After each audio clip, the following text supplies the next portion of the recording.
Thank you.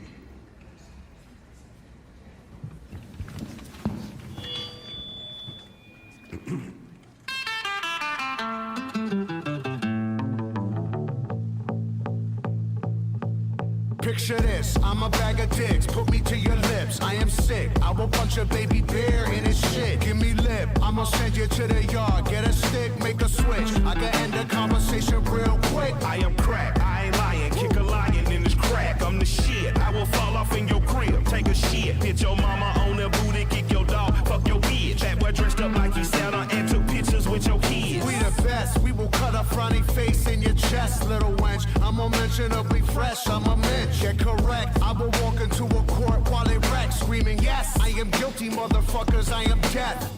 Hey, you wanna hear a good joke? Nobody speak, nobody get choked.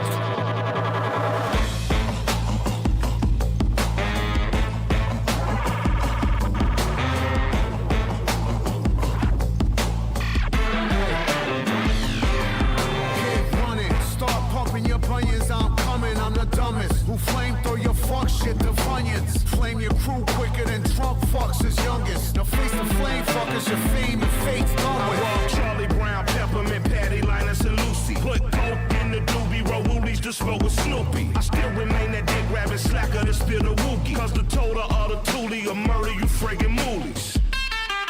Fuck out of here. Yeah.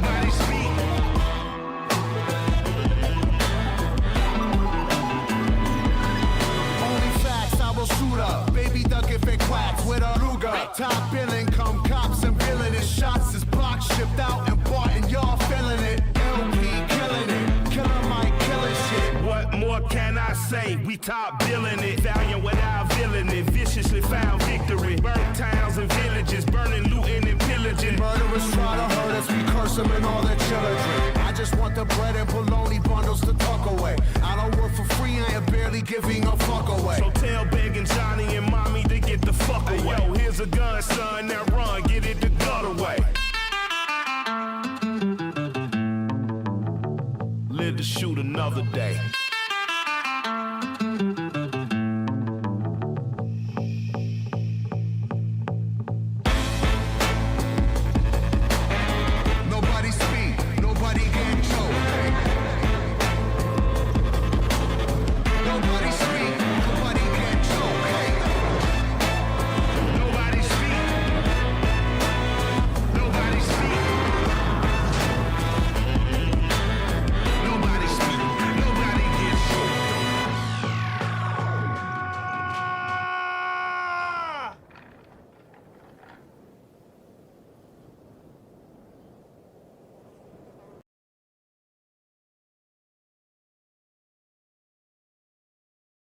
You look like a good choice. Interlink. What's it like to hold the hand of someone you love? Interlink. Interlink. Did they teach you how to feel finger to finger? Interlink. Interlink. Do you long for having your partner? Everything's a copy. Stop trying to control everything and just let go. Cells. Cells. Do they keep you in the cell? Cells. Cells. Want to know what you think? Fuck what you know. You need to forget about what you know. That's your problem. Forget about what you think you know about life, about friendship. Interlinked. If you were to die right now, how would you feel about your life? I don't know. I wouldn't feel anything good about my life. Look at you! You're fucking pathetic!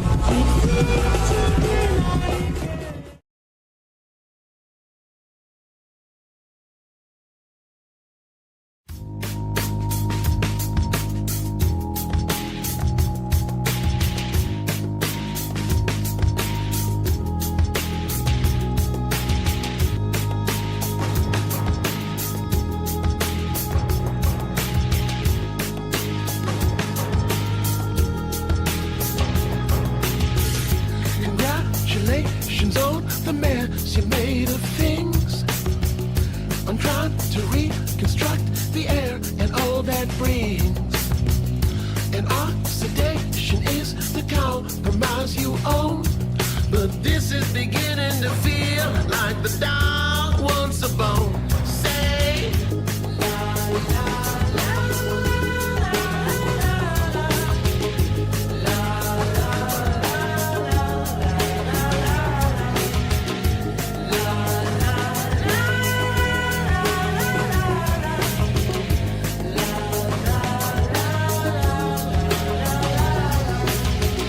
or force you fall and then you falsify your deeds. Your methods start the disconnect from all your creeds. As fortune strives to fill the vacuum that it feeds, but this is beginning to feel like the dog's lost the lead. Say,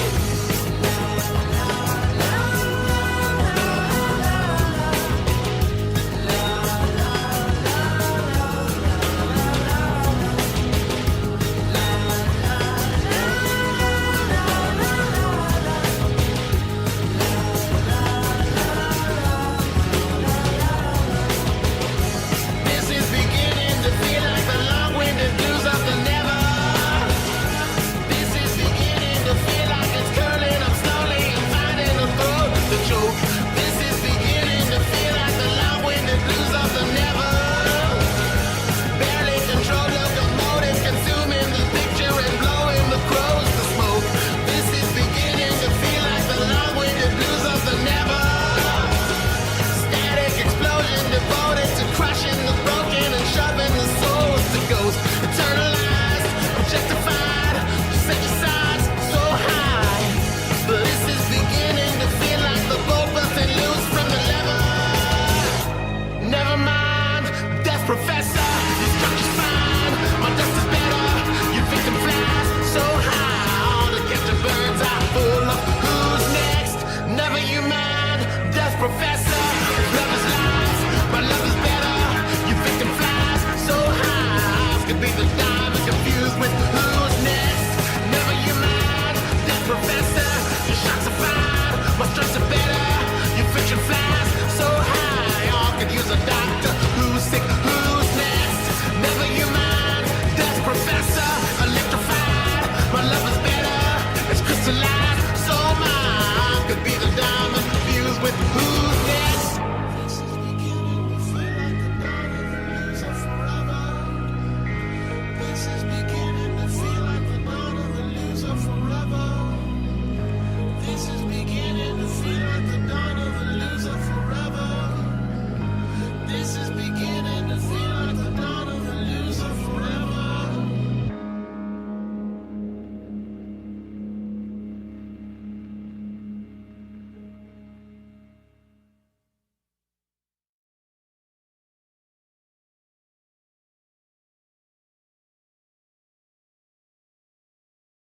Good morning, dog! You doing good? Wow, nice. You're doing good. Wow. I have something important to announce. Wow. I'm also doing good. Wow.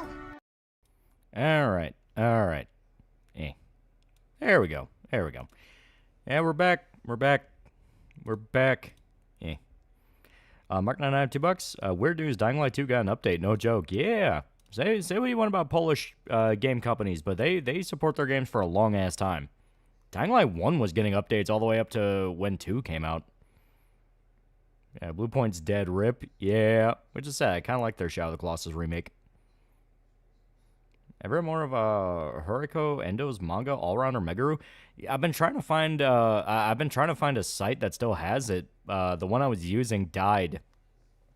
Because I think I was using MangaDex to read it. And I woke up one morning and all the chapters were missing, and I'm like, fuck. Because, yeah, All-Rounder Megaru is fucking sick. It's great. Only the VTubers on gamer subs, stay out of my territory.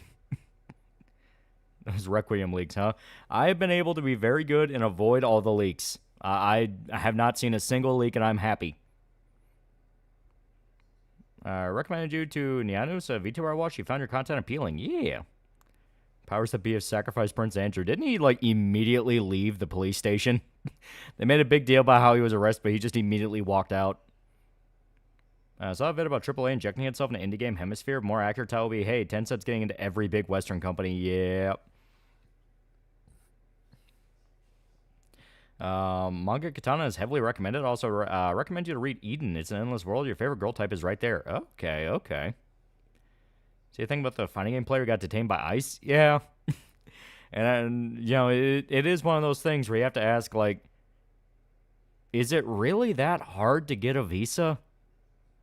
Like, is it really that hard to just get a visa and stick by the time period for when you have to leave on the visa? You know, it really feels like a lot of the people bitching about ICE and going like, oh, well, you know, what if my family gets detained and shit like that? It's like, no, you just want to be able to fly to any country you want, just stay there. It's like, that's not how that works. That's never been how it worked. Also, can we get a shout out to Zakai? He's an indie VTuber. She's an indie VTuber that's funny, and she just got emergency gallbladder surgery. Oof, yeah, that's rough. She's gonna feel like shit for a little while. Do we have a Cyber Pop update? We possibly do. It's like you people have a signal straight to my mind for this. I got my proof back from Lulu. It came out pretty well. My only hiccup with it is the binding on the proof. It's a little too tight. It makes the book a little too scrunched together, but it's pretty easy just to kind of like, I don't want to necessarily say force, but it's easy to break in that binding to loosen it up a little bit. So I'll be able to actually start saying them out to people. The reprint will actually be on its way, I'd say. It's going to be pretty good. It's going to be pretty good. Now we got the Epstein files, now we're getting the alien files. Have you seen the stuff about the monkey named Punch? Yeah, the one in the Japanese zoo. It makes me sad. It makes me really sad. Everyone bullies the monkey. See, Billie Eilish called ICE on Aussie ship poster. Yeah. To get U.S. citizenship, you need $5,000 in a year to wait for it to be approved. How hard can it be? But more than that, it's like the people that are bitching right now have no intentions on actually living in America. The FGC guy has no intention of living in America. He just showed up for a fucking fighting game contest. Yeah, getting green cards can take years. Get from personal family experience doesn't defend the guy. Normally, it's around 3 to 5 years. Well, we're not talking about green cards. We're talking about visas, as in you're only here for like a little bit. Any games you're looking forward to? RE9. RE9 is gonna be so fucking good. It's gonna be so good. Harambe, please say Punch. I see the guy that does makes Common America, lives in Pine Bluff. How the hell does he manage to live and sell comics in that shithole? Well, he's doing very well at it. He's doing very well. Yeah, people don't get citizenship and let visas expire because actual citizens have less benefits than visa migrant individuals. Figure that shit out. Yeah, basically.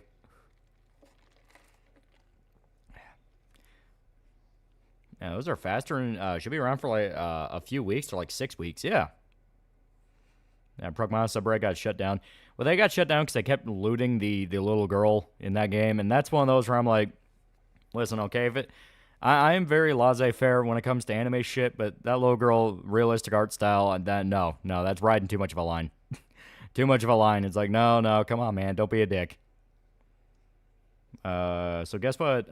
Guess what was found out? Highguard's funded by fucking Tencent. Yeah, kind of expected that. I heard about Tearscape, a small indie game. Soulsborne in the style of Zelda Ocarina of Seasons Ages. Oracle of Seasons Ages. That could be really cool. That could be really cool. No lewd robo daughter. Any news in the next chapter of Berserk? Nope. We ain't got no news. We ain't got no news. Odds on post-apocalyptic fantasy settings. That's not really used too much, but there are cool ideas in them. What was it? Dungeon Siege 2 had that expansion, which was basically a post-apocalyptic fantasy, where like you beat the main bad guy, but like the world is completely fucked up by it. Download Xenoblade Switch 2 update. Xenoblade X Switch 2 update. Feels unreal to see a Xenoblade game running at native 60 FPS. Yeah, Zelda can be post-apocalyptic. Yeah, there are a few Zelda games that are post-apocalyptic. Dark Sun. I don't think I've ever touched Dark Sun, so I don't know. What's that kid who punched Ice become the left's new hero? Oh, they don't give a shit about him. He's just the name to throw around right now. The minute they find out something about that kid they don't like, they're going to gun after him. So final arch-tempered monster for Wild's been released. It's an absolute monster. Armor gives sick abdomen scars to the woman armor. Ooh. Well, sounds almost like FF6 or what will come after it. Yeah, FF6, the final act is post-apocalyptic fantasy when Kefka wins. Would Banner Saga be considered post-apocalyptic fantasy? I don't really know a lot about Banner Saga. Imagine trying to be post-apocalyptic fantasy if it was made by millennial hipsters. MangaDex admin really did try to tell off detractors of their recent moves to read their lolly hentai elsewhere. Man was not there for anything near the genesis of MangaDex. Yeah, that's one of those things of like, I've said it before, everyone's well aware of the cycle that kills websites like this, and everyone still falls into them for some reason. Like, people just want a fucking site to read manga and be left alone, and these people just seem addicted to barging in and fucking it all up, knowing it's gonna kill it. Like, it really makes you wonder, like, are these people paid off to do this shit on purpose? Like, infiltrate these sites and fuck them up so everyone buys shit officially? It's like, it's not gonna work. A new one will pop up and everyone's just gonna make fun of you, and then your shit's gonna get dragged out because you're being an idiot and everyone hates you. Yeah, technically Samurai Jack's kind of post-apocalyptic. It's true. I have an editing gig for a VTuber, a voice actor, and an ASMR channel. The latter two being fiancés that pay me separately. The fuck? Yeah, Super Sentai ended this year. Hope we get a reboot or sequel to Super Sentai. MangaDex on mobile is a blessing at times, as I could actually scroll my phone and not get immediately flooded with ads or directed to a different website. Yeah. FF14 in this economy? What happened to MangaDex? What was the reason it went down? That was where I was reading manga for a while. MangaDex kind of got hit by a few different things. For one, they started hosting a lot more manhwa, which I get it. The Korean market's really big right now. White women love their fucking manhwa, and a bunch of dumbass Zoomer kids love their solo leveling. I get it. Korean companies are way more vicious with their copyright than Japanese. So they barged in hard and enforced copyright on it, which took down a shitload of titles on MangaDex, not just manhwa. So they're gutted to like barely what they were before. And on top of that, a bunch of their admins are just being absolute douchebags. And even though they're trying to rebuild their library, they're being very, very picky and choosy and like banning. They're like banning a lot more titles than they did before, and people are like, what the fuck are you doing? Yeah, make an independent site to host manhwa. Call it ManhwaDex, yeah. Yeah, the ones where the titles are plot synopsis, yeah.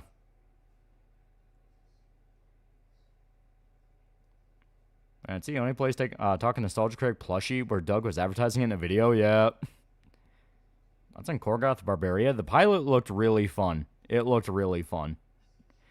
Yeah, I think fuck for Android apps that source every manga site possible. And the stupid part is that MangaDex is also collecting money for support as if that isn't just painting a massive target on themselves. Yeah. You guys remember Mangaka a lot? Or Manga Fox? I remember Mangaka a lot, not Manga Fox.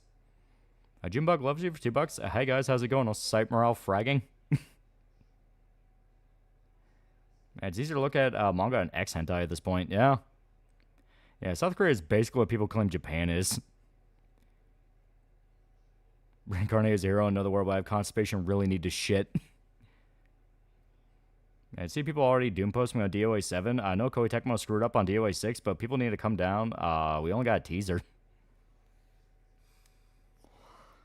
I'm just at the point most manga sites in the Fight Club rule don't advertise that. That's basically how it is, but it doesn't stop people from advertising it. Yeah, best look for a new manga site, yeah.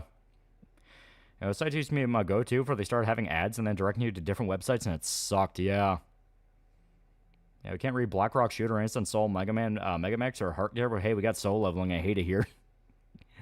See, absolute Poison Ivy, she looks like Resident Evil boss. Yeah, design's kind of cool. Yeah, Koei Tecmo has a lot of proof, especially with Itagaki dead. Yeah, we got Kasumi Booba on display, we're good. Anyone here wish for a Senran Kagura sequel? Senran Kagura would be fun to come back. Everyone misses it. Everyone misses it so much. Do you know the reason why Limp Bizkit songs aren't in the Tony Hawk games? Because Neon Genesis, Evangelion, Durst, a Ray fan, Hawks, and an Asuka fan. If you love Berserk, you'll love Centauri from the assistant to Tatsuki Fujimoto. Yeah, Centauri is pretty good. I'd see USA beat Canada to win the gold in women's hockey. Yeah. We'll always beat their hockey. Anyone hear about Blue Point closing? Yeah. So, like, you guys know any manga sites we totally shouldn't go to? Wink, wink. Why'd you lock the Nighthawk emoji? Oh, I didn't. If you're talking about on the Discord server, because Discord is freaking out about how many different people are canceling their Nitro, they're restricting a lot more shit to Nitro. So we lost like 2 or 3 different emoji spots because they're like, oh, well, you're too low a server level. You got to bump up by Nitro. It's like, man, fuck you.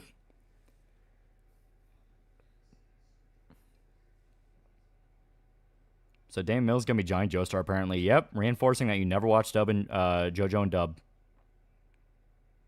Goblin Primal yet? No, I haven't. I haven't had time. I'm working on the Crow video.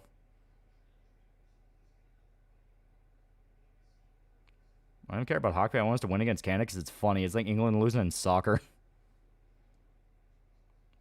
Finding a new site, essentially finding one is the least amount of bullshit and just dealing with it. Yeah.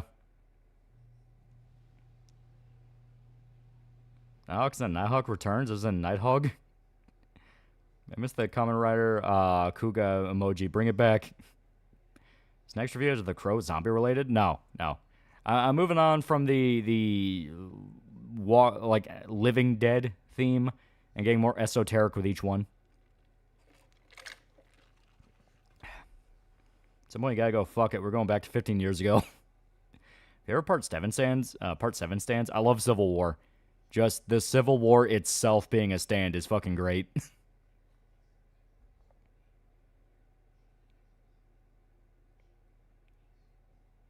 Being a Part 7 anime, I hope it is really good. I hope it is very, very good. Part 7's like my favorite.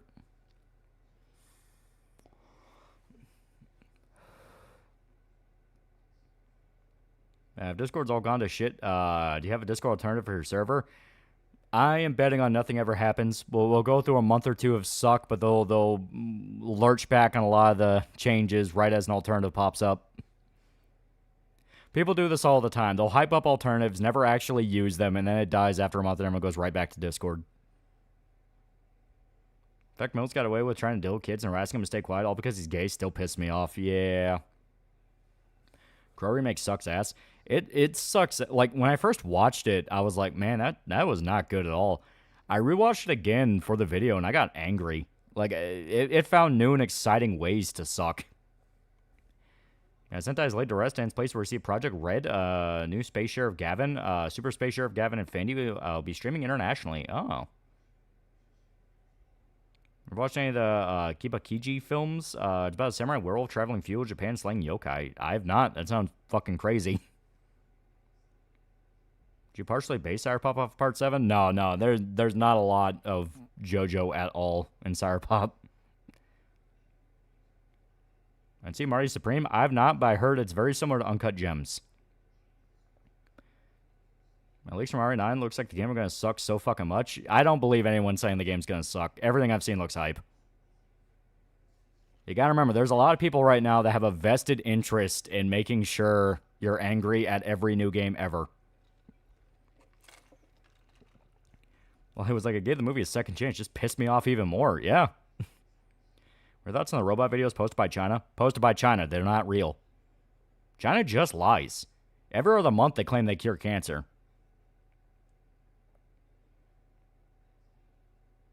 You ever play or check out Menace yet? I like it so far. I have not. I haven't even heard that. Do you want to read that Demon vs. Rooster manga? It looks crazy. Yeah, Damon Mills is a diddler, allegedly. I say allegedly because I don't want a lawsuit. Watch Joe's college road trip from Tyler Perry, and it's so bad it's good. When TeamSpeak would make their servers good instead of being sassy at Discord, would make them a good alternative. Yeah. Well, across the board, that's been a very big issue in that everyone would rather just be sassy than just fix a fucking problem. Over and over and over again, it's like, dude, we get it. You know, Twitter clapbacks. Oh, yeah, you got such a good ratio. Fuck yeah, that's amazing. Can you fucking fix this? Would you rather get Kamai parried or Tiger Drop? Tiger Drop. Tiger Drop. See, drama tuber sensitive society try to cover Chibi review situation when about it, by prefacing that Chibi was low-key a creep. He deleted the video soon after. Yeah.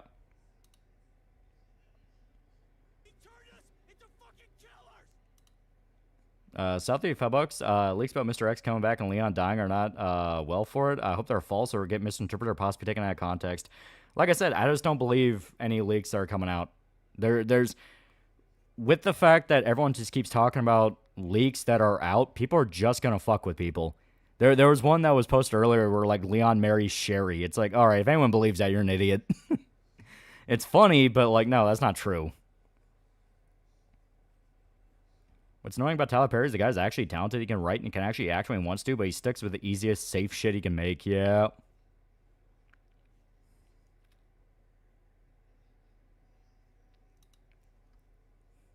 Hello, I can't hear you yet. Hate that since RE9 got allegedly leaked. Now I, who is trying to get into the game blind, has to deal with bullshit for a whole week. Basically just ignore everything. If someone tries to leak something out to you, say, no, I'm playing the game. I don't care. If you're going to be sassy, at least have the basic courtesy to have Sass come have a Mesugaki-shaped mascot.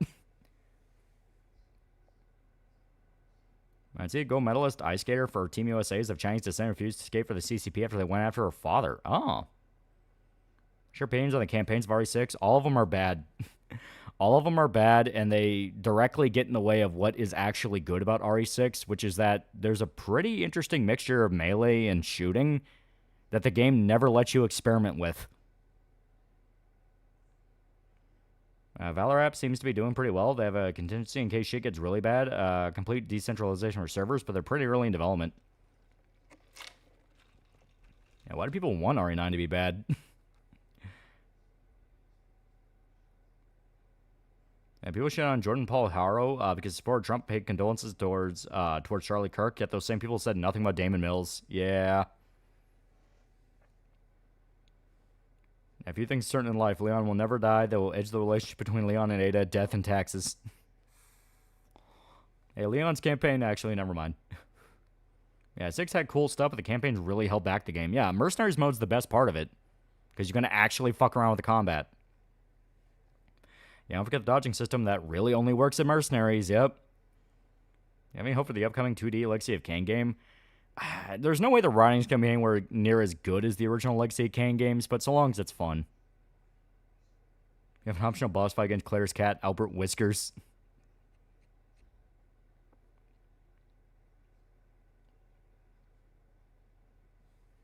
Yeah, Leon was fun, then Dinosaur, yeah. Man, Chris's story is weird. You have to get through the RE series. I only played 1 through 5. To be fair, you can kind of skip 6. 7 and 8 are good, though. Bad news, they confirmed the God of War remake is going to change the combat so over, yeah. Yeah, same people were shitting on RE9 are saying RE6 misunderstood masterpiece. Yeah, and that's a fucking lie. RE6 is not misunderstood. It's just bad. Yeah, I liked on Leon's campaign, there's an old dude and his daughter who has to be over 6 feet tall. Tall girl is huge, but that's it. Well, it's like it doesn't even matter. They all die. Like, every other character in Leon's campaign dies except for the one chick. Like, it really is going through fucking Left 4 Dead levels. That's what RE6 is. And not even good Left 4 Dead levels. Seriously, ram chance for ammo so you can get screwed by RNG and not getting any ammo for your guns and just dying. Yeah. So did Epstein kill Stanley Kubrick? Keep filling it. It's not full yet. Keep putting beer in the pint glass. I forgot how schizophrenic the story of 6 is, yeah. Have you explained the Resident Evil storyline to someone who never played the games? Well, it's like which game? They're pretty much self-contained. It helps if you play the other games, but you can jump into each one if you want. But it's like Resident Evil 1, you're trapped in a mansion full of monsters. Resident Evil 2, the same thing that created the monsters is now in a major city. Resident Evil 3, there's now an advanced hunter thing trying to kill you. Resident Evil 4, save the president's daughter. Resident Evil 5, fight mutants in Africa. You know, they're pretty simple to explain. BitBit $5. If we get a remaster, remake of Outbreak to quote Alessa, just do it. Yeah. Yeah, same people who said are the same people. Arguments kind of retarded, not gonna lie. Ironically, Left 4 Dead 2 Cruise is in Mercenaries mode for RE6, yeah. Yeah, Resident Evil 6 is good because the 6 looks like a giraffe man getting a BJ. Yeah, Capcom wants a new RE series. Down Crisis is right there. Started watching Paddleboard for the first time to get ready for the new movies and just finished the movies. Yeah. Well, even is 6's plot about. A guy developed a new mutation virus because he really wanted to fuck Ada. I'm not kidding. And his wife or assistant, I don't remember which one, that he experimented on and turned into a clone of Ada, decides to punish the world with virus. That's basically it. Eric Dane died? Who is Eric Dane? I don't think I've ever heard of him. Capcom didn't have Jill rescue her friend or possible love interest go to hell and back to save him and find him. Yeah. That's a dumb as hell plot. What's a new political uproar this week? Same as usual. Same as usual. Resident Evil 3 remake cut content restoration mod coming out. Oh. Yeah, same people doom posting RE9 have been gunning after Capcom for years because they think they're woke now. Yeah, it's why I just don't listen to it. If anyone was gonna marry someone, it would probably be Claire. Yeah, sure, whatever you say, Chris. Whatever you say. Oh, he's one of the main characters on Euphoria. Oh, I never watched that show. Like, seriously, where was Jill or Claire? I explain why there's a fucking dinosaur in the game. We had zombies using guns in RE6 because some scientist was a major Ada simp. Yeah. Kyle was just mad that her vagina turned sideways and she burst out of the cocoon as Asian. It's incredibly stupid, man. Thinking with his dick nearly destroyed the world. Yeah. This didn't help RE6 really jump the ball with the action. The stupid RNG chance for ammo really did not help make the game scarier, more irritating instead. Yeah. It is simping to the max. And Euphoria is that gay show Nick Fuentes loves. I'm watching Millennium Falcon arc review with my girlfriend right now. Hell yeah, hell yeah. Yeah, the reason why main people are saying RE9 is going to be bad are the same people who said Old Republic. They want to be smug and be right. They want to get that high. Yeah. Why does Capcom make new sequel to some of the older games? People have been asking that for a long time. Very long time.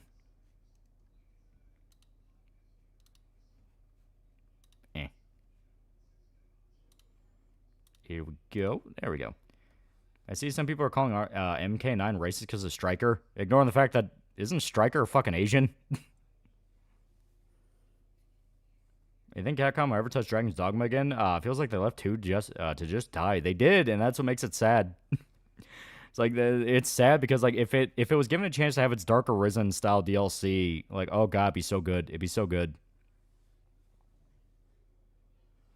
Okay, when I decided to work out, people keep accusing me of taking steroids. When Leon's jacked, people clap. Fuck you guys. Striker's white. Maybe it's just the art style of 9, but he always looked Chinese to me.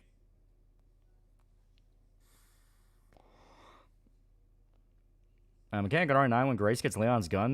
When she uses it, it's delayed to shoot it because too strong for Grace. Capcom's doubling down. That's not woke.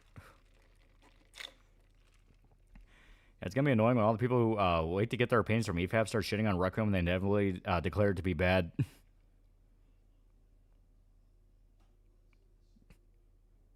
Yeah, boy looked white as fuck. The fuck you on about? Oh, I'm not pretending at all that it was easy to tell who, like, MK9 had a very serious thing of white guy with Chinese face. That was a thing. The only one who looked white was fucking Raiden. Everyone else was some weird, like, oh, they're technically white, but they look like they look Asian as fuck.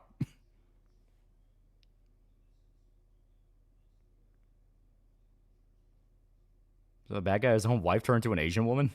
He really liked Ada. Do you also think Johnny Cage was Chinese? More than once. More than once. As you guys wait, Grace's gonna be the lamest pro tag up until the end, then she's gonna girl boss it up. I mean, the whole point of her, she's like an everyman. This is what I said before of like, people just flat out don't want... they don't want character arcs. And that's not a compliment. That's not a thing of like, oh, people are realizing character arcs are stupid. It's like, no, that's expressly like, shit keeps getting bad because no one can fucking appreciate how a story's structured. Grace is meant to be scared shitless, then she becomes brave through the game. That's not giving her a girl boss moment. That's, oh, she's able to conquer her fear and rise to the challenge. You motherfuckers keep pissing on this shit.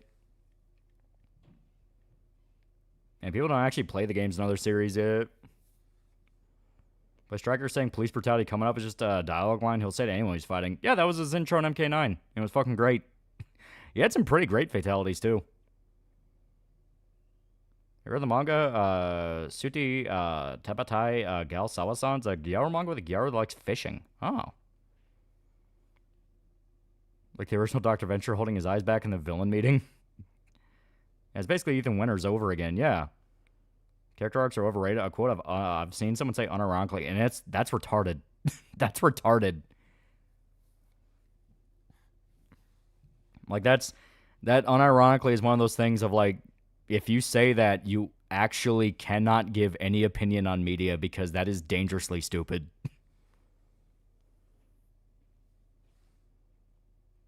I wanted the Cageathon to continue.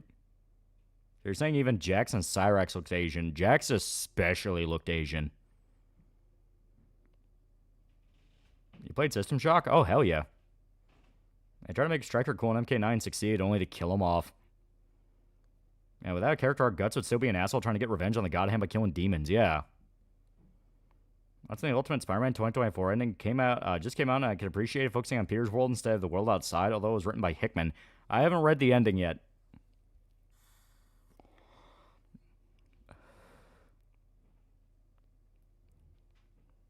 How many times do you guys need to be beaten over the head about the fact that Twitter's for retards? When you're about the abandoned stack shock game from Warner Bros? Yeah. Which is sad. That actually could have been cool. It would basically just been like Infamous. Everyone loves Infamous. Yeah, now they can't use Striker ever again because he's a cop. That's where the ads on stream chat make me wish Nessim did more. Characters from MK are reverse banana. Yeah, man, I wish Striker was playable again. Sophist on the character is scared but evolves arc, but now I'm peeved because we let women design Leon to be as hot as possible and didn't apply that to Grace. I think Grace looked cute. Like, to me, Grace looks fine. Yeah, it's just retarded people saying it's woke when story subverts classic trope to make a different story. Yeah, Grace probably definitely be more interesting than Ethan, but how interesting is depending on the story of 9, how they handle sending off Leon gracefully. I don't think Leon's going to die. I'm just flat out saying it. They're not going to kill Leon. Leon makes way too much money. The amount of hype they put behind Leon coming back, like everyone knew he was coming back for RE9, and they were still trying to play it all coy and be like, oh, we don't know. He may not. I mean, he's too cool. It's like, they're not going to kill him off. Last night was a storm and I decided to pick up Ryan. Just had an idea and started typing. 8 pages knocked out in about an hour. It feels like a glove. Yeah. Make everyone hot. Simple as that. Everyone wins. Remember when Striker was voiced by Ron Perlman in the cartoon? Character arcs overrated about as stupid as Russia, China is saving the video game industry from American wokeness. Yeah, that's one of those of like, oh, that's why you've been stuck in this like endlessly stagnating pit because no one actually knows how to fix this. Hopefully Leon won't die, but I do think him being in the game will send off his character, whether it be killing him off or giving him a happy ending of some sort. Yeah, that I agree with. I think it is going to be his final game, but he's not going to die. They're going to let him retire. Yeah, you won't die. Women won't allow it. Yeah. Ready for all the Requiem discourse be people complaining that Grace's boobs are too small? And then Netflix and TikTok really ruined people's appetite for old-fashioned story structure and slower pacing instead of the instant dopamine hit within the first or last few minutes. Yeah. Really, who's the cops discovering a frat hazing ritual? Yeah. Yeah, killing off Leon's like killing off Frank West, and Capcom would never do that right. Yeah. Yeah, it'll be a fake-out death. Yeah. Yeah, they're not gonna kill. They're gonna kill Leon, but then bring him back, make him even cooler.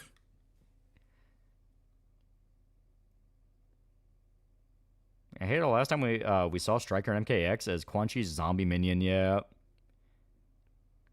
I think people are making new Leon mods back in like back in RE4R. Oh yeah, guaranteed.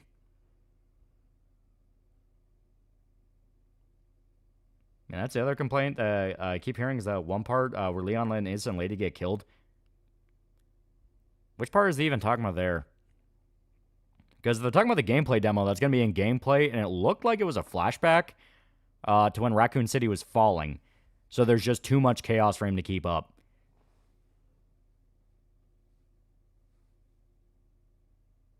And for some reason, though, Capcom seems to hate Frank West as of late, especially his voice actor. I think the Dead Rising cast could survive the RE universe. Oh, easily. I'll pull a Thad cast on 5 shots. Is him on a beach with Ada. It's going with the Pragmata game that Capcom's making. Red claims people are being weird towards a lolly. Yeah, Red shut down a board that apparently was looting the lolly a little too hard. Yeah, first minute of the game being released, Leon noob mod. Yeah, they'll kill off Leon only to make him young again. Basically, become Alice from RE movies. All the bullshit abilities make him even cooler. Yeah, in the demo, one of the villains' workers gets killed by the chainsaw zombie. I mean, that's typical RE fare. You know what I mean? It's pretty typical of, like, you're going to see someone get ripped apart because, oh, that's how they establish this monster scary.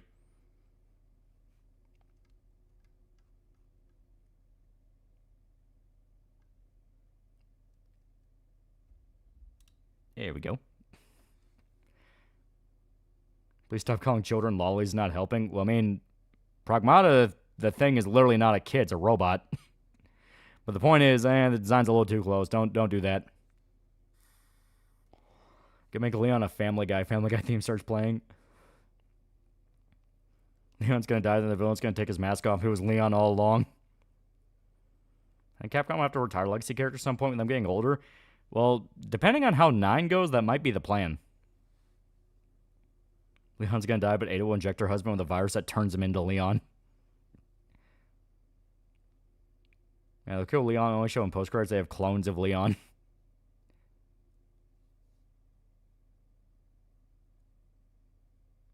Yeah, people actually call IRL children lollies. It's creepy as fuck. Well, yeah, because people are autistic, and they don't understand the difference.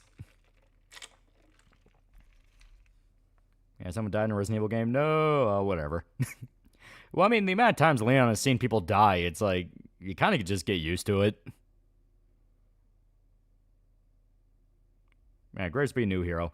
Yeah, because it seemed like they wanted to build up to... They wanted to build up Ethan, but then they kill him off in 8. I guess they're going to keep using his daughter, depending on how things go, which could be cool. Then they're going to have Grace. They're going to try to build up a new cast. Yeah, Leon just seems tired of this shit, yeah. Leon will leave, then we get Liquid Leon. Yeah, hubby goes through a lot.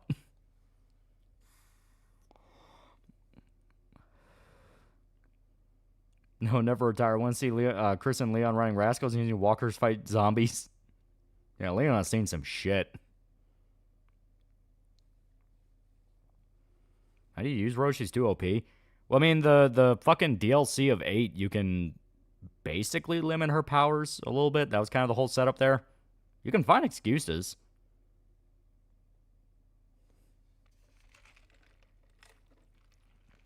No way, fag.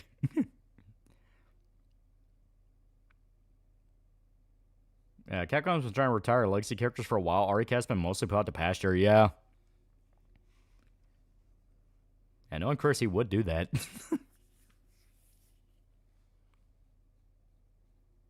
I'm the real Leon. Leon, I have all the dominant genes, and you have the recessive genes. Man, I'm just sick of this shit. Yeah, Capcom just sort of forgot Rose existed. Well, to be fair, she only has a single, like, barely even game. She had an end credit scene and a DLC where she showed up. It's not that they forgot she existed. It's the fact of, like, they're gonna do the typical Capcom thing. You know what I mean? Yeah, Rose, Zoe, yeah. Honestly, and depending on how things go, Grace could also be one of them. They might be building up the next generation as, like, they've been exposed to their respective viruses, so they have abilities from that. Yeah, Capcom forgot Jake existed. Yeah, that I agree with. Even Sherry's apparently coming back for RE9.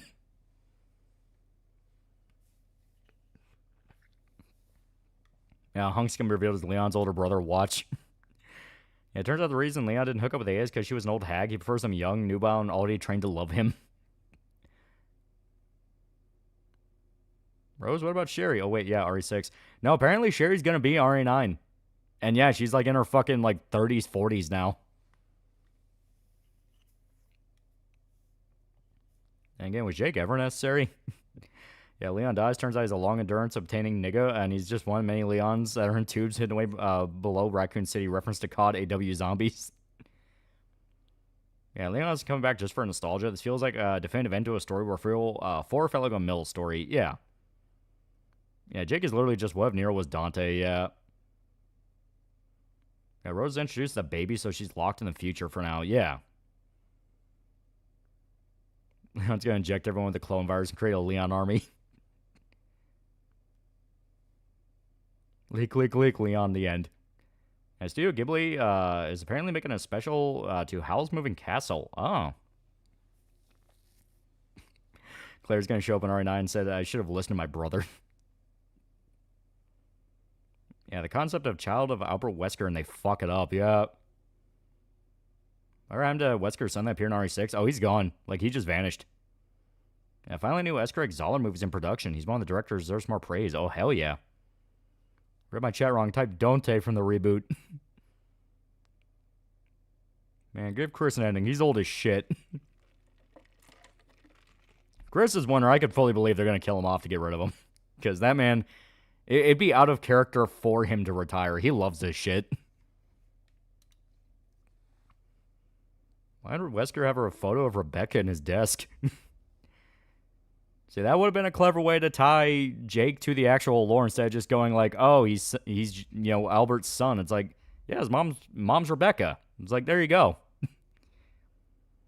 Yeah, Resident Evil 6 basically soft retconned, yeah. Show list to my brother and Punch Boulders. Worry about Zach Cregger's Resident Evil movie, the more I don't want it to come out. I'm still willing to give it a chance. Mainly because, like, I've seen Barbarian, I've seen Weapons, so it's like, yeah, no, I'll give it a shot. At the very least, it'll be better than any of the fucking Paul W.S. Anderson Resident Evil movies. Yeah, nah, instead Wesker just fucks some Romanian bitch, yeah.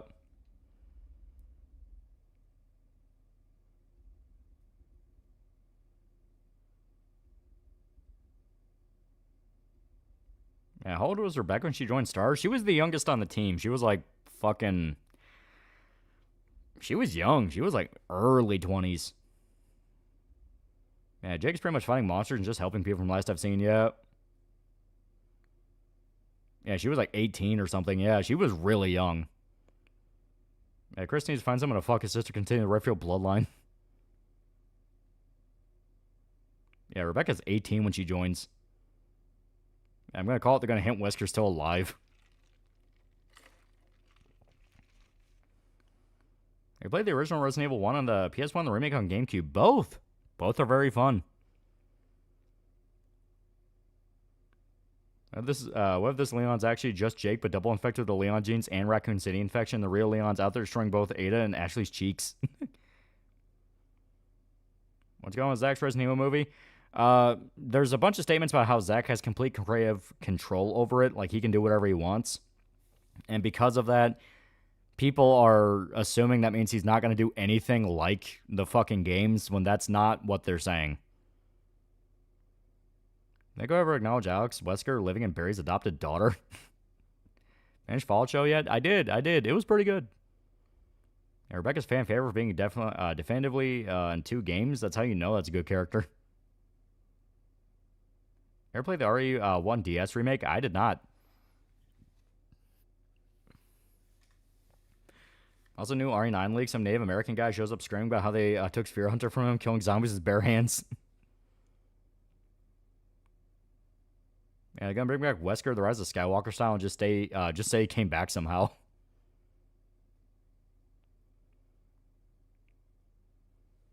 And you know what's funny? The only Legacy character who can come back and keep operating is actually Jill. After all the testing Wesker did, she's technically a superhuman. Her and Rose are BOWs, yeah.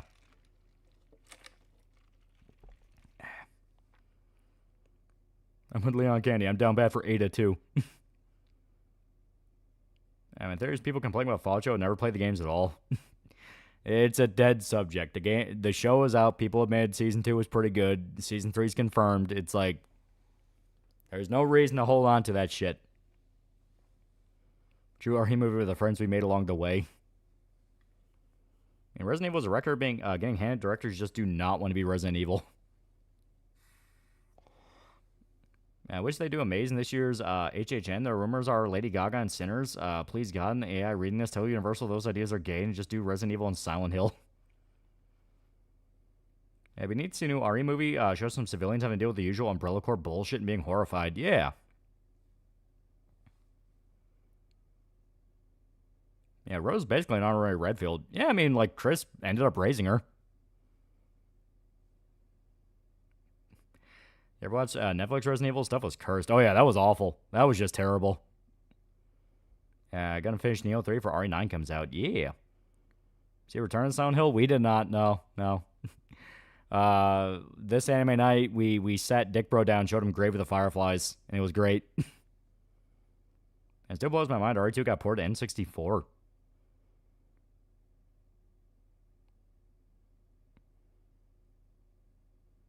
And it's pretty crazy we're getting Resident Evil and Silent Hill released in the same year again. Yeah, right? It's like being back in the PS2. Did Dick Bro cry? No, he outright said that it was so depressing he didn't even have the strength to cry. It's like, he outright described it as like, yeah, it's like having a fucking, like, just weight on your chest.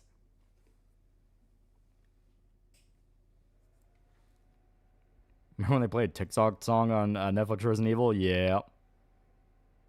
But Rose hates Chris because Chris wants to use her as a weapon. Yeah, but he still raised her. You can do a lot with that. I'm a little late on this, but oh boy, I can't wait to see another Ghibli movie who hates everyone that likes his shit. Yeah, it's a black hole of a movie, yeah. The worst part is, like, you know, everyone who first sees Grave of the Firefly assumes it's like an anti-war thing. It's like, oh, it's about how horrible the firebombings were and all that. Then you look up the director, because the director of it is not Hayao Miyazaki. That's a common misconception. It was a Miyazaki film because Miyazaki was, like, very controlling over a lot of his shit. No, the guy who made it was, let me look his name up. Because I want to make sure I pronounce it right. Yeah, Isao Takahata. Isao Takahata is the guy who directed it. And instead of being, like, anti-war, anti-America or something like that, he basically lays the blame on the actual people in Japan itself. Where basically the story is not about how the firebombings ruined the country and caused these kids to die or anything like that. Instead, it's about how the society that keeps talking about how it needs to come together, national unity and all that, fucking left these kids to die.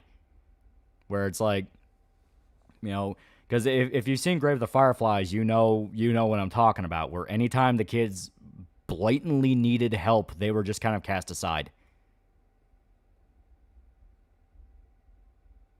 And Grave of the Fireflies actually required watch at Japanese school for my friend. He was forced to watch it as a kid and got traumatized.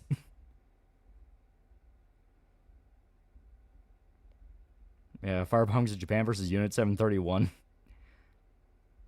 If you were to have some angry ex-bitch about you online, which would you rather be known as, having big old dick or small wiener? Dick equal titty and ass cancer, wiener equal big money. I mean, unfortunately, mine's kind of big. More like anti-nationalism. It's not anti-nationalism. It's specifically just calling out about how post-World War II Japan, there were a lot of orphans and homeless people that were caused by the conflict, that they were just abandoned. You know? Like, the whole point about it is that these are people that needed help, and no one helped them. Yeah, weren't they literally called lazy for not working like a slave? They were called lazy, like the big brother is called lazy for not getting a job when they make it clear over and over again he can't get a job. No one can get a job.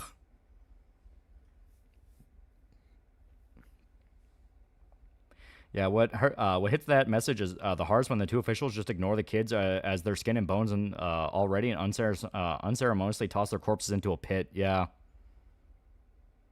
Yeah, just that scene, yeah. Zach Cregger's Artie movie's gonna have a climax or Julia Gardner suddenly in the movie and inexplicably female Albert Wesker? No, she's not. She's original. Do not steal. Yeah, so that's why the aunt's such a bitch. Yeah. Yeah, firebombings are brutal. My grandpa was forced into a river just so he wouldn't get burned by the fire. It was hard to survive with his 9 siblings. Yeah. It's fucking grim shit. Yeah, movie theme. You motherfuckers abandoned us. Fuck you. Left us westerns to watch the movie. Oh my god, America evil. Yeah, like, the movie literally ends with a group of, like, I don't know necessarily if the implication is that they're rich, but they're well off enough to actually evacuate. And they return home, and they're laughing and joking about, like, oh, my God, everything's fine. We can finally turn on the gramophone, listen to music, and all that. And their house is right across the lake from where the cave is that the kids stay in. And just zooms over to that cave as they're laughing and joking, and you know what happened. So it's like, yeah, I'm hitting what it's thinking about pretty fucking hard right now. Japan really out here trying to say they're innocent victims during World War II? No, like, I'm saying over and over again, Grave of the Firefly is explicitly not that. Yeah, many of those who survived the bombs are seen as a shame of the nation, yeah. Yeah, the aunt was a bitch because she wanted the kids to sell their mom's kimono so she could afford more shit and leave them for dead anyways, yep. Yeah, that, like I said, the movie is not saying, oh, the bombings were so horrible. The movie treats the bombings as a neutral act, as in, this is just happening. You know, it's just, this was the war, you know? The problem was, instead of everyone coming together and actually helping people that are legitimately in need of help and they have nothing, they were left aside, called useless. Like, the brother, his only worth as dictated by other people is whether or not he can be a good soldier. That's all they gave a shit about him. When it became clear that, you know, he couldn't afford food for his sister and they were starving and dying and they really needed help, fucking no one even offered it. He goes to the rice farmer and is begging him for rice. And the guy's like, oh, no, sorry, I don't have anything to give you. And you see his field, and his field's completely fine and has not been touched by the bomb. And it's like, fuck you. Just fuck you. Yeah, Grave the Fireflies about how the orphans get fucked over even by their own family. The aunt was feeding her daughter and slowly starving her niece and nephew, yeah. Yeah, bombings are a catalyst to the internal destruction, yeah. Yeah, Grave the Fireflies calls out evil. It doesn't focus on the war, it focuses on the evil of apathy, yeah.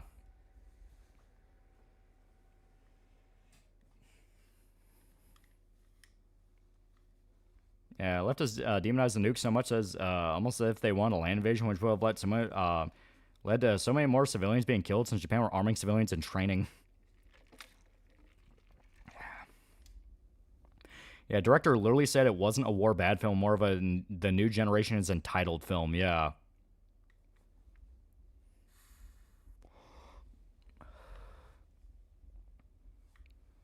Hell, on top of that, he outright said he hates when people call it a war bad film because in his own words, the way he sees it is that if you fetishize suffering for the point of a message like war bad, it just leads to a cycle where people resent the side that caused the suffering and no one learns anything.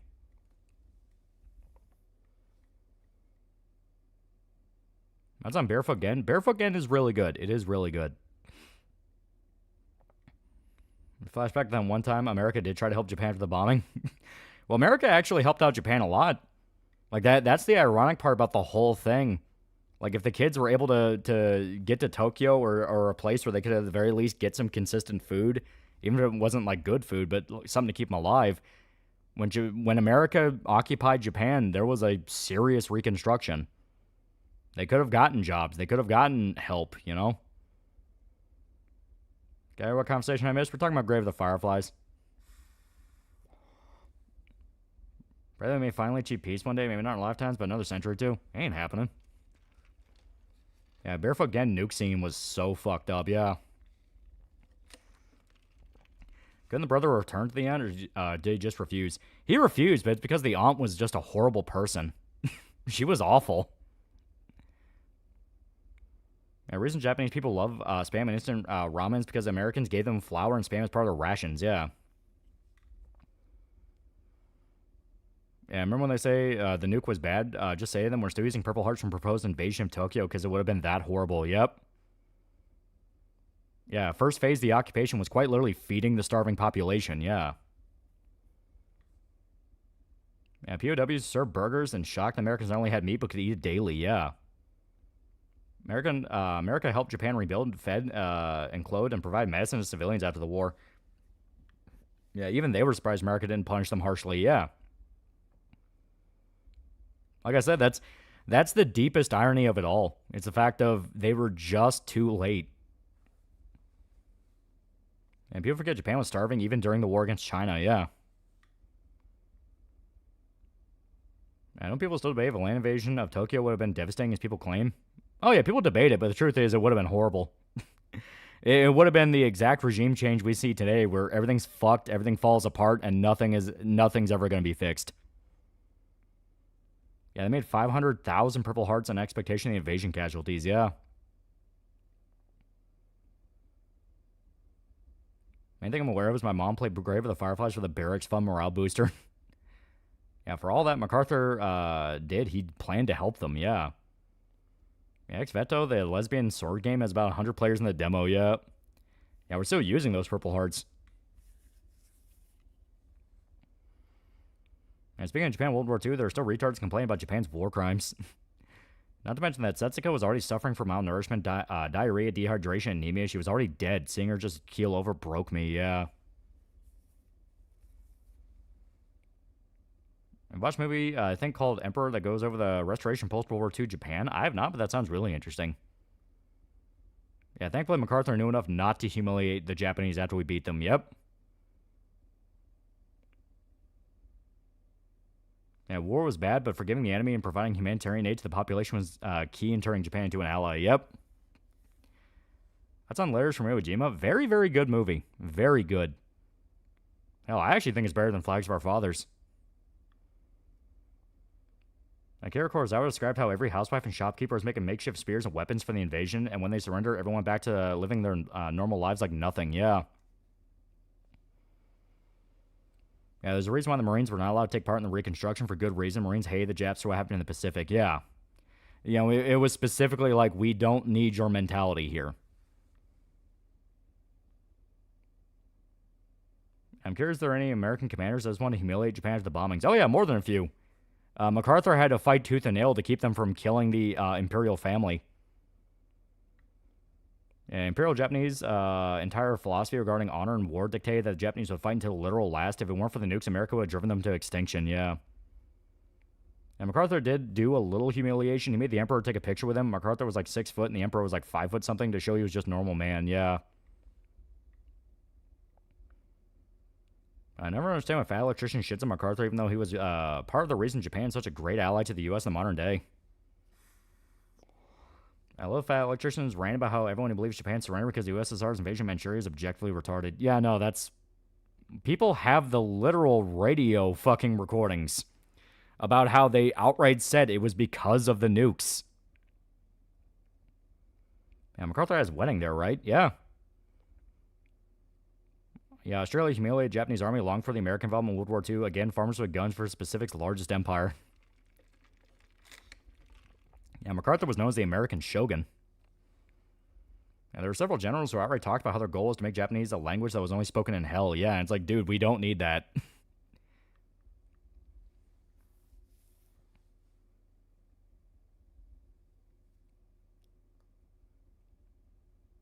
Yeah, I'm pretty sure the Soviet invasion of Manchuria didn't help.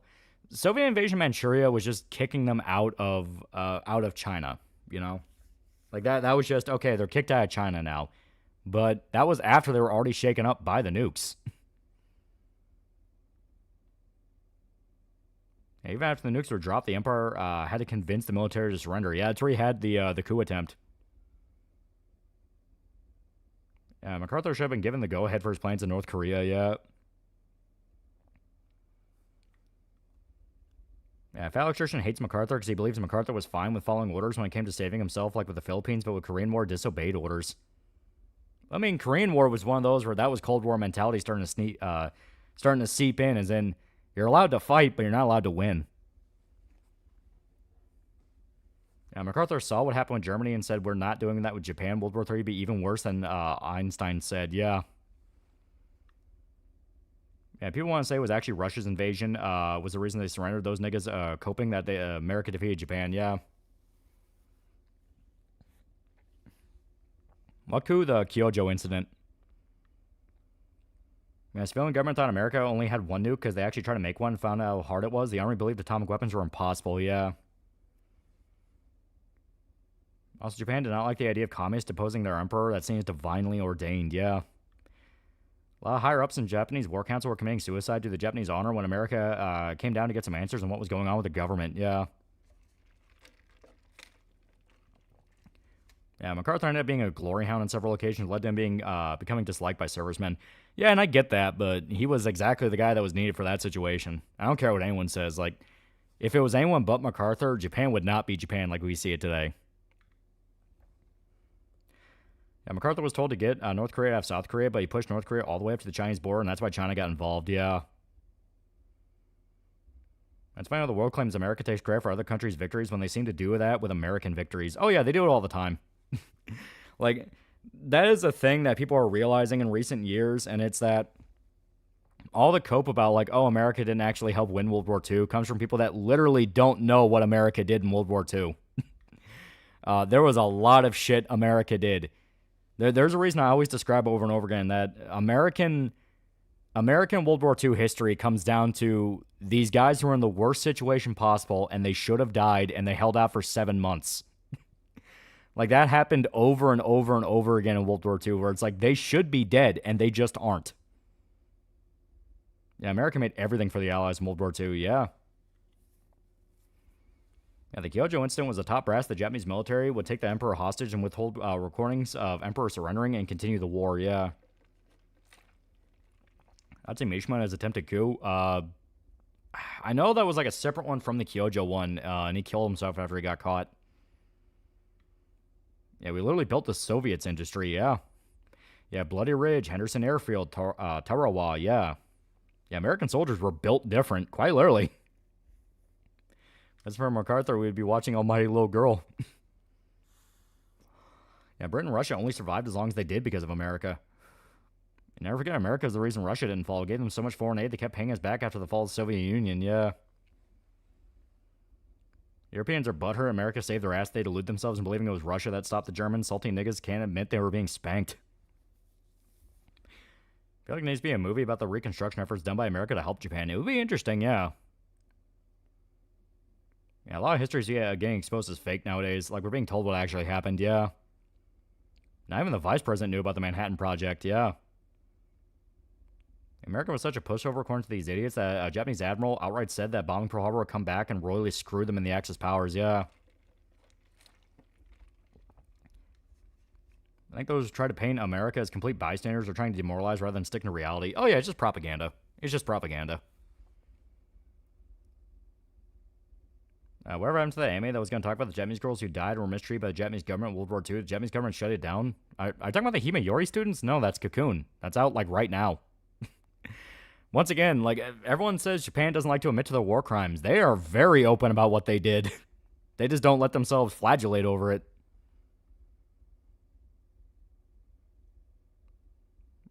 Yeah, also learning about how Nam really went down. A messy victory, yeah. Instead of Loli, the almighty Kraut. Yeah, U.S. side of the war was either supplying the Allies or fighting the worst theaters, yep. We set up the USSR's tank manufacturing for their dogshit T-34s and gave them billions of military armaments through Lend-Lease. Yeah, we just made the issues of them not making enough bullets a thing, yeah. Yeah, USSR made it to Berlin first. We kicked the Nazis' ass from Africa to Western Europe. Meanwhile, the Reds got buck-broken by Finland, yeah. Like, that's the thing. America fucking steamrolled all the way up. The one hitch was Market Garden. And that's just because too many moving parts. American exceptionalism is the reason the United States is currently imploding politically. The number one motivator for interventionism. Well, that's not due to exceptionalism. It's the opposite. America imploding due to interventionism is because every other fucking nation on the planet wants to make America their guard dog, and the minute America gets involved with something, then they bitch about the guard dog. The UN is infamous for that. Yeah, Simo Haya says hello. Also, the fact that there's an ocean separating us from Europe, why are we considered isolationists when there's a fucking ocean between us and you resent our involvement? Yeah. I learned about what Japan did to China and Korea. It's pretty fucked, like forcefully converting them to become Japanese dream like second-class citizens. Yep. It's grisly. Also, when they say you relate to the war, like, motherfucker, it was your war to fight, and you got your asses kicked until Japan touched our boats. Yeah, we made the Germans know how much they fucked up their war crimes, and boy, they're fucking annoying. The fucking Dachau massacre. Just lined a bunch of SS officers up against the wall and shot them. Yeah, Mark Garvin's because Montgomery was too retarded to not drop men in muddy terrain on top of tank divisions, yeah. Wasn't Market Garden basically everything that could go wrong did go wrong? Yep. Yeah, people believing the Russians would have steamrolled the Japanese are forgetting that they could barely withstand Germany, focusing on the Western Front. 2 soldiers per Mosa my ass, yeah. Silence crowd, I have the war crime stick. Yeah, history's fucked, yeah. Yeah, Mark Garden failed because British general was a retard. You ever watch Schindler's List? Yeah, it's very good. Wondering how bitter the Marines that fought in the Pacific Theater were after the war. There was a mix. There were some guys who never touched anything made by a Japanese company for the rest of their lives. Others were actually willing to forgive the Japanese. You had some really famous moments with that. A lot of the guys who were on the USS Indianapolis actually spoke with I think it was the admiral who was in charge of the ship that hit them. And they actually had a very pleasant conversation and were like, it's war, man. That's just what happened.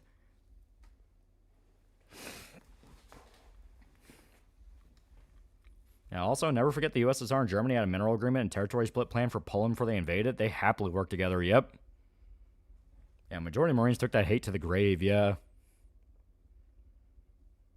American exceptionalism, not what's killing America. It's anti-Americanism and xenophilia, and the fact we have foreigners in our government, that's the killing America. No, I've seen shit's getting annoying. There's one thing I hope does come out of this for Come Down to come back, at least for like 2 cocaine-fueled premium episodes.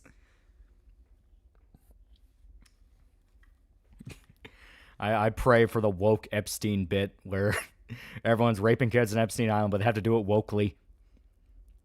People don't understand that Pacific Theater was absolutely fucking horrible. The fighting was 10 times more brutal and savage than in Europe. Damn Japs torture boys. We had rules, yeah. Yeah, a lot of American soldiers married Japanese women, yeah. Weren't there reports of the USSR being monstrous civilians and soldiers in World War II? Yeah, that's where you have the rape of Berlin. Yeah, Marine grandfather in the afterlife looking at his descendants like in Japanese stuff.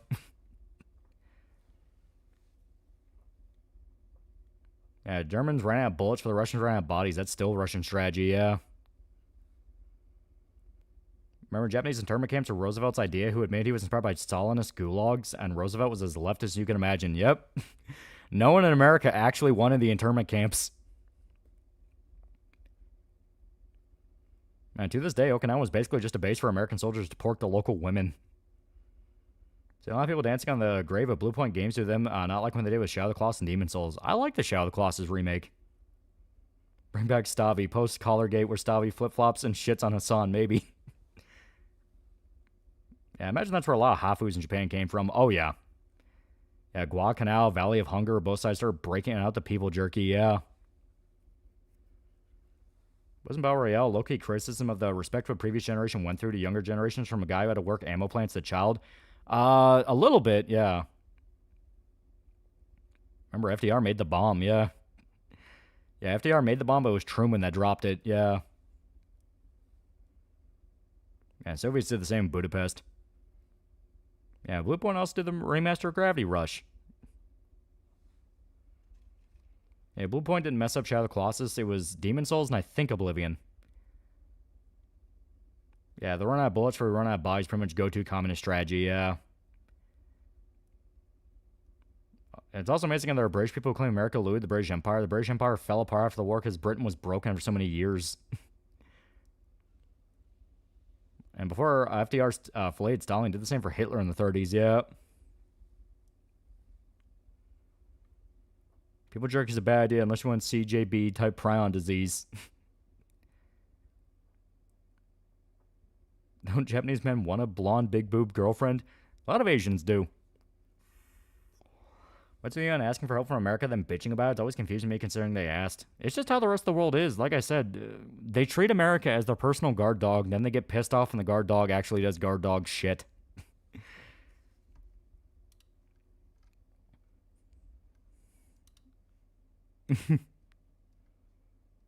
Yeah. Catching up on my pings.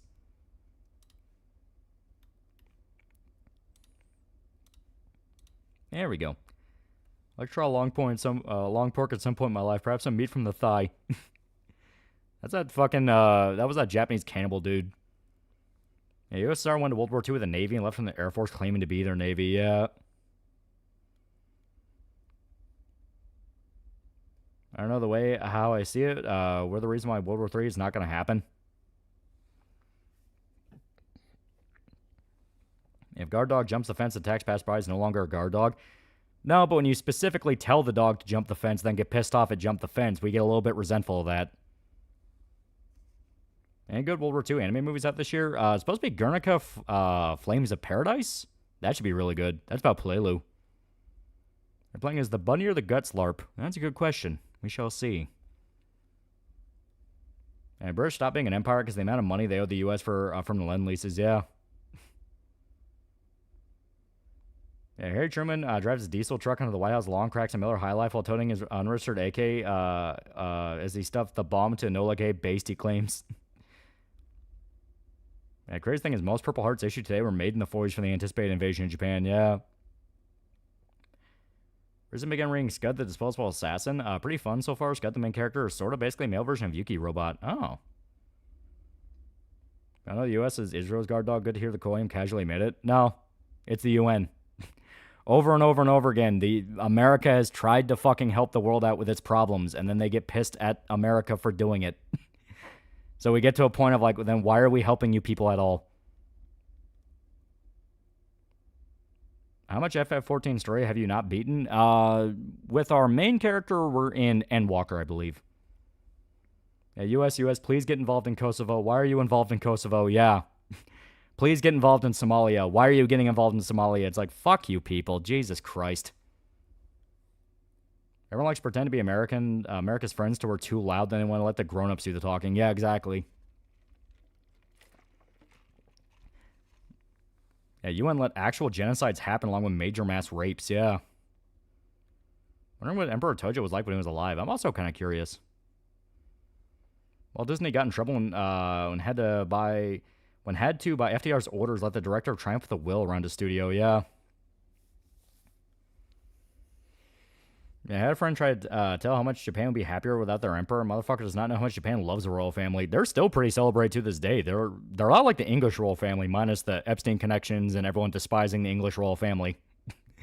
Basically, they're seen as like the English royal family 15 years ago, where they were like the pretty people everyone liked on TV. Yeah, Saddam has the bomb, invade. What the hell are you doing? No blood for oil. Yeah, literally that. Yeah, America didn't murder the British Empire for World War II. The British did it to themselves. Maybe they shouldn't have politely walked in German machine gun fire, yeah. America, please do thing, does thing, American way. Why aren't you doing my way? Yeah. Yeah, Tojo wasn't the emperor. He was an admiral. Hirohito was the emperor. Being $5, at the end of Resident Evil 9, Leon will be injected with the tree virus, turn him into a tree, and change his name to Tree on Candy. I saw it in a vision.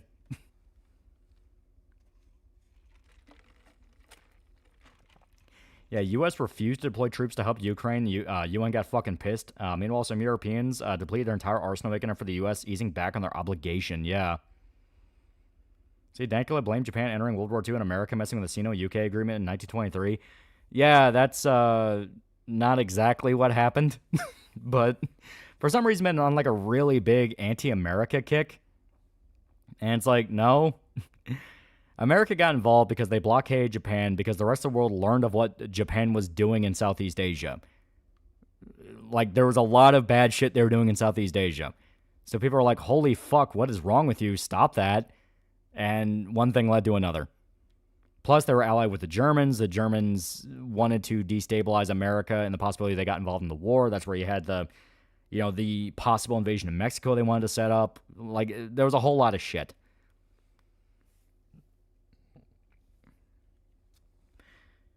Yeah, World War II was also the last time the Emperor had political power. Whole mess of World War II made so the Emperor was only a figure. Yeah, he's basically more of a celebrity figure. Why was Andrew with Epstein? Seville wasn't sharing? Yeah, right? Watching the Punisher show? Just finished season 1. Should I watch season 2? I would say avoid season 2. There's no reason to watch it. It wouldn't have sanctioned Japan if they didn't rape Nanking. Chuck gave him $2. RE9 ending. Leon got a harem except for Claire. Japan had an ultra-nationalist government that was attacking China. Had nothing to do with some agreement made in the 20s. Alright, we'll swap on over.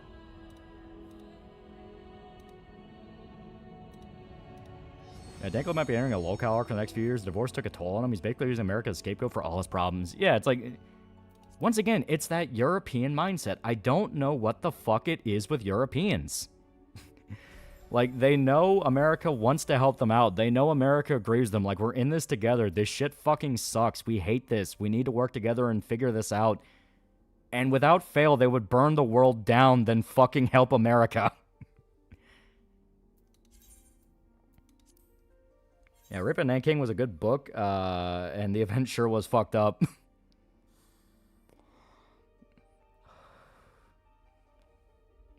I found this one video called What If Godzilla Minus One was historically accurate, and the second part is MacArthur in it. Do you think MacArthur found a way to defeat that version of Godzilla? Well, Godzilla Minus One addresses why MacArthur doesn't get involved. It's because China did not believe the reports about Godzilla. The Soviets didn't believe in it, so they thought, like, oh, fuck you, that's a lie. You just want an excuse to build up your military presence there. So MacArthur's like, we really want to help, but we can't right now because we could kick off World War III.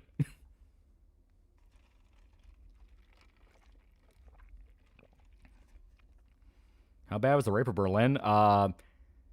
Check out Call of Duty World at War. You get kind of a taste of what they did. How long till he agrees with Hassan on 9/11? Yeah, right?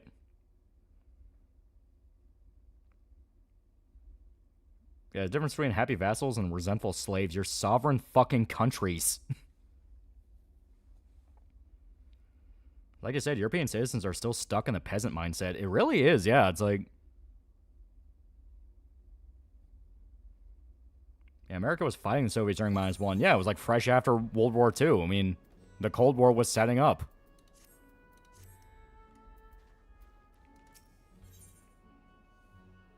Yeah, sovereign countries pay their bills.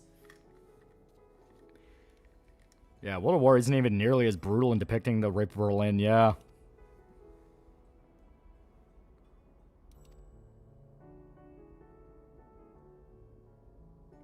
Godzilla Minus One's also a fundamentally Japanese movie. It would hurt the theme of the movie. The U.S. just swooped in and saved everyone. Yeah. Japan's action in World War II is probably influenced by them wanting to become an East Asian empire since the Russo-Japanese War. They were blocked at every turn between 1905 and World War II. Yeah, they're not calling us PSYOP because of Epstein. That's going to be politics now forever. Everything's an op.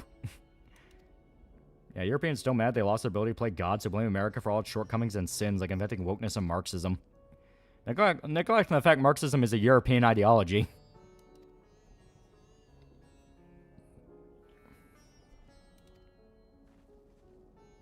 Thoughts on the story FF14? Oh, yeah. 14 story is really good. Really, really good.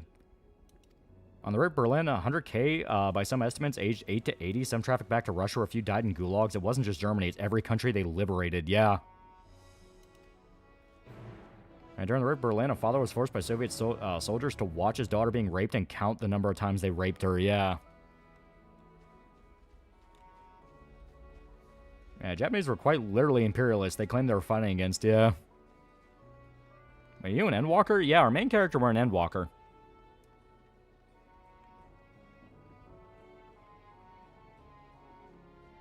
Yeah, Marxism, fascism, socialism, communism, national socialism, wokeness, all European ideologies, yep. And Canadian national identity is 1/6 hockey, 1/6 not being America, and the remaining 2/3 of being insecure about the fact we aren't America, yet we barely have anything distinguishing us from them. Who do you think will win a conflict today, US or China? US. We are still by far the strongest military force on the planet. For a simple reason in that we actually teach our guys how to shoot.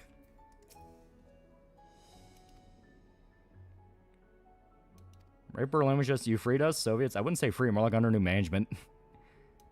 Yeah, World War showed a lot of what the Russians were doing in Berlin, but not a single one was in the game. If there were, it would be a lot harder to sell the Russians anything resembling heroic. Yep.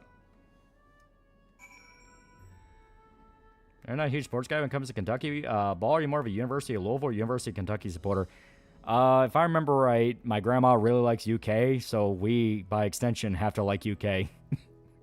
we don't have a choice. Anytime the fucking basketball season comes up, we like UK.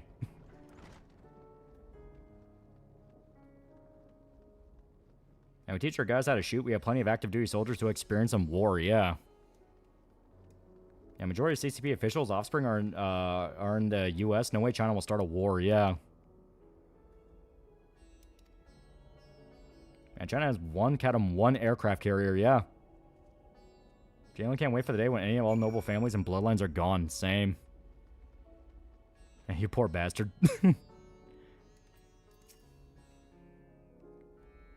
Yeah, people forget why people back then saw the Soviets as subhuman monsters. Not to say there wasn't Soviet troops trying to stop the rapes and were traumatized from what they saw. When Patton said we fought the wrong enemy, it wasn't an exoneration of Germany, it was a condemnation of the USSR. If they didn't grab the nuke, we might have fought them in the 50s, yeah. You like the Wildcats' chances in March? I really don't. I really don't. So far, it feels like all the best people got signed on to completely different teams or they had to graduate. Yeah, reading a woman in Berlin's all you need to learn. There's a reason why the author had to hide her identity. Even though we should have fought the USSR after World War II, but everyone's exhausted and low on ammo morale. I've said before, can we please just abolish the fucking concept of nobility and absolute rulers?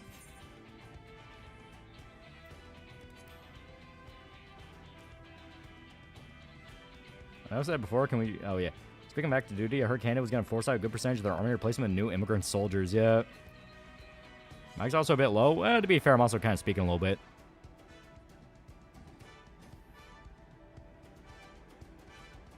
I'm looking forward to the second season of Monarch. Hopefully it's fun. Hopefully.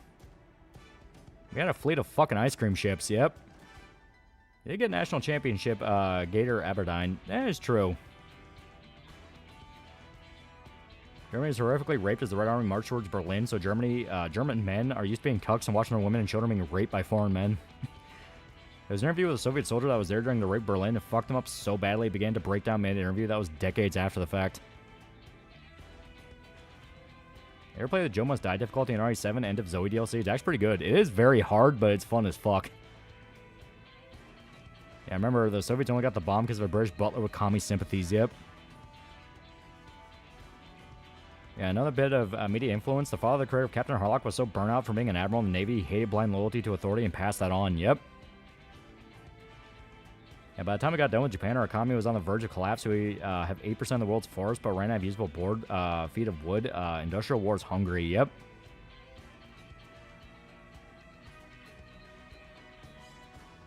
Apparently, they finalized design for APU for the next-gen Xbox, and all I can see is I can say why it costs $1,000. Fucking AI, man. At least the tech's current gen. I see John Berthal's Punisher as Shane from Walking Dead. To be fair, he plays him the exact same. Yeah, Russian vet was remembering the Jimosi he was getting. Those weren't tears of sadness, but tears of joy. Yeah, Soviets got the bomb thanks to a Brit and 2 American Rosenbergs. Yep. America's the only country can afford to have a forever war, make money for it. Specific people make money for it. The average Joe does not see the money from it. It fucks our economy to pieces. That's on the Junko Ferrata crime case in Japan. Everyone who has heard about it and everyone who was involved in that case agrees. Those boys should be dead. Like, they should be dead. Yeah, World War I ruined the European psyche more than you could ever grasp. Yeah, you're not wrong. Grave Captain Harlock was an admiral?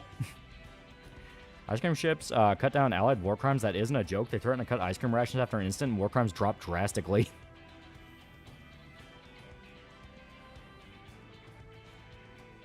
Did Europe actually call themselves vassals? What the fuck is that peasant mindset?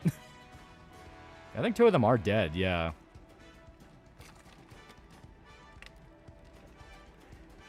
And speaking of other sports, do you see there's a strong chance the Bears leaving Chicago for Northwest Indiana? Oh.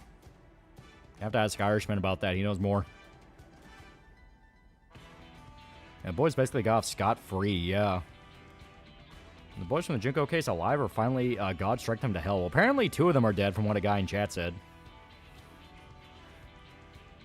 Yeah, World War I was basically the last breath of European nobility screwing around, yeah. I think Marvel will finally reboot the universe like DC did with their new event coming up. I don't know. It's possible, but at the same time, knowing Marvel, they're gonna do something stupid with it. In case people don't understand, could you explain peasant mindset? So peasant mindset is specifically a European thing. It also happens in Asia, but to be fair, Asia is kind of bucking against it in its own way. Where peasant mindset is you have the separation between mentality. Where you have people that are peasants. They do not like making decisions for themselves. They don't like anything that breaks a very rigid and status quo routine. So they'll just listen to the man with authority. Yeah, it's kind of where you get the man in a suit thing, where if a guy in a doctor's jacket comes in and tells you to do something, you trust him because he's a doctor. That kind of thing. Well, Americans are very skeptical. Our culture is all about not trusting that guy and going, well, what angle do you have here? What's your gain in all this? You know, we are specifically about kind of, you know, we're specifically all about bucking against authority and being very, like, we understand the need for routine. We understand the need for status quo. We understand the need for structure. But that means you're more skeptical of the structure than anything else, because if that structure fails, everyone's fucked. You know? Yeah, respect authority, but don't trust it. It's very American, yeah. I recommend Rotten Mango's video on Junko. In the same video, she covers the Korean Junko case. Like, the similarities between the two are just morbidly the same, yeah. America's found on not trusting the government and hating our overlords, yep. Yeah, the French Prime Minister did say free speech is bullshit, yeah. Yeah, we understand the rules, but we're not going to bend over and have the stick up our ass, yeah.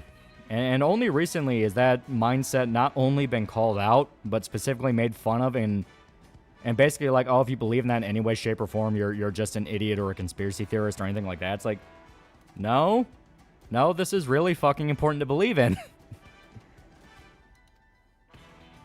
For God's sakes, a lot of American culture looks up to and loves Old West outlaws, yeah. Americans are against bucking against authority. There'd be a lot more dead pedophiles right now. Britain's at least arresting people in the Epstein client list. No, they're not. All the people they're saying they're arresting, they're immediately letting go. Like how that fucking prince walked out of the police station 12 hours later. He's fine. They're making a show they arrest him. They're not going to fucking arrest these people. I want to believe that mindset's been mocked during Corona. Well, it's been for a little bit even before then. Like, there was a serious trend early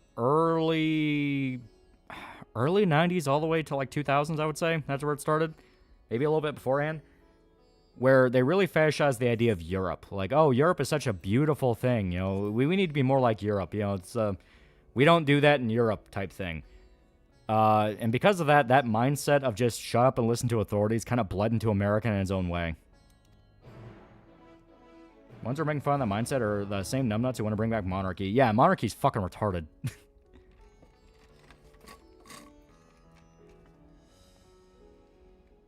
Does everyone else remember that one parody of Tetris? Complete History of the Soviet Union arranged to the melody of Tetris? Yeah. Yeah, Prince Andrew didn't even get arrested over the Epstein files. It was espionage, yeah.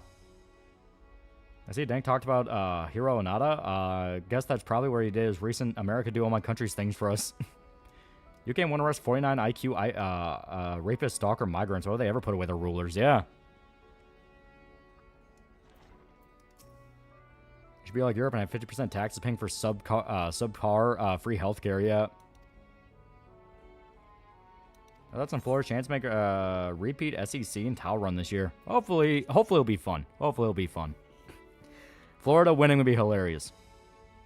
And we literally built our country's premise of fuck you, dad. You can't tell me what to do. You know, call people who promote monarchy and peasant mindset field tillers. Monarchy's surefire way to start a riot. Well, it's one of those things of it's impossible in the modern day. Like, it's impossible. People are not built to listen to a monarchy.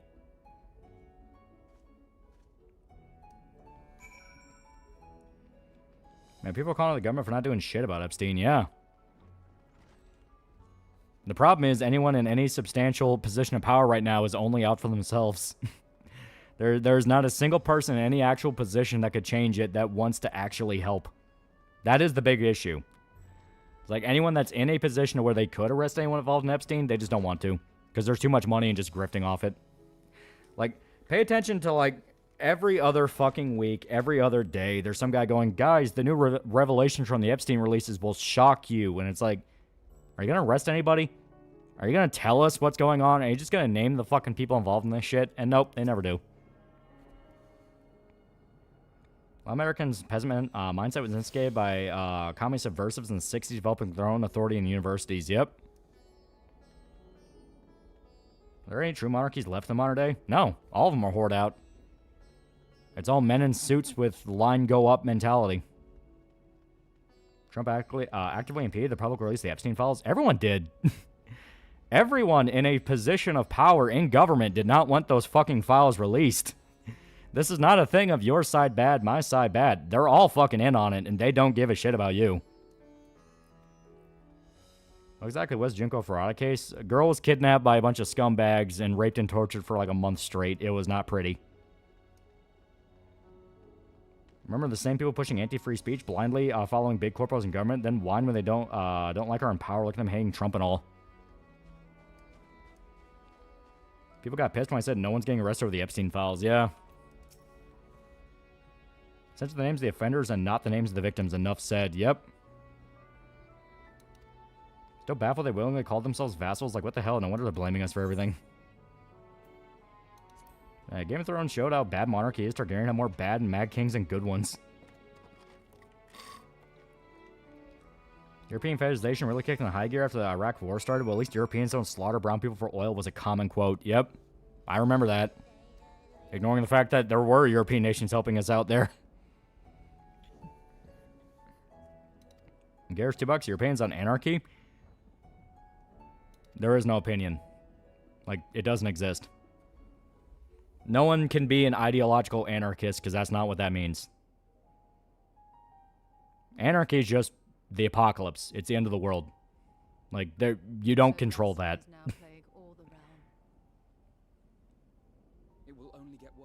Joe joined the Yakuza. Yasushi's back in jail 3 times, then died of medical issues. Hiroshi went MIA and likely works in a factory now, while Shinji's been in and out of jail for assault. Anyone face consequences after Junko case? To be fair, their social lives are ruined, but that's just it. Their social lives are ruined. Should we deploy anti-riot mooses upon Minnesota? It was only France who didn't want to go, and it was for a dumbass reason, yeah. I mean, no one can be an ideological anarchist. What do you mean by that? Exactly what I said. It doesn't exist. People who keep saying, like, they're ideologically anarchistic, no, they're not. It's like, they like the appeal of anarchy, as in they like 80s punk vibe. You know, it's like, actual fucking anarchy is the end of the world. Like, if you get anarchy, there's no structure. It's hell on earth. Like, it's fire, it's gunfire, it's raping in the streets. Like, it's hell. No one wants that. If there's one thing we've learned, fighting blindly and simply reacting. Anarchists are all gay anyway. Accomplish nothing. We must find a solution that addresses the fundamental cause. I stopped believing in anarchy the moment I heard communist anarchy and capitalist anarchy. Yeah, it's like, that's stupid. Hear about the case where Antifa members killed a guy and it was caught on a recording? That was in France, right? Because, yeah, that's ending up having some major consequences over there. Captain Mercury, $5. Talking about Game of Thrones. You watched Night of 7 Kingdoms? I did. It's very good. It's very good. Yeah, Haiti in a nutshell, yeah. Anarchy is not the end of the world. It's an opportunity for your enemies to exploit your country eating itself. True anarchy is the end of the world. Because there's no way you're putting it back together. I mean, hell, like a guy said, look at Haiti. Haiti's just an actual no-go zone no one goes to anymore. Not saying I disagree, because in a situation like anarchy, there's always going to be some people who will fill the power vacuum. Even then, it's always one bad day away from going right back to how it was. Yeah, if you want to know what anarchy becomes, look at Sub-Saharan Africa today, yeah. Yeah, it's like South Sudan, yeah. True anarchy is not possible outside something like mad. Yeah. It is entirely unfamiliar to me.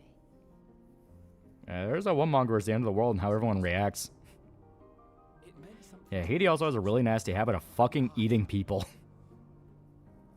Big Time Anarchy, if you watch Sons of Anarchy, it's pretty good. It's pretty good.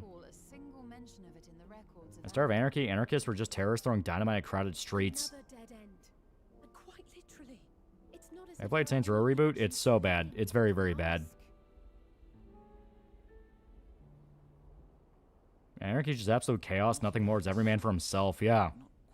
Yeah, it's not a refined fucking dialect. Yeah. Kind of goes against the entire point. Yeah, Congo's had a civil war for over 20 years. Constant reports of mass rapes and murders, wiping out entire villages. Yeah.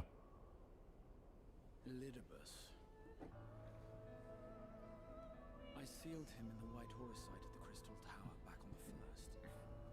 Remember when Trump gave you hope shit could get done? I missed that time. The frustrating thing about Trump is he did his winter big W thing, and now we gotta wait for the spring big W thing, then the summer one, and then the fall one. It's his fucking cycle over and over again, where he'll do one really big thing and be like, oh, that's really cool, and then everything else is just, dear God, nothing's gonna get done. Yeah, funny you mentioned that. Wise Kid You Know is appropriate skit on Anarchy. Yep. Go bad for the Dominicans have to endure the Haitians as neighbors. Yes, we can but act and hope. Haitians seem like mostly okay people, but damn, some of the stuff that's gone down over there over the years is terrifying. Its own little piece in the Middle East. Should we learn the first is safe? Reason to keep fighting the good fight. Yeah, the Save Act, yeah. Which, I mean, to be fair, that seems kind of cool. But, you know, it's like the whole thing of, like, yeah, there's a massive globalist cabal of pedophiles that have been raping kids for years and have actively killed American citizens to protect it. It's like, okay, we're just not going to do anything about that? Okay. I think Trump is compromised. On the Epstein thing, I absolutely think he is. Not in that he himself has raped kids, because, A, if he was, they would have just released that as part of a super breaking report thing and wouldn't even have had to talk about the Epstein thing to fuck him over. But at the same time, they keep hyping up that there's, oh, if you look into the files, there's like shit of like Trump raping kids, guys, trust us. But people are actively digging in the files right now, and they haven't found anything like that. Like, and you know for a fact, if there was an actual picture of Trump with a kid in a compromising situation, whether it be legal or illegal to post, that shit's getting spammed everywhere. You know, it's that kind of simple Occam's razor style answer says to me that Trump doesn't want to fuck up the boat, and he may have friends and or family. We know Steve Bannon was compromised, so there may be other friends and family of Trump that have been implicated, and he doesn't want to fuck them over. But at the same time, this is one of those of like, dude, fuck them over, fuck them over, fuck them over, fuck them over. Trump's on the files mostly about how Epstein hates him, yeah. And yeah, there's that other thing of like Trump openly hated Epstein for years, so it wouldn't make sense that there's something that smoking gun against him. Somebody would have found something at this point, yeah. Yeah, Trump was a snitch, yeah. He went to the FBI in the early 2000s because anyone who knew who Epstein was because they thought they were evil, yeah.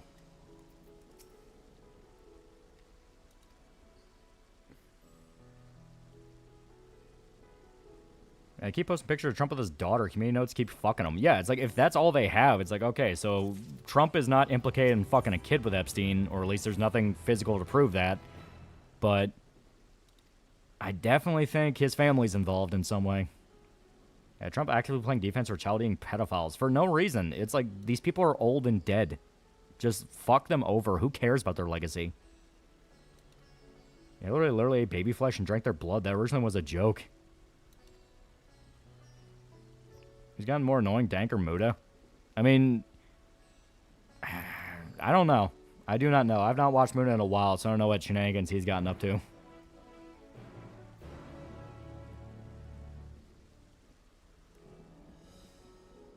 Every time I had these, see these dumbasses saying, guys, Trump had contact with Epstein, he's a pedo, I get the same feelings when everyone who knew Shabman was lumped together with him. Well, it's like, I'm not against that hounding these people because it is one of those of like, you knew and you said nothing, it should follow you. Even if you had nothing to do with it, it should follow you. Because, you know, you're kind of paying for your sin of apathy in that way. You know, it's one of those of like, if you want to prove you weren't involved, fucking prove it. I'm perfectly okay with that haunting them for the rest of their days if need be. Because it's that big. It's that important. But it's one of those of like, dude, if they knew something or were involved in some way, it's like, yeah, dude, you absolutely should be lumped in. Like hell, you had the ladies of The View going like, oh, all we did was go to some parties, and everyone's like, are you fucking kidding me? Because like, what was it? Every single host of The View was named in the Epstein files and were like openly talking with Epstein. And they're like, oh, all we did was, you know, go to some parties. We didn't even know what was going on. People are like, are you fucking joking?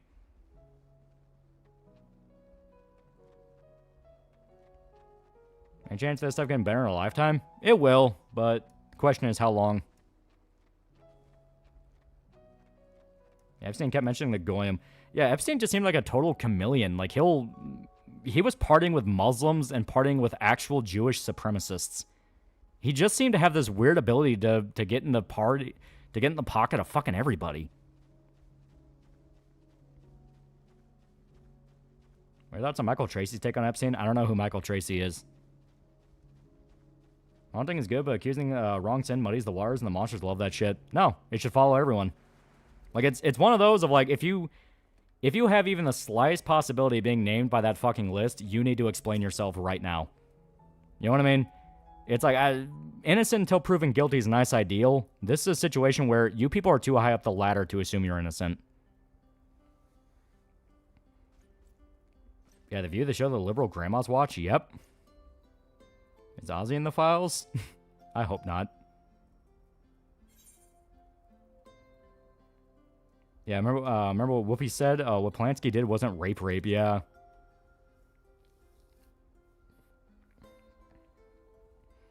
Yeah, View was doing the whole I was just there for the snorkeling, yeah.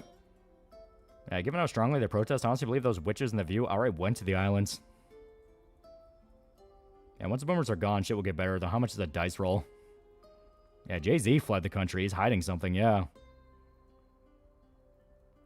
I bring in pop culture this stuff. Epstein reminds me of a lot of Rollin and Max with how he seemed to be able to talk his way into anything and manipulate anyone, yeah. Case aren't really comparable. Shadman was a creep at most. Epstein had a human trafficking empire. You think Purple Man from Marvel could make his own Epstein Island? Easily.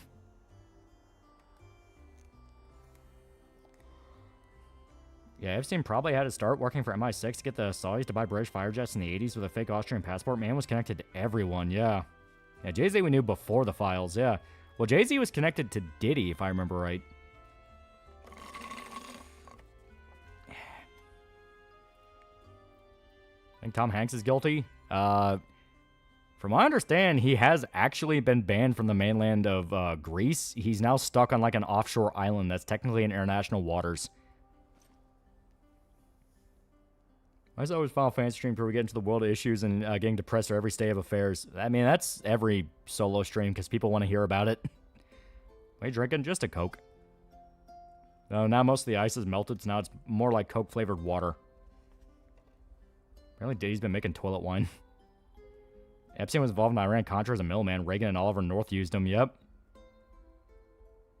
Yeah, Tom Hanks defended Roman Polanski, yeah. How the dogs doing? They're doing very good. They're doing very good.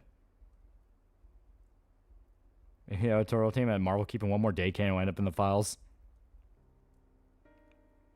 At least our favorite schizo Mel Gibson was never in there. Yeah, Hanks fled America before the Epstein stuff first became public almost 10 years ago. He's guilty of sin of something, yeah. Jay-Z on the files? I think he was named in them, but like I said, he was connected to Diddy, and Diddy had his own version. There's a point, world event stuff happens a lot in 14 stream for some weird reason. People bring it up. People bring it up. And there are multiple swimming pools. The Epstein property confirmed they weren't all filled with water. Favorite movie made by Mel Gibson? I really like Hacksaw Ridge. Hacksaw Ridge is really good. Can you read my comment about the Rothschilds, or is it Shadowban word? I have no idea what you were bringing up. Yeah, Jeffrey Epstein was a fan of Yuri, so it couldn't have been that bad. Michael Keaton on the file is actual culpability, not just context as mentions. I don't think so. I haven't heard him being brought up. Berserk news, nothing. We ain't got shit. Yeah, Jay-Z's named in the files and said one of his girlfriends didn't want to go to the island. Yeah.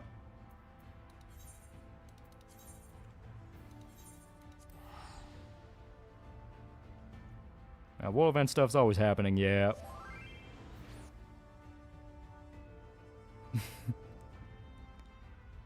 Cyberpop news, as stated, we have the comic up on 2 places. Let me try to get my salesman mode on. So, we have Cyberpop officially up on 2 places. We have it up on Lulu, and I just got the proof from Lulu today. It looks pretty good. My only real issue with it is the binding, where it's a little... Binding is a little tight. It's a little sticky. So you kind of have to, like... I keep drifting to force it, but you don't want to, because it's more like you just have to, like, open it up a little bit to really get the binding loosened up. But still, it's great. It's great.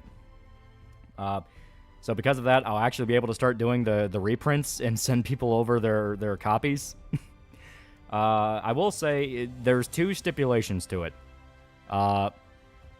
One, it will only allow black and white, which personally I don't have an issue with, just due to the fact of, I mean, the majority of the story is black and white, so the only real difference is the forward and afterward segment will be in black and white this time instead of color, which it's like, I think it's fine because Lulu is literally the only goddamn print-on-demand service that actually fucking went through and helped.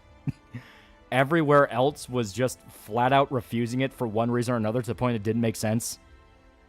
Like, it was to the point I was Googling the issues for other print-on-demand services, and people will say, like, oh yeah, it's a problem all the time, I just use Lulu now. Like, even Drafted Digital, the one that seemed the easiest to use, it was saying it was preparing the manuscript for like 3 weeks, and it was to the point of like, okay, it should not take this fucking long to prepare this. What the hell is going on? So I looked it up. And yes, it's a common issue where there can be an issue with your manuscript on Drafted Digital, and it just won't tell you, and just be stuck as preparing manuscript for weeks on end until you send in a support ad, like a support ticket. And when you send in a support ticket, that's when they get back to you and update you and tell you about the issues.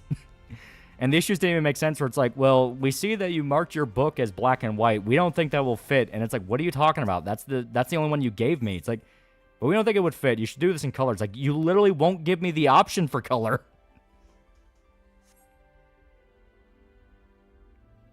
Apocalypto visually was cool. Lava was just a mess. I like Apocalypto. Isn't this the 3rd replacement printing place you've looked at? Yeah, like everywhere else, there's some crippling issue. Lulu is the only one where I uploaded it, I ordered a fucking author proof, and it showed up in 2 days. I think next time you should get test copies of comics so you're able to see the issues of the prints so you can catch them before they're distributed. I was waiting on a fucking sample. That's what would confuse me about Mix'em, the one we used before. I was like, so we're going to get our copies, right? And we just never got them. And then they started sending them out to people, and it's like, I mean, shouldn't we, like, verify this is good before we do this? A Composite Crisis strikes again. If you reference something like this in the next chapter, like Yuki complains about something on her favorite manga, that could be funny. Tagashi almost finished the next batch of Hunter x Hunter chapters. The color it in was the Sonichu color palette. I'm getting into PS2 modding for both PS1 and PS2 games, taking some practice formatting, but all in all, it's pretty rewarding. Will be next video sponsor.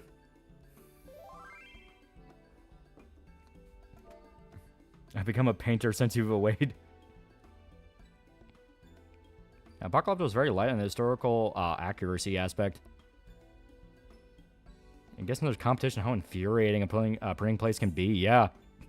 Like, like Lulu, I was expecting, like, okay, there's going to be some problem in the manuscript. There's going to be some issue. Nope. It went through perfectly fine. I got my author sample. It came in fine. So I'm like, all right, what's the catch? What's the fucking catch here?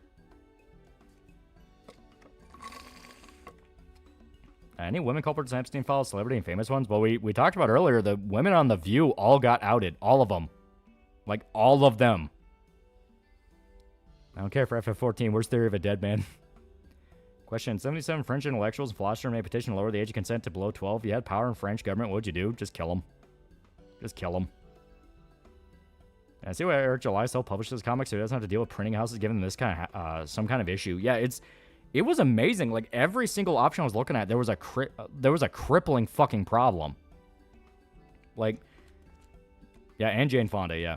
But like every printing house, there was some crippling issue to the point of like, I physically can't use you. Like the local one I wanted to use, print quality fucking amazing, but they overpriced as fuck. It would cost $15,000 to get everything reprinted. Not even just to ship it out. It would have been expensive. But as stated, print quality, very, very good. Then you had the issue with Amazon KDP. Amazon KDP just refused to publish it as a graphic novel. It kept trying to treat it like a book. And anytime I would talk to support and be like, this is not a normal book. This is a graphic novel. You can see the manuscript. It's fine. Like, the margins these are in are fine. And even the guys on the support I'm talking with are like, yeah, this looks fine. It should go through. It would try to go through. It would say, nope, you're out of margin. And it's like, I physically can't use you. I physically cannot use you because you still don't have a setup in place for graphic novel shit. Then I tried to use another one, Drafted Digital. Well, no. Then I tried to set up a Barnes & Noble's one. Because you can do like publishing through Barnes & Noble's. And it'll actually like not only do print on demand for online, you can also have it stored in Barnes & Noble's. It wouldn't even let me finish the setup page. It would keep saying my tax information was incorrect. And it's like, what are you talking about? Like, my tax information is fine. Like, this is fine.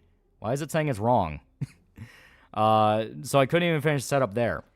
Then I went to Drafted Digital. Drafted Digital, it acted like it was fine. It acted like it was perfectly okay. Then 3 weeks go by where it's still trying to...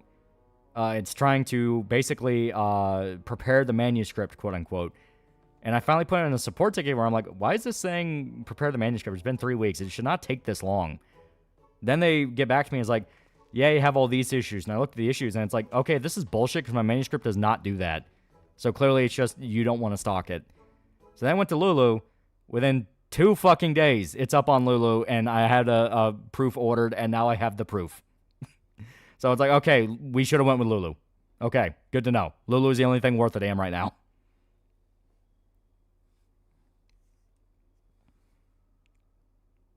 Yeah, tax info? Yeah, it needs your tax info. That is a thing. Because if you make money off it, because it'll give you royalties or sales or anything like that, it has to have your tax info because it has to send you a W-9. Been a right-wing or right-wing celebrity out yet from Epstein list? More than a few politicians.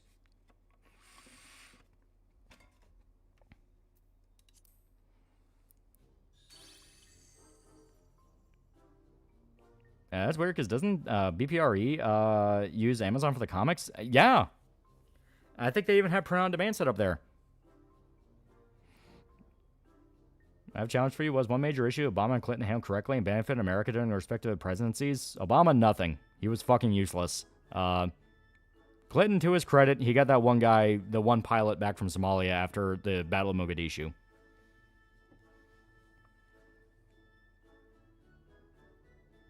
No offense for the other guys who are part of the Indiegogo helping with this issue. That's the thing. The problem I was trying to fix is something that really should not have been that hard. Like, that's the amazing part about all of it. It's not even that hard. It's just uploading it to a storefront, basically. But I just kept running into this issue where over and over again, these different print-on-demand companies were like, oh, we can't do that, we can't do that. And it's like, what are you talking about? You can't do that. And I would Google it, and it's like, yeah, for some reason, they just don't fucking... Like, we thought the issue with Mix'em was just the Mix'em. You know what I mean? Like, it was just an issue with Mix'em. This has been a rampant issue across the entire print-on-demand industry. Like, that is the thing that astonished me. I underestimated how fucking bad it was. Apocalypto couldn't decide if it was a movie about Mayans or Aztecs. To be fair, it was both. You followed a Mayan warrior who was captured by the Aztecs.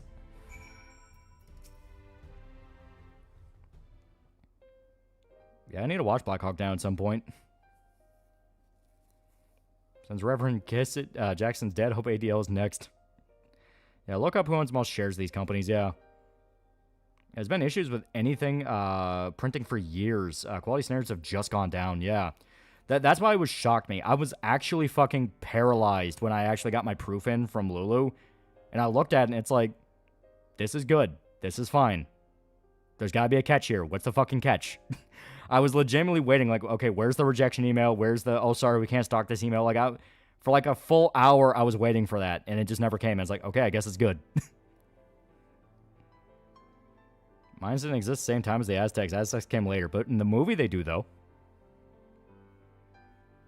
I think that big black guy, Eric July, set up his own publishing print company and handle his comic releases because other companies wouldn't work with him, probably because he was black. Well, no, it's just, this is just a thing going on with print-on-demand companies. They're just dog shit now. They're just bad. He felt like Spider-Man or something good happened to him. Who just wants feet pics or your dog feet pics? Dragon Quest 1's just Ultima's overworld with combat adapted from Ultima's dungeon crawling mod, i.e. turn-based combat. It's amazing how many console games are just dumbed-down PC games. Ever tried a Japanese company? Their printing is perfect. Well, is there, like, any Japanese company that would accept it? Like, that's what I'm kind of worried about. I should contact Grippa and see if he can publish under his brand, not being shitter, being legit. I mean, honestly, I don't think that'd be the worst idea to toss an email at. We have a manuscript we can show them. Mines did exist. Mine Lady was a translator of the Spanish conquistadors. Yeah, Eric July had to set it up himself because other printing companies probably thought they would rob them when he came to pick up his comics because he's big and black. Do you know when the Cyberpop box set is being shipped? I still haven't received a tracking number email. That is basically the last thing we have. That's the last thing we got to send out. And that should not be very long at all. Oh, the rate things are going, people are probably going to start getting them before we even realize. Because that's exactly what happened to last year. Like, as soon as people started asking, like, hey, where's my stuff? It was like, okay, we'll check. And then it's like, oh, yeah, no, I got it. It's like, oh, okay, fuck. Gets they'll feed your comic to an AI and hit you with copyright strike and report you to the IRS because they deliberately sent you a modified W-9. Yeah, a printing company probably just want textbooks and don't want to deal with graphic novels since manga did blow up to take over the comics world. I mean, maybe. Are you using to print your comic and distribute them? Like I said, first run we did Mix'em, and Mix'em never sent us their samples, and they fucked up the margins on it. But I went to Lulu. Lulu, I got the author proof from them. It looks good. It looks fine. You know, it's like, okay, this will work. So it looks like it's gonna be from Lulu. Because I was gonna basically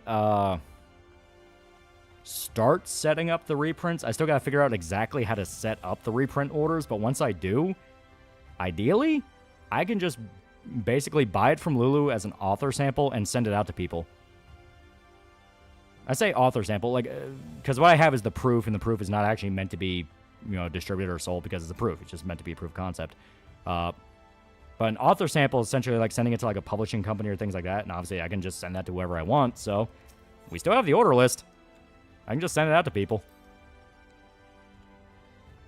Yeah, probably just need to send Lulu a list of addresses. Yeah, basically. Unfortunately, the margin for the beginning text for a version cover is a bit bad. Yeah, because like I said, we never got our sample to see how the margins were, and it's like, okay, we need to fix that. Just print-on-demand companies, man. Like, they are fucking crazy. Spanish showing up at the end of the movie doesn't make any sense because in the time period of the movie, Spain was under control of the Islamic Caliphate. But it's a good movie, though. It's a good movie. What movie from or in 2026 would you recommend? Bone Temple was really good. I really like Bone Temple.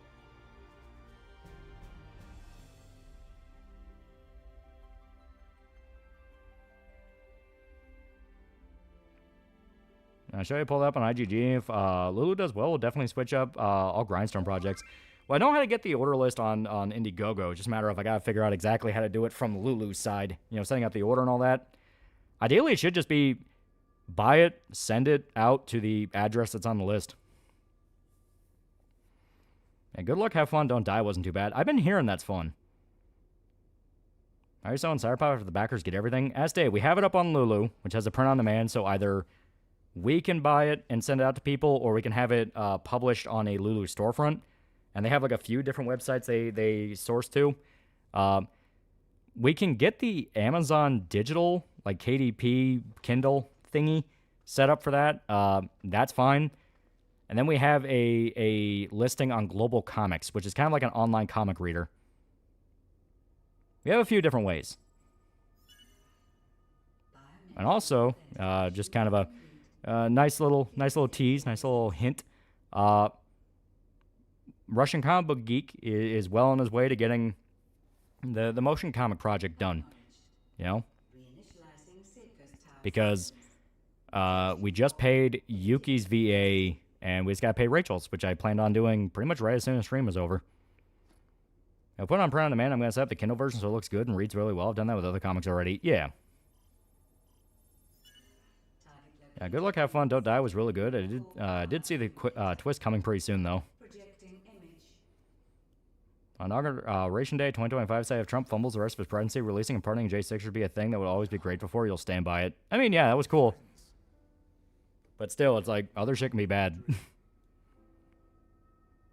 I respond to a guy who's answered the fact we found skulls of women and children in Aztec temple as well. They were probably prisoners of war. Just say, it's dumb. Like, it's still women and kids.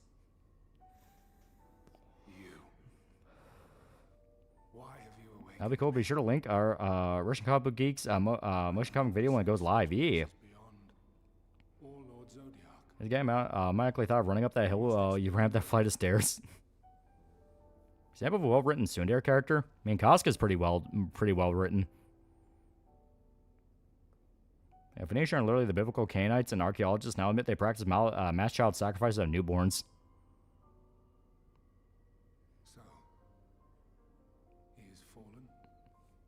We may be fun, but Apocalypto makes my inner history buff want to shoot myself.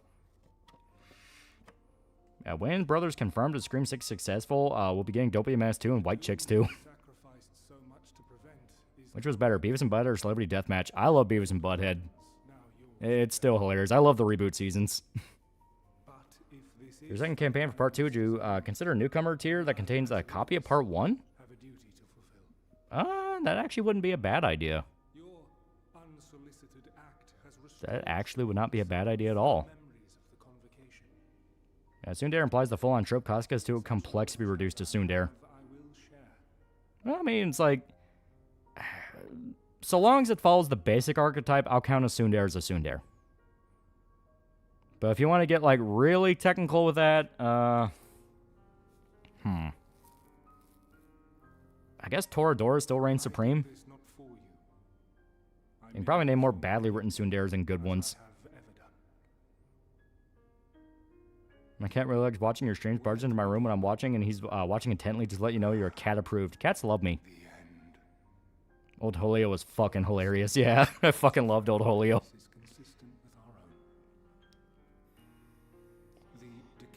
Is Potato Casca technically a tsundere?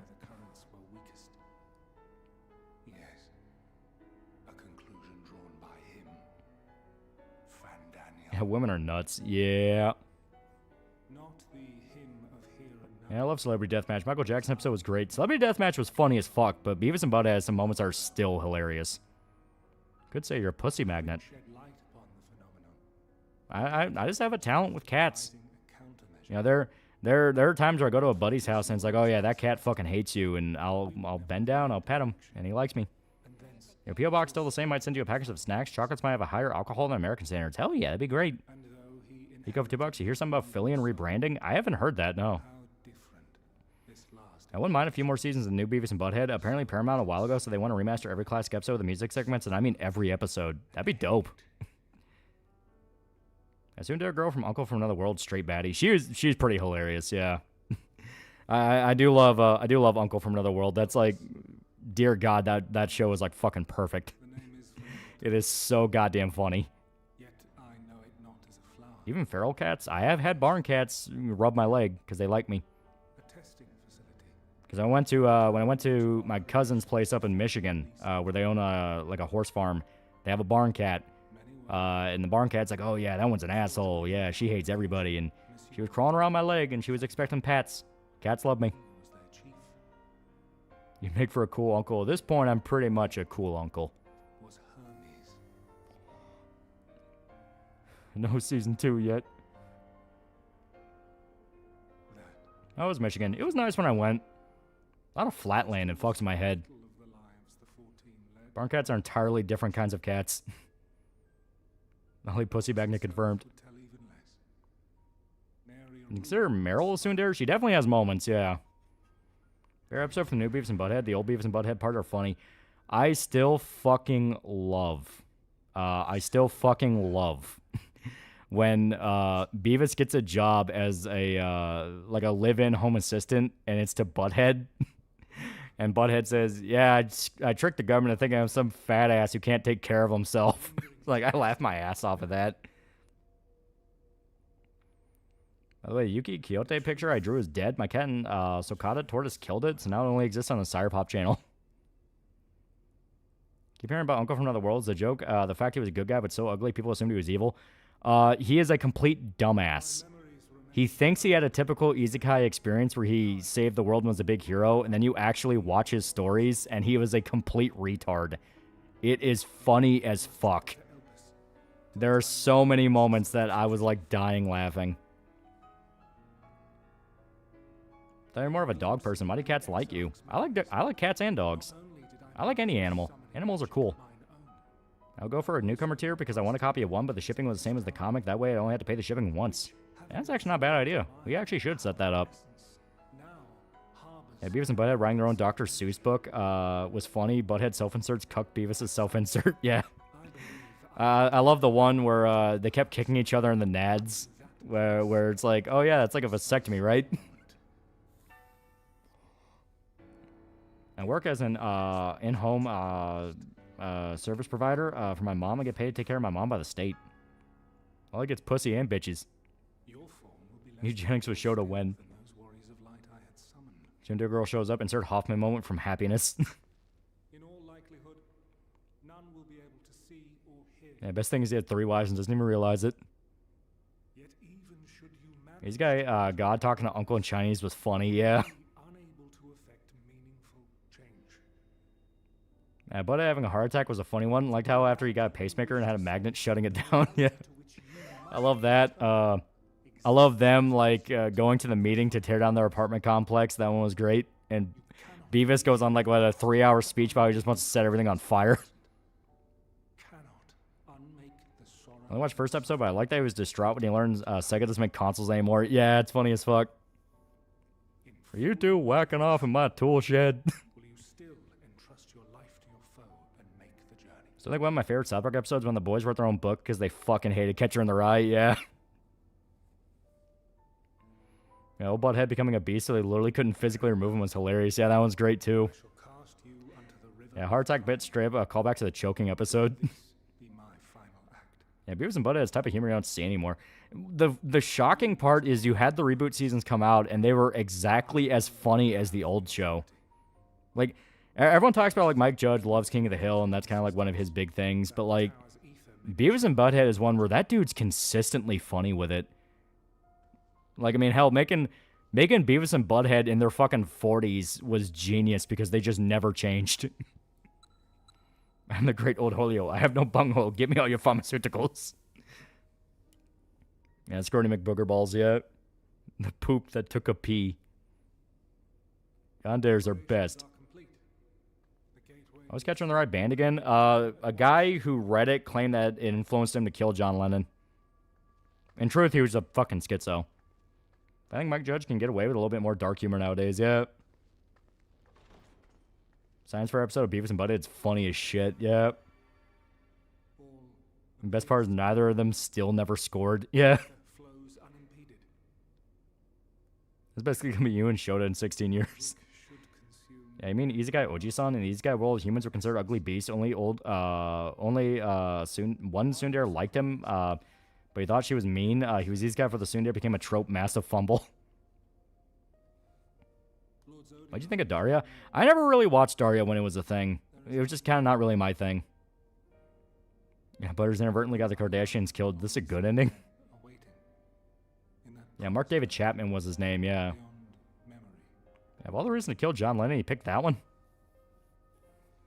Yeah, what do you know? Another thing Amazing Atheist is dead wrong about. Douche thought Beavis and Butthead coming back would have sucked. Good thing he's never right. Yeah, no, Beavis and Butthead coming back was amazing. Yeah, Judge loves Beavis and Butthead as one of his first. He fought long to get the rights back. Yeah, Daria is awesome and worth the watch, but it's a product of its time. Could only be made in the 90s. I got a chance to watch Daria, Beavis and Butthead, but I love King of the Hill. That's some Beavis and Butthead reference in Fallout. I mean, all around, I'm always happy when there's a reference to him. It's great. Uncle from Another World's fucking hilarious. I love the nephew being as ignorant to love as his uncle, yeah. To be fair, the girl that likes him was a fucking lunatic when she was a little kid. It's like, I don't blame that guy for being fucking traumatized. Yeah, it's good TC Carson's back with God of War. Oh, hell yeah. Why'd John Lennon go to the John Lennon murder site? Was he stupid? What are your thoughts on the new King of the Hill season? Flawed, but it had some great moments. Everyone loves Bobby. Bobby and Joseph are the best parts of it.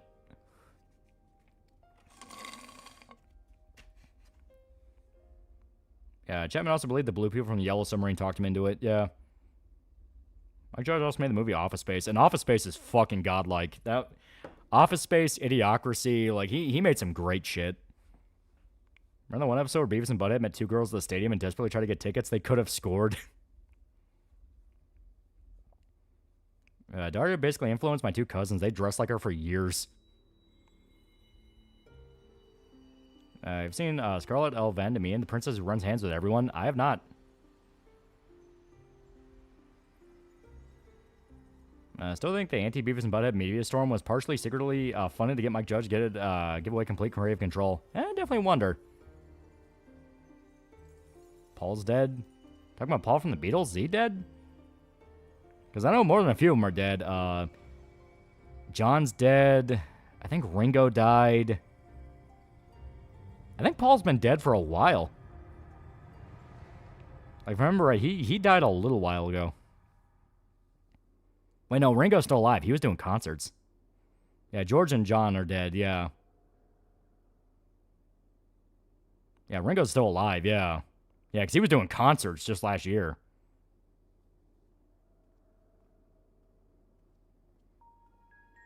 Yeah, kill John Lennon. Kill John Lennon. John Lennon's dead, buddies. Oh.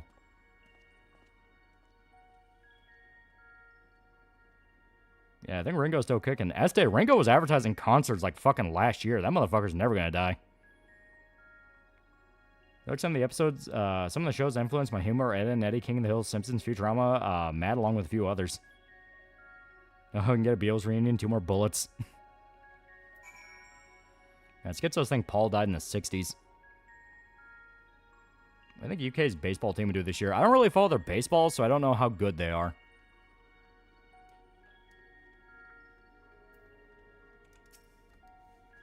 You know how high the Beatles were when they made the song Yellow Submarine? Yeah, trust me, if Paul McCartney was dead, I'd know him because my mom would be crying. I'm finding more time passes, more and more people are going, John had it coming. I grew up in Arctic Hunger Force. I'm going to be quoting Dr. Weird till the day I die. I think Boondocks could come back. I don't know. Boondocks was such a specific series for such a specific time. Like, I don't know if they'd be able to come back. Because, I mean, A, John Witherspoon is dead, and Charlie Murphy's dead, and they were like 2 of the heavy hitters on the show. So I don't know if it'd be the same. On top of that, I don't know if people would get it. You know, it's like... Because...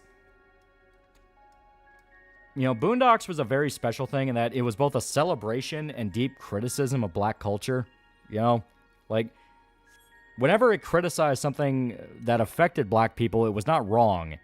But it was also willing to say black people also make their own hell. I don't know if they can do a show like that anymore. Yeah, just like Daria, Boondocks were a product of its time, yeah. It would be hard, especially with Charlie Murphy being dead since he was one of the writers, yeah. Yeah, too many of Boondocks' best are dead. Dude, doing the show without Granddad is like, how do you do that? Yeah, they tried to bring it back, but it was canceled. Yeah, you get called an Uncle Tom for doing Boondocks these days. Isn't one of the female actors for the show dead as well? I think you're right. It's not the It's not the main one who played Huey and Riley. She's still alive. She's actually still doing movies. Still a very good actress, too. Yeah, Boondocks comic strips were controversial in their own time, yeah. MLK episode's like a fucking scalpel to the black community, yeah. Yeah, Regina King, yeah. Regina King's a really good actress. She's in Caught Stealing. She actually plays like one of the bad guys, and she's a pretty good bad guy. I think they had a few episodes of Boondocks recorded and ready to air, but they canned it. Wasn't the reason the Boondocks Revival was canceled because Witherspoon died? Yeah. Yeah, Boondocks was of its time. I highly doubt Black America would put up with Magruder calling out some of their bullshit. Yeah, but we'll get Captain Durag, yeah. Isn't there a new show the producer of Boondocks is going to make? I think you're right.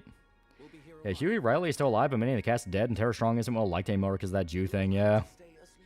And season 4 was also kind of weak. Well, that was after Aaron Magruder left.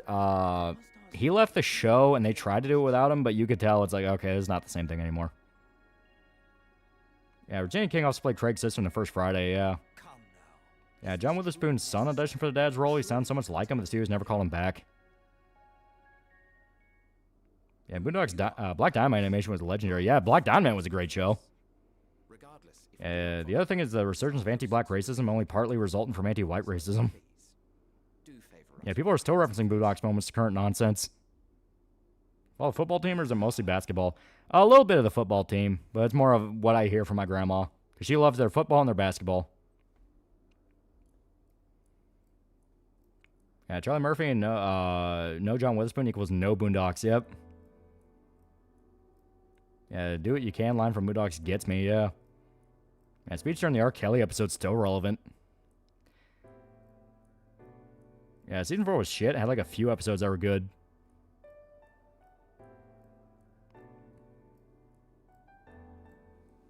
I'm surprised Black Dynamite animated series was so short-lived. Well, that comes down to making a very good, well-animated show takes time and money, and that's things Adult Swim do not like. It's like, how dare it not be cheap? Remember Gangsta Delicious episode where put a disclaimer telling the audience just a joke and should relax? Yeah. Yeah, Black Dynamite cartoon made me want to fuck Honeybee even more than our movie version. How'd you even do Boondocks like show nowadays? I mean, there is a lot they could pull from. They could talk about BLM and the absolute fucking industry that is racial grifting. Because, I mean, that is a real thing. A very real thing. Yeah, Adult Swim wasn't going to pay money for Black Dynamite, yeah. Hey guys, me and Yoko made a new song that would change the world. It's called Women Are Knit. News articles about the Beals split up. Yeah. Yeah, Boondocks comic was a different animal. The show was basically The Simpsons in the sense these civilians somehow got involved in every relevant trend of the time. Do you suppose she created it? Yeah, they actually tried to get John's son, the YouTuber Run JD Run, to voice Granddad because he actually could do the voice, but JD was put off by the producer's antics and ultimately said no, yeah. Yeah, Mike and Moore made a video about BLM, a really good one. Yeah, Smiling Friends is very cheap for how successful it is. That's why it's allowed to have several seasons, yeah. So let's leave it be. Yeah, Boondocks would have had a field day of BLM fraud and grifting, but they would never touch that sacred cow now. Yeah, wasn't Aaron going to make a sequel and it was sometimes borderline some of the most racist stuff? They also touched racial grifting in the past, and Coulter being one. They definitely called out for being one, yeah. Yeah, black entertainment television was the worst thing I've ever seen in my life. Yeah, I mean, wasn't part of the message the fact that Tom, the type of black man mocked by black community, has life together? Yeah. Yeah, they called out grifting back in, like, Season 2. Magruder did not pull punches, yeah. They touched on racial grifting with the BET. Niggas are just gonna be niggas. We can at least make some money out of it, yeah. Yeah, at least Boondocks partially mocked Jesse Jackson for turning the civil rights movement into a revenge-based collectivist movement he became the face of, yeah.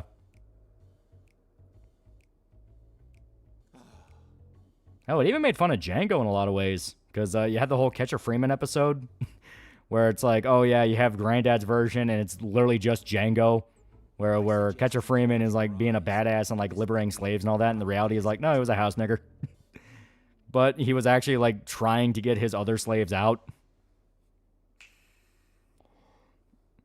Here's a question: would Aaron even write a Boondocks thing criticizing BLM? I think he would. When the truth of what happened came out, with all the money going missing, there was a large chunk of the black community that was pissed off. Huey Freeman, 9/11 was an inside job. Jesus was black and Ronald Reagan was the devil.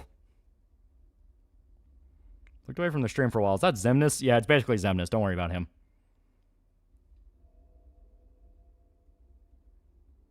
Is this it? This is what I got all those ass whoopings for? Yeah, I can't do Boondocks anymore since they'd be too scared to criticize anything in the modern black community. They get shot in the street. Ringo learned about immortality when he had tea without octopus, but didn't want to tell the rest of the Beals because he knew John didn't deserve it and the others would totally spill the secret.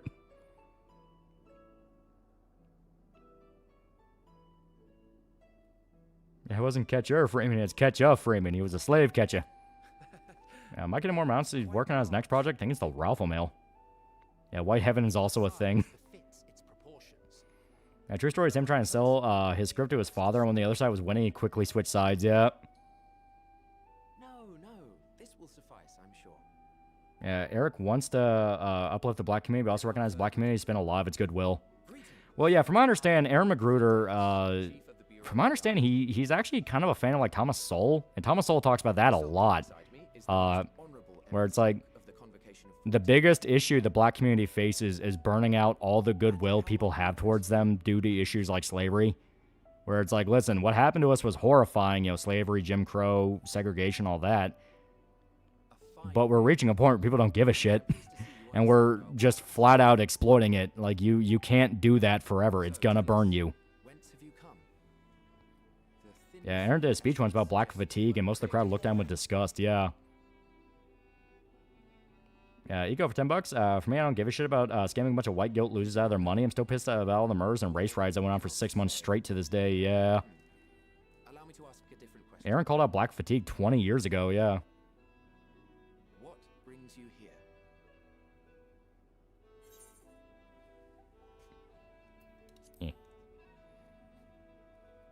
Yeah, Thomas Sowell's great. Dad was telling me how there's a conspiracy back in the day that Reagan was the Antichrist because his first, middle, and last name each have 6 letters, 666. Perhaps Azim wished to come too, but had to settle for a familiar. If she truly wished Yeah, by the next 20 years or less, black people will wish they were called the N-word after white people have had enough. I think that was like a direct quote. Yeah, even as a kid, I gave 2 shits about slavery. Excuse, since I was broke as a kid, family had to really had to rely on food stamps. You know, I might be onto something with Reagan. and with your purpose matching our And then those Boondock season 4 was so bad. I'm trying to think of one episode from that season. I remember, I think season 4 had the Breaking Bad parody. I think, and that one was okay. Watch also announced the next project is unique items ruined by internet users. He'll definitely mention the StarCraft Master Code. Yeah. Yeah, Boondocks, MOK episode. I'm gonna say on Black Fatigue, a long time coming. Their ancestors be disgusted with the black community. Yeah. And I should be happy to serve as yours as well. By way of And where do you see yourself in 15 years? Dead. The only reason Tom's life has issues because his wife is a fetish towards black stereotypes that she's so soft she couldn't handle an actual thug. Yeah. Well, that was kind of the whole point of Tom's wife. It's, you know, she is the typical white female liberal that fetishizes the idea of black people but doesn't actually want to deal with a guy that's just a normal guy.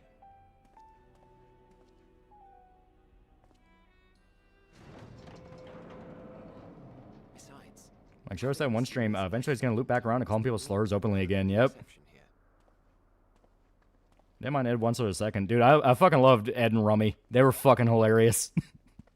They had some they had some of the best moments. Like when they kidnapped Bill Cosby trying to get Oprah. Like that shit was great.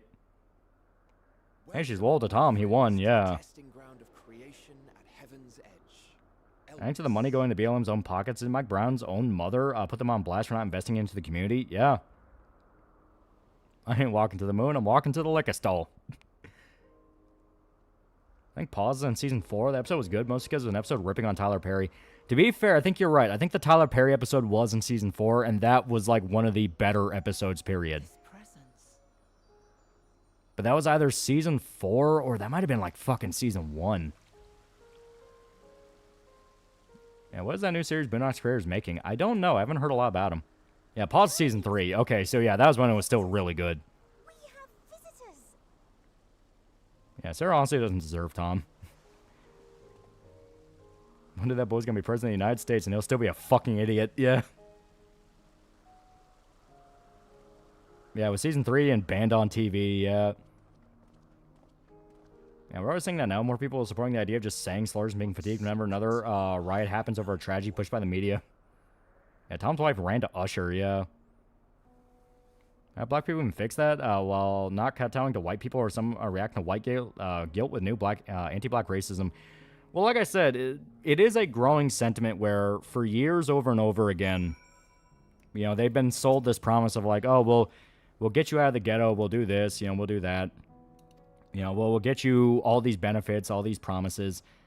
And they're still left holding the bag. They're exactly like white people. It's like, you get fucked like everybody else. Juma for $2, the stream is so wholesome, like the stream. Yeah.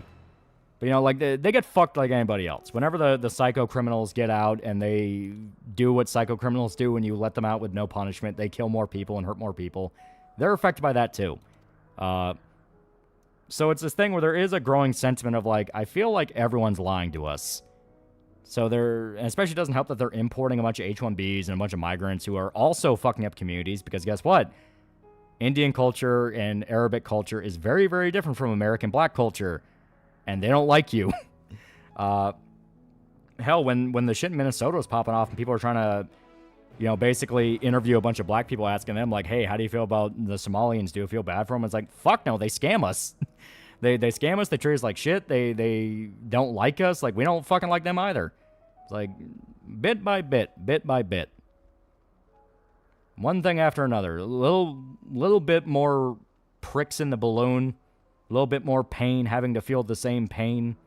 Like, eventually. Remember Stop Asian Hate? We discovered it was majority black people attacking Asians during COVID, and that shit dropped fast. Yeah, funny enough, blacks becoming minorities in black parts of California, yeah. Yeah, most tech companies have an Indian caste system now. And I think that does correlate to to tech companies across the board being dog shit. It feels like there's not a single good tech company anymore. They're making a massive mistake.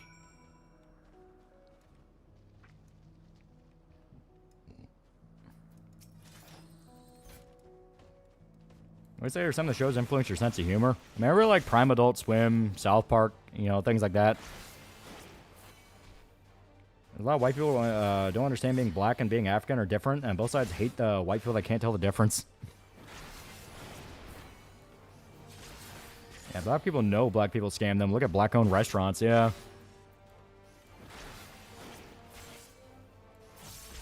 Yeah, Izzat, don't ever forget that term from Indian commoners, yeah.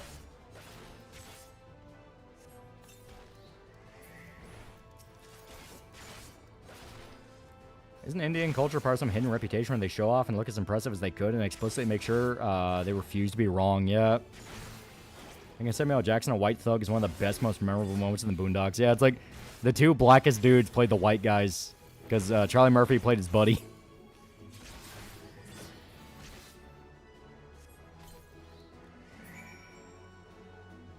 Yeah, Zatophobia, yeah. This is an MMO? Yeah, it's FF14. Damn, Granddad didn't have to kill him.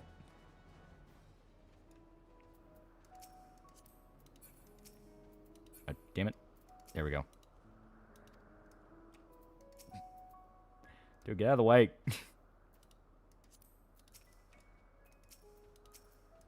I hate you. I was looking for bitches. Remember a former coworker of mine from Nigeria told a black coworker of ours the term African American stupid if you were born here. I had a hard time keeping the laughs in. Yeah. Someone from Georgia, the whole Stop Asian Hate thing was a hoax. The guy went after all those places, said they were sex rings. Guess what happened 6 months later? Shut down for sex trafficking. Yep.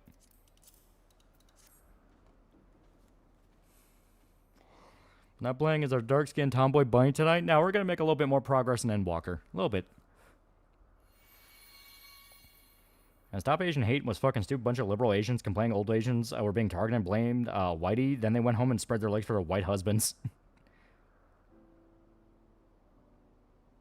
Indians both hate white people while desperately wanting to be them. It's the funniest thing about their culture, all because some whites conquered them like 6,000 to 4,000 years ago. There's known unknowns, then unknown unknowns. What? Say what again? I forgot Stop Asian Hate was a thing. Everyone did. They They keep trying to rope in Asians into their whole "we're all in this against white people" thing. Because you had that one fucking senator from California. What was it, Ted Lieu or something?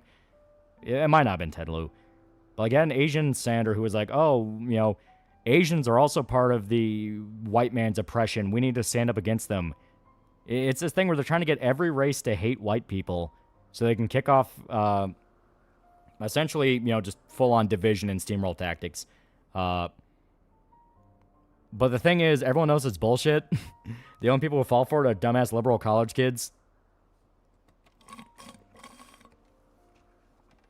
Yeah, then they lopped Asians into the white adjacent umbrella. Yeah. Yeah, granddad, real chill with a handicap. Probably gonna beat some retarded kids next. Yeah, this is a retarded old man gonna beat your little ass. You know what I meant. Yeah, good luck trying to get most Asian women to dislike tall white men.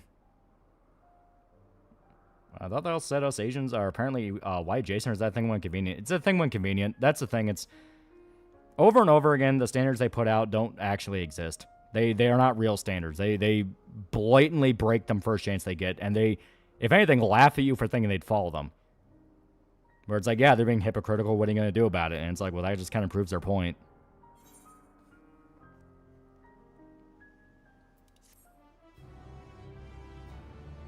Yeah, just ways to get entire groups to perpetually vote for them forever. Yeah. Seriously, all liberal Asian women are a bunch of social ladder-climbing whores. And despite the fact the majority of racism against Asians by other Asians, yeah. Other Asians, or guess what? The black demographic, they've historically never liked each other. And when they realized they're doing the hate, the entire fucking movement stopped. Like, oh, the blacks are doing the hate? Should we hold them accountable? Oh, fuck, stop the movement. Yeah. It's a thing where, you know, discrimination and racism is just a part of human nature. It's an unfortunate part of it, but it's just a thing that's there. Saying any one group is uniquely special and being racist is just being stupid. You know, every race has a supremacy movement. If you are not willing to admit it's a thing, you're gonna get manipulated. Yeah, rooftop Koreans exist for a reason, yeah. Yeah, level of racism between Korean, Japanese, and Chinese on another level, yeah. Yeah, in-group bias is based.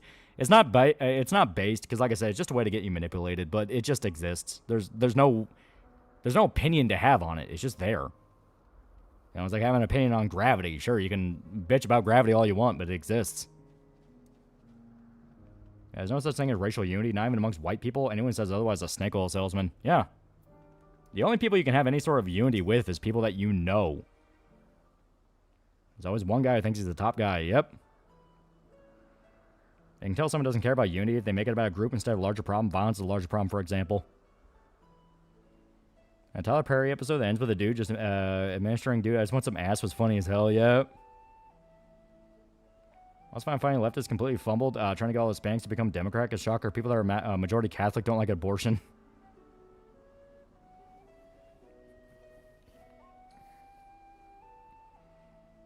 Must go out to spread the word to end the word. Made no sense till I was told the word for that year was retard. Now I call myself that every day.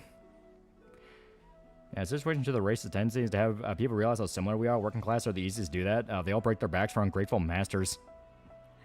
Firm believer that if we want to get rid of racism, we need alien or mole people to fight, but that'll just be temporary. Well, the big thing is there needs to be more of a crackdown on people that do push supremacy ideology. And that's an across-the-board thing. Like, that's not just saying, like, you know, the Aryan Brotherhood exists and that's a unique problem. It's like, no, there's a million different alternatives, you know? Black Panthers, Epstein was outright a Jewish supremacist. There are Muslim supremacists. That's where you get, like, Islamic terror groups. Like, there are supremacy groups for every group. I say retard all the time. Thanks, Shane Gillis, making it a thing again. Quote Morgan Freeman, stop talking about it. Yeah. Hispanics still overwhelmingly vote liberal, Democrat. Only 48% of Latino men voted Trump. Even then, most of them are Cuban. Motherfuckers, you got me doing the stupid shit so I can get my ass? Yeah. Peasant mindset here saying we need to limit free speech. It has nothing to do with limiting free speech. It's go after people that are blatant fucking grifters stealing money. Because every single one of these supremacy groups is owned by people that are just fucking money grubbers. They're not doing it because they believe in it. They're doing it because, guess what? They're pieces of shit that want money and want to exploit people. It's running a personal army. It's essentially running a cult. Same Despot, $5. People who claim white people are uniquely evil have this gem for Transformers G1 to say you're either lying or you're stupid. Epstein was a Jewish supremacist. Part in the Epstein files arranged by hating Israel. Yeah, no, he was a flat-out Jewish supremacist. There's those emails where he's talking about, like, with one of the CEOs of, I think it was outright, like, the board of the NBA or something like that, about how the Goyim should only work for them. Like, he was an actual Jewish supremacist. Like, that's why he thought he could get away with everything. So I think race another collectivist grift. It is. Like, that's my entire point. It's all a lie. It's only pushed by very, very evil people. Yeah, racism breaks down at the individual level, yeah.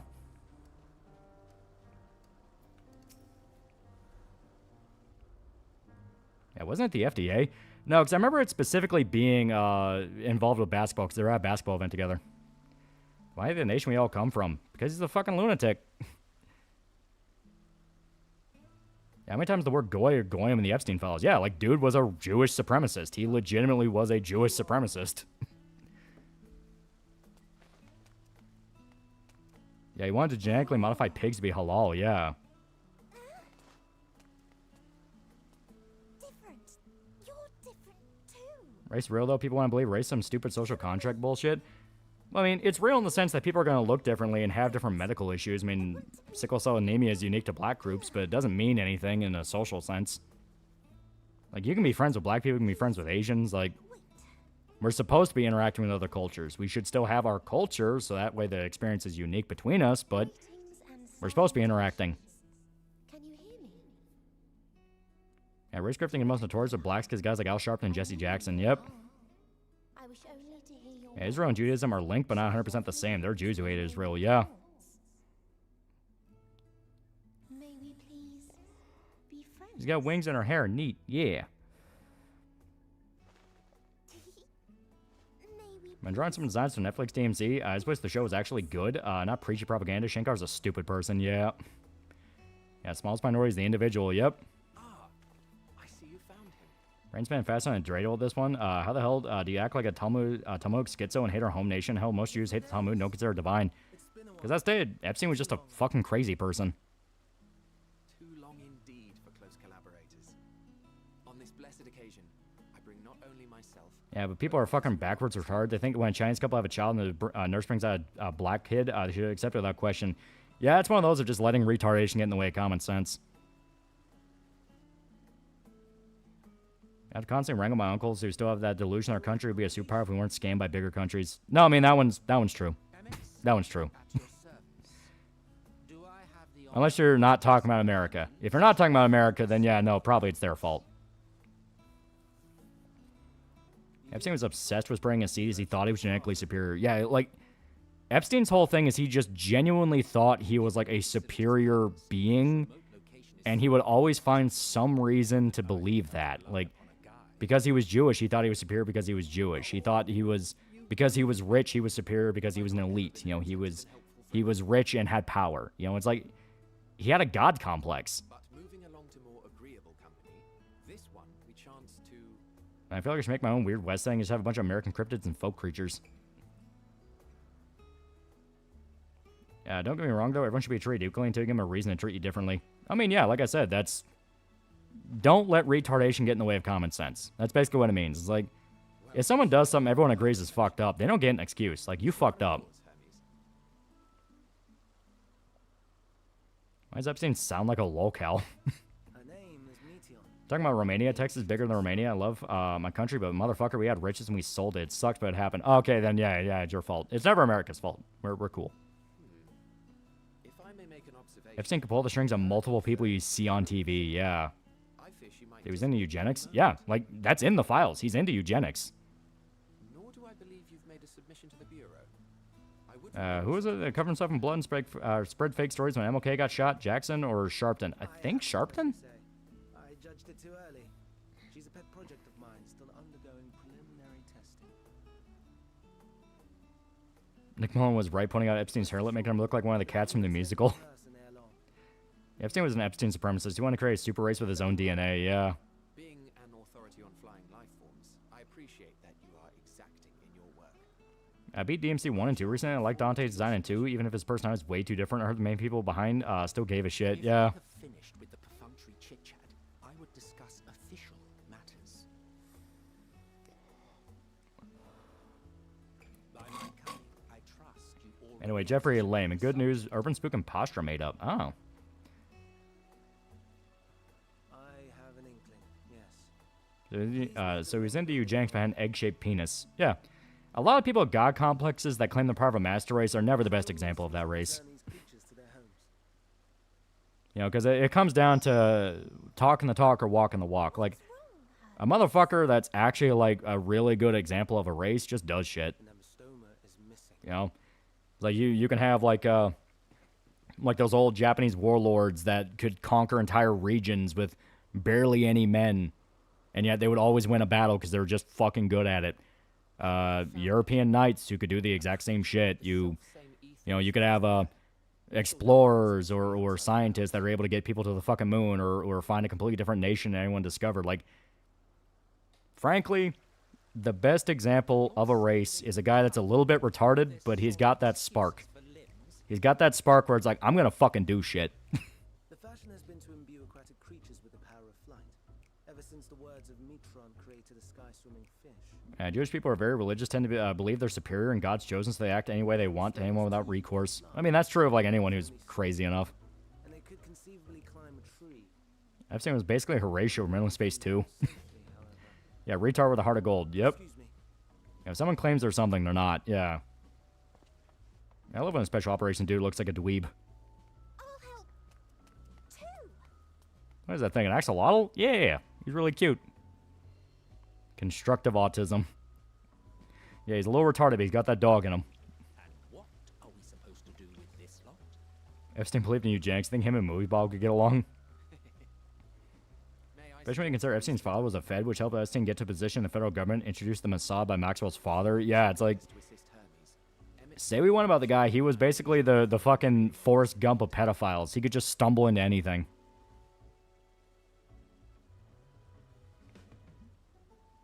Yeah, not exactly self-made, yeah. Yeah, Mike Viening looked like a total dork, but he was one of the first Delta Force guys, yeah. We go by genes, Epstein was actually a goy, and 9% of the original Jewish race were disappeared, yeah. Kind of the ironic part of it all. Yeah, more of a Nepo baby, yeah. Why is Emmett Selch always grumpy? I don't know, he's kind of a dick. Let's beat him up.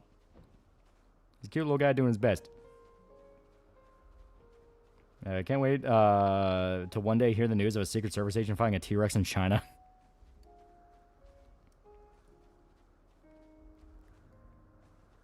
It's adorable, yeah. I'd rather be a good retard with a heart of gold. That's why I always say the best heroes are a little bit retarded. If they're not a little bit dumb, how could you enjoy them?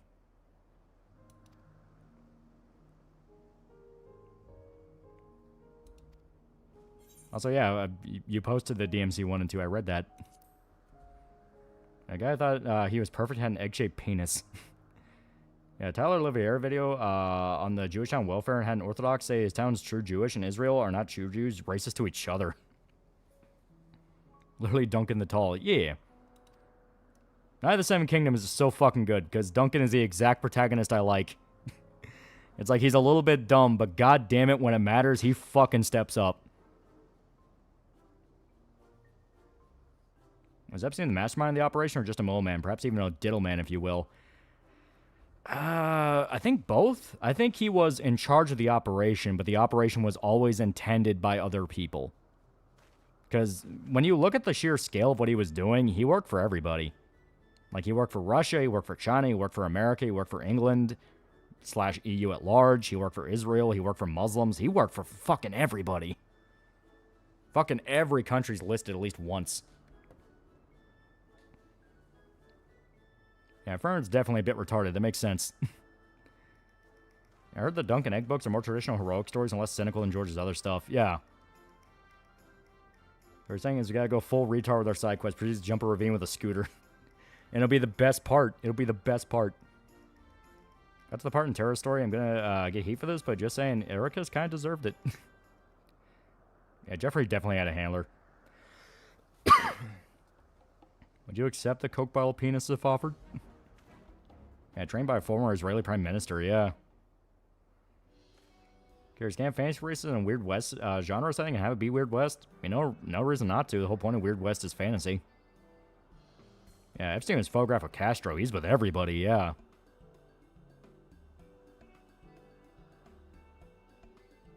Aaron Targaryen, the first to fly into the Dance of Dragons with help from Duncan, yeah.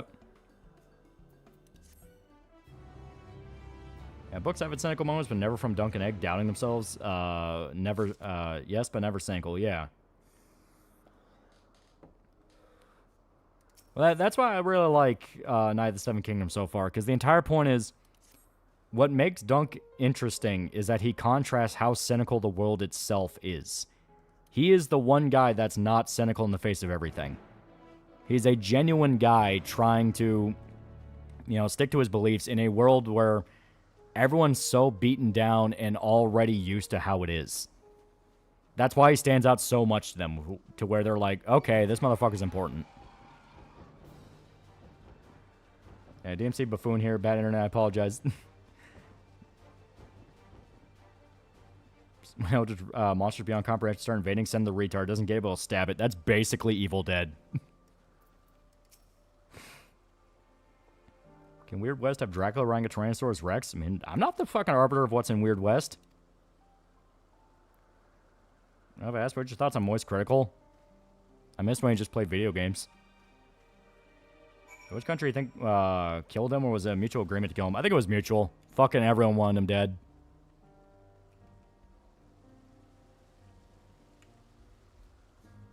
Dunk's the one not playing the Game of Thrones, yeah. And that's why he's really cool. Yeah, Dunk and his bald little bro make a likable hero and sidekick duo, yeah.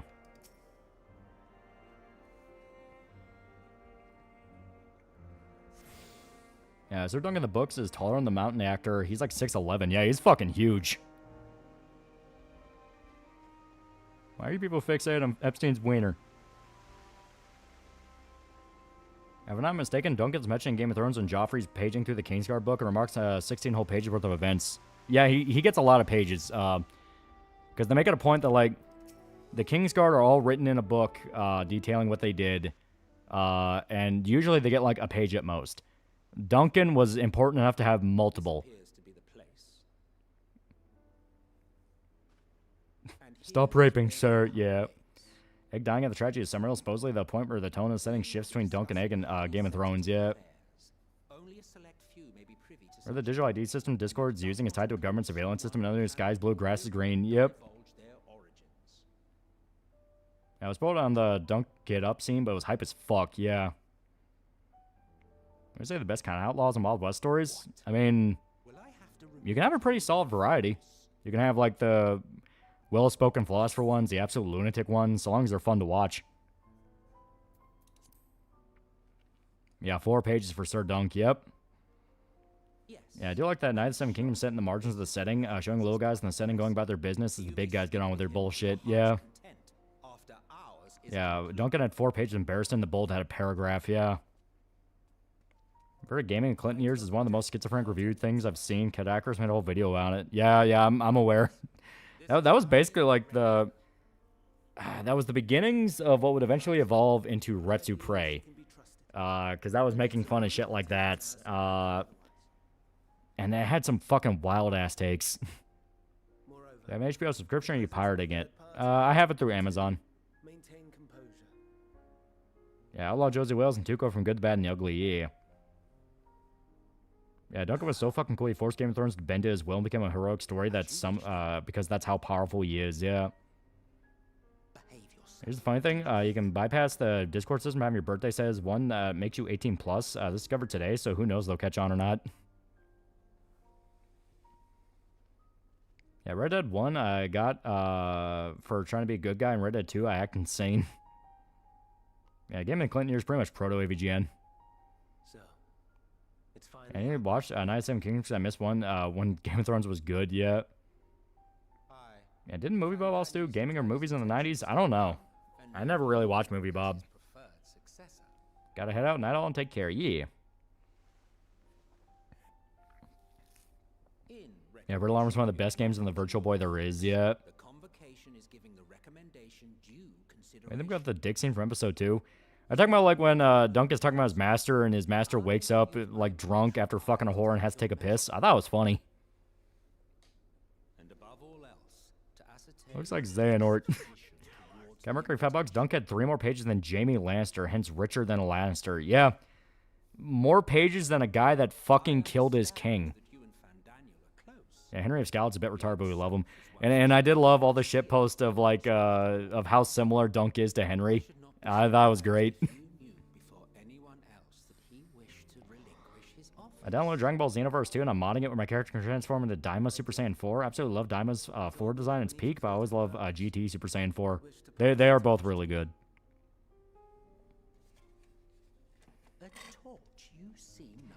Yeah, gaming in Clinton years is basically X-Play for X-Play, yeah. As much as Night of the Seven Kingdoms is popular, I think Game of Thrones will never finish because Martin's getting sidetracked with success. Yeah, I agree. Wait a minute, that is an Ansem?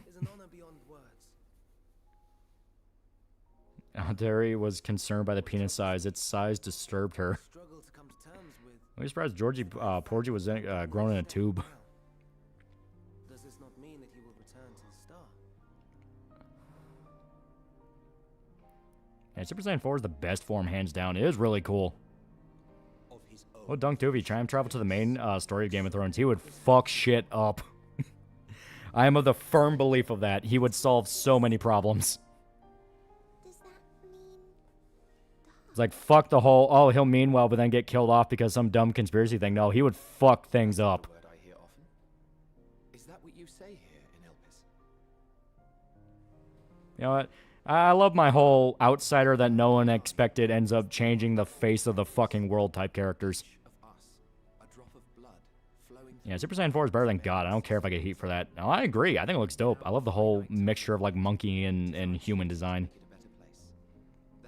Yeah, George was a hippie who got blackpilled during Vietnam, which bleeds in the world of A Song of Ice and Fire, but there's still parts of him that want to believe in the good. Yeah. I love my red monkey man. Yeah, Dunk would say fuck politics, just to get the story done with. Yeah, he would kill the mountain, he would kill Joffrey before he's able to do any of the shit King. He would kill a lot of people. But can Dunk pray real good like Goat Henry? If you watch the show, he does have a moment where he prays, and it's pretty hype. Wait, no, I think that was, yeah, no, that was, God, that was either Baratheon or Lord Baylor. But, like, they do a prayer as they're knighting Raymond.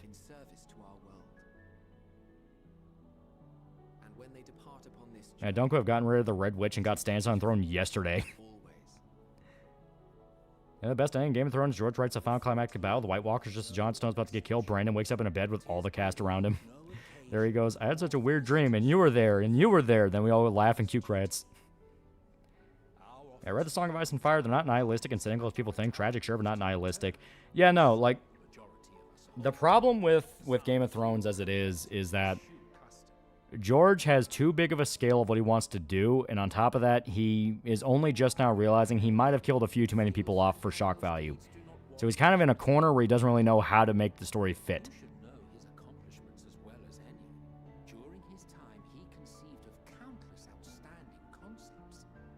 You know, it made, you know what, Duncan would make the whole season of Game of Thrones better. Like, it would be him, be him to be the prince that was promised instead of Jon.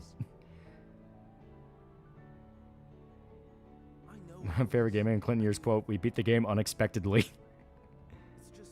Yeah, George runs himself into a corner he doesn't know how to write himself out of, yeah. Time-traveling Dunk taking out the entire Targ shit line. Except for all of Egg's children. Dunk would look at, take one look at me, Melisandre and shout, "Be gone, witch." Duncan is just retarded guts, so yeah, be friends. I like they brought Super Saiyan 4 back, but I'm still iffy about the lack of hair on the forearms. This looks weird to me. I do think Winds of Winter is getting finished. I don't know about the finale, though. Yeah, I'm willing to bet George is gonna force it out at some point. He knows it's gonna go on way too long. He's gonna force it out before he dies. I mean, the mainline books, it can still end properly, but it does kind of need to follow a traditional kind of ending to not completely shit the bed. Yeah. And from what I hear, like, George actually does want to have it be a bit more traditional. But the problem is he got too into the shock value. He got too into the, well, what if I kill this guy? What if I kill that guy? I mean, that's why he straight up brought resurrection into the setting. If you read the books, like, there's a lot more people that are brought back from the dead than you would think. I think Winds of Winter will happen, but a dream of spring will remain a dream, yeah. Someone really likes Super Saiyan 4. I think the new Beyond God transformation almost is cool. Mainly because they have actual function in battle. That is true. I have a theory he's making sure it gets published posthumously so he doesn't face any backlash. Any theory what the tougher to write than the Eclipse thing is going to be? My personal theory is it's going to be a trip through Guts' mind. Because we had the whole Casca dreamscape where we go into Casca's subconscious. Now I think we're going to go into Guts', and he has to face it alone. So he has to face all of the shit he did, all the shit he went through. And Winds of Winter is like that really stubborn shit. YouTube, one last push to get it out. Might pop a blood vessel, might die, but George is going to force it out. Donovan will reappear. I want to go into Puck's subconscious and it's completely blank. No similarities of the Hound and Guts? I mean, people say that a lot, yeah. The Hound's a lot more sociopathic than Guts, though.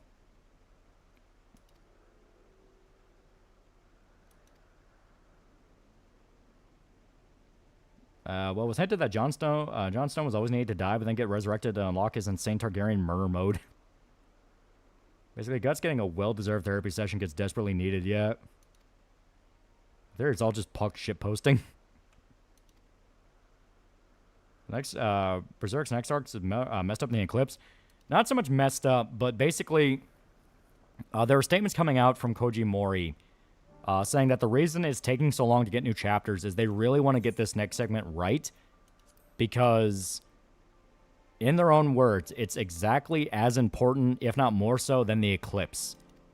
Which, as soon as people heard that, it's like, okay, what the fuck does that mean?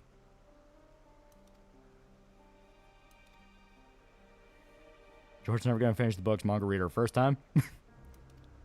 Yeah, memory of Guts killing Shaw by accident is going to fuck with his mentality, yeah.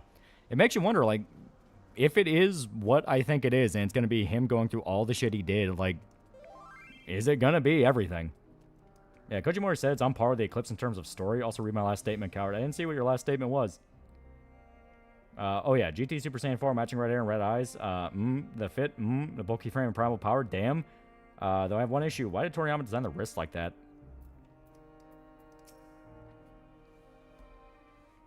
I still think George's never written a good thing in his life. At the very least, read the Duncan Egg shit. It's really cool. Like, if you don't like his Game of Thrones isms, that's literally what the Duncan Egg stories are about.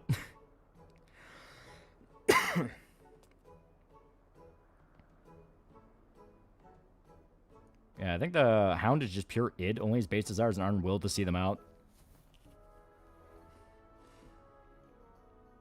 Diamond Super Saiyan 4, better chat. We just aren't, people just weren't ready. The more we give the characters proper dialogue game, or just, we'll stay Cliff's notes. Yeah, we go into Puck's mind, Guts' mind, and just all the times Puck annoyed him. And it's a Star Wars parody.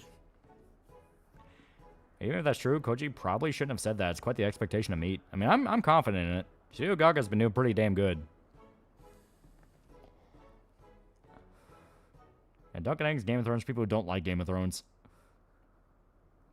Which, I mean, I liked Game of Thrones. My problem with it is, basically, I don't like political scheming stories. I know that sounds weird, but basically, I'm okay with a setup where it's a bunch of political scheming, but eventually there is a chaos factor that gets thrown in that fucks everything up. You know? Where it's like you have the whole, like, setup where you have people who do their schemes and their conspiracies, and they're like, oh, well, you better support me on this, whatever you, what have you. Then they run into a situation where it's like, hey, motherfucker, all those things you thought mattered? No, they don't. Kingdom is really good with that. Berserk is really good with that. The Expanse is really good with that. You know, I like those types of stories.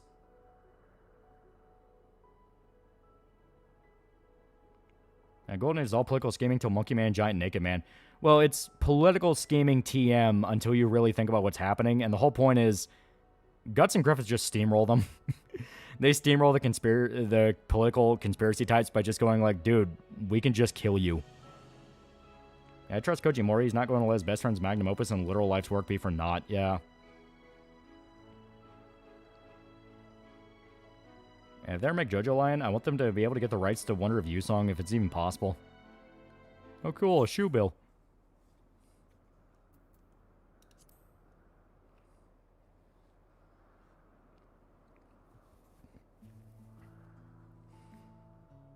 Yeah, first Conan short story does that, where a bunch of these scheming nobles are planning on killing King Conan, then evil demon monkey comes in and kills one of them.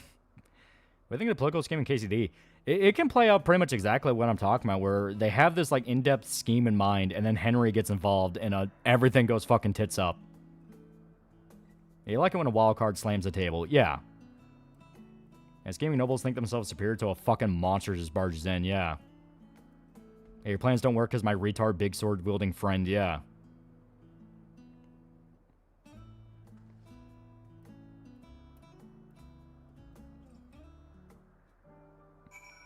Yeah, the shoe bill death stare.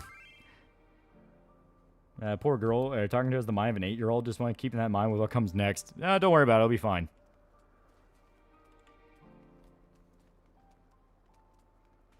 Actually, a really tiny shoe bill. This new JoJo Lands chapter out is pretty good. Why they make the shoe bills small? They're huge. How can this one bastard fuck our plans up? I feel quite hungry.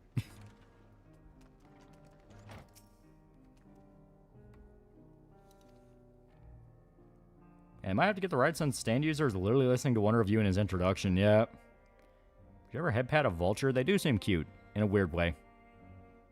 Yeah, because small, jealous of tall.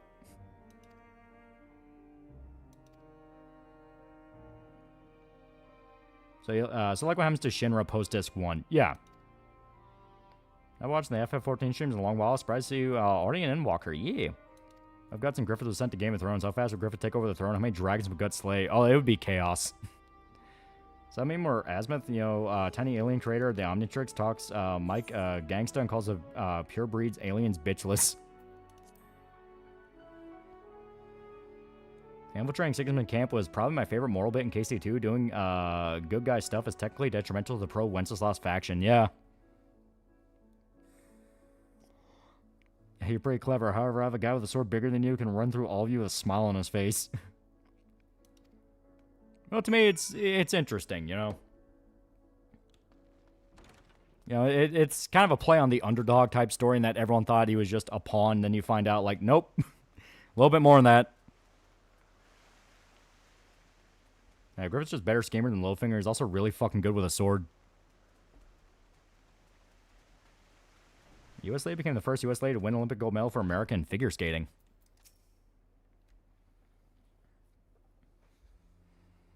One comic trope I like is villains seeing another hero in their town and having no idea how to handle them, like Lex finding out Batman fucked up his building.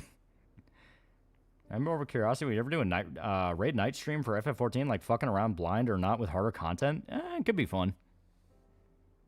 And captive vultures are friendly. You Lannister pussies ain't got shit, no Nosferatu Zod. Like a lot more choices in the game, the evil choices actually all seem to be very reasonable.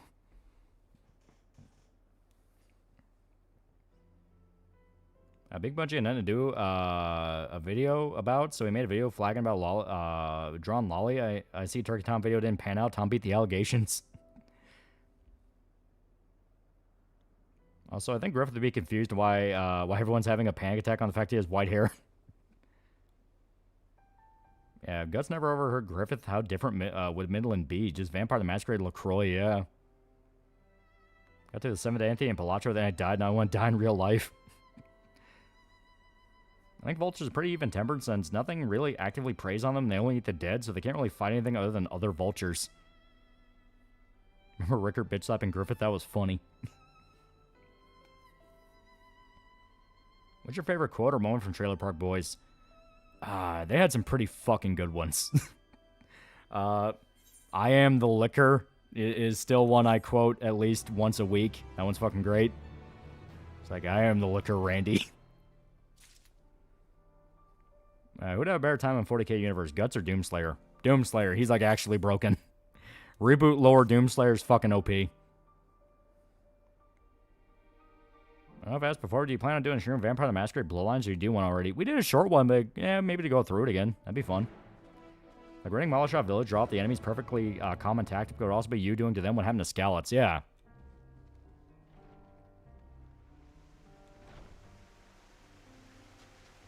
How much would it cost for you to watch Starfleet Academy? Oh yeah, that's a thing. Yeah, Cyrus Safety. Always off. Yeah. That one's pretty good.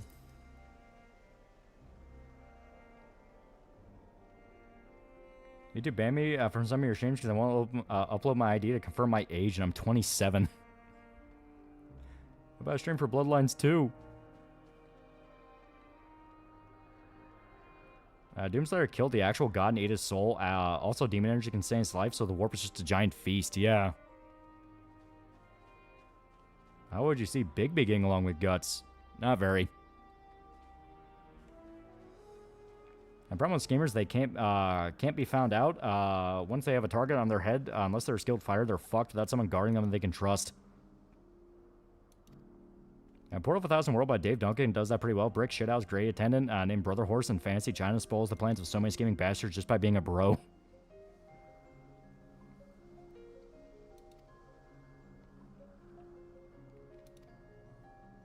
Yeah, Bloodlines 2 never happened.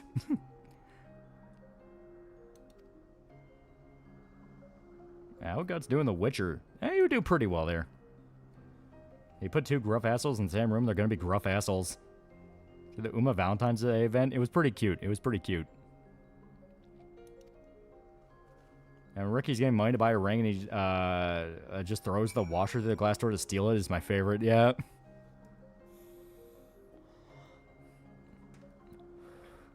Personal favorite line for Trailer Park Boys is, I'm going to pay you $100 to fuck off. Yeah. 70% chance Chainsaw Man International Assassins arc is going to be a movie.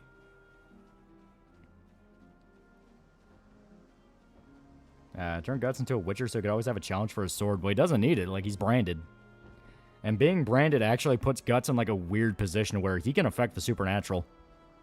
The dude can kill ghosts.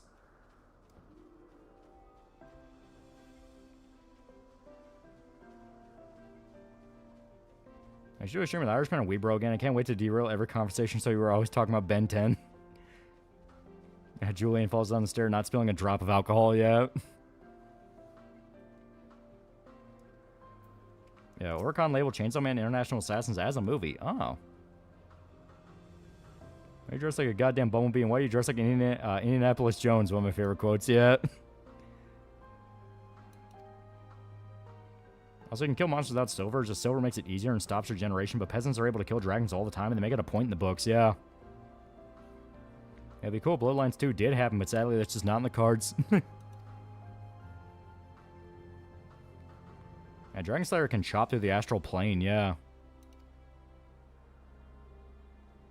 First statement for the prosecutor, shut the fuck up and wipe that stupid fucking smirk off his face, yeah.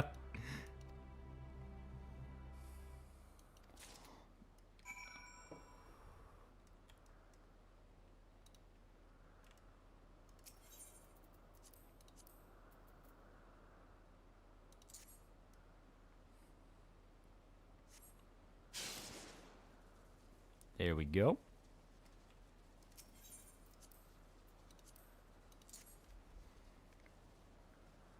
It still would kill for video of Mage the Ascension.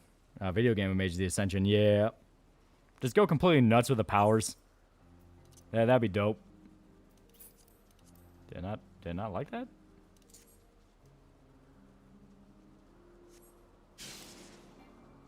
Ah, okay, maybe it has to be like on the destination. Yeah, we'll try that. Oh, God's doing Home Alone. Yeah, there we go. Is Mysteria Clese, the last DLC of KC2, I'm waiting for all the DLC to be released to replay it. As far as I'm aware, it's the last one, yeah.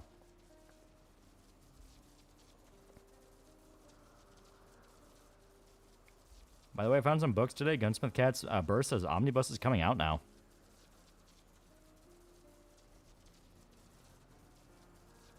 As Ben 10 comic by Dynamite. Let's see the art. Oh my god. Oh dear god, no.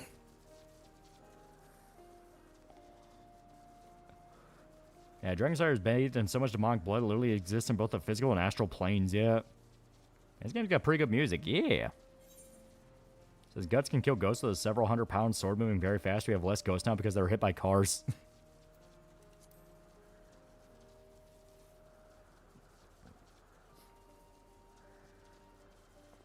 I just want an honest to God proper video game RPG of Werewolf the Apocalypse, yeah. Did Ben and Gwen hook up?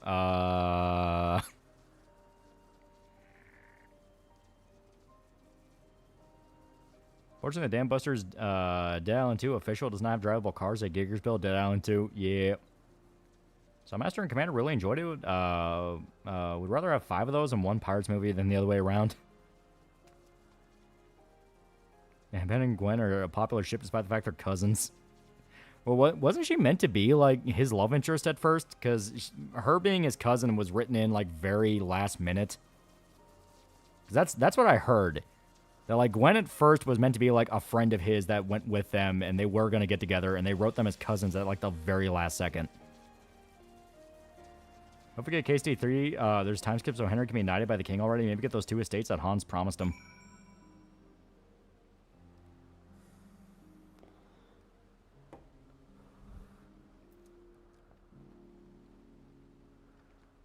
Yeah, it's been 10, bro, yeah.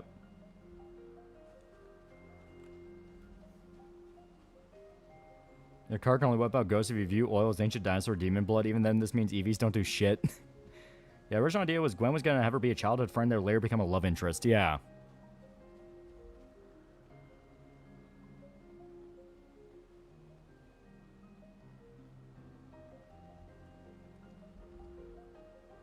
I believe Ben and Gwen weren't originally supposed to be related, but it didn't make sense that an unrelated underage girl would be traveling with 2 unrelated men during a summer.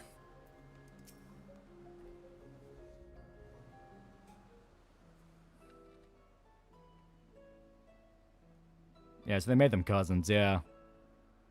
Yeah, Gwen's definitely childhood friend coded, yeah. Is it not? The Ampelos, one of our newest subjects. Sweet home Alabama. What's the best MC's best friend character and games for you? I mean, Persona 4 is literally all of them. Persona 4 has so many of main characters' best friend in it, and they're great. Still can't believe Ben fumbled Julie. Actually, besides FF14, what do you want your next long-term gaming stream project to be? I mean, we already have multiple. We're going through all the Final Fantasy games. Going to be going through the Persona games. We're going through the David Cage games. We're going through a lot. Also doesn't make sense that they're cousins because they don't look anything like each other with their hair color. And all they would need to do is make her an alien to explain why an unrelated girl would just show up. Like, seriously, you fumble cute Japanese tennis girl.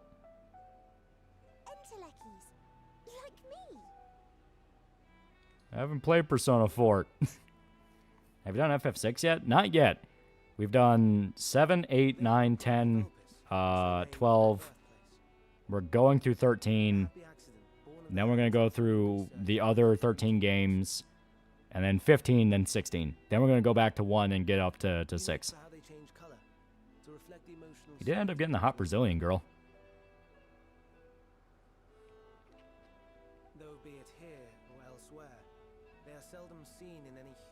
Still plan on doing a retrospective on Final Fantasy series? I do want to. Yeah, Ben fumbled Julie because the new guy took over after the OG creator died and wanted to make Ben fall for his own OC love interest.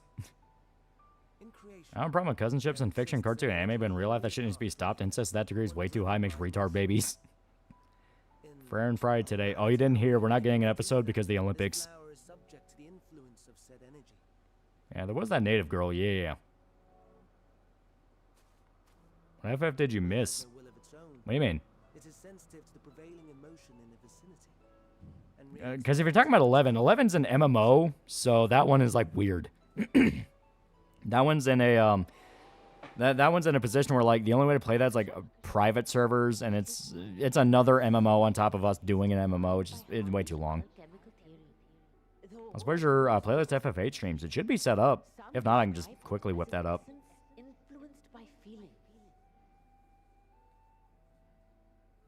Arch Enemy have a new singer. Oh. I already did play FF 1 through 6 though. On my own, yes. Not on stream. Though I'm not familiar with the term, Yeah, you don't need a private server for 11. I think you're right. I think there are like some like weird official ones, but I don't know. Dynamis, we call it. Yeah, 11 retail's still up. They don't blame me for not wanting to do a second MMO. And those entities like the Elpis flower that have the ability to interact with this energy, converting emotions into You and ER were playing FFA at the same time for a bit. our Antelekis. Aren't you playing David Cage's masterpiece, Heavy Rain? Ever watched NRA Rex? If I did, it was like an episode or two at most. You did play through them on stream? You just don't have them tiled right. If you're talking about Final Fantasy 1 through 6, no, we haven't. Like, that's one I know for a fact we haven't done yet, because we started at 7. We played 4. We also played 4, but we didn't play 5, we didn't play 6, we didn't play 1 through 3. Those I know for a fact we haven't done yet. You know, I playlist your FF8 streams, and I think your 9 stream playlist is incomplete. To be fair, I think some of them have been fucked with because of copyright for music. That might be impacting it. But yeah, I can go through and like try to update the playlist. I thought I had them all updated, but knowing YouTube, they're probably fucked with the way you actually add stuff to a playlist. On account of which, beings comprised of and reliant upon the ether, like you and I, are Hey, you played a little bit of 6? No, I know for a fact I have not touched 6 on stream. Because I've been saving 6. We played 4. You're probably thinking of 4. Intriguing. No, I need to play another MMO. You're my Fox News, you're my MSNBC. Yeah, Pixel version of 6 removed the Celis torture. It's sad. Our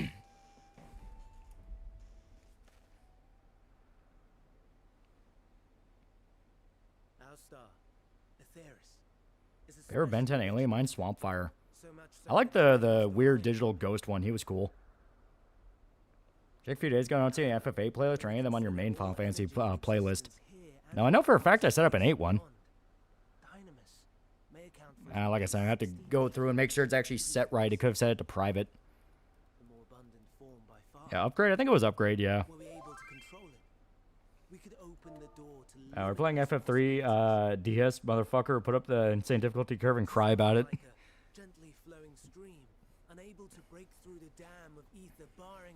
Yeah, all your playlists are kind of messed up. Fourth one is all out of order. All right, then that's YouTube fucking with that, because that should not be out of order.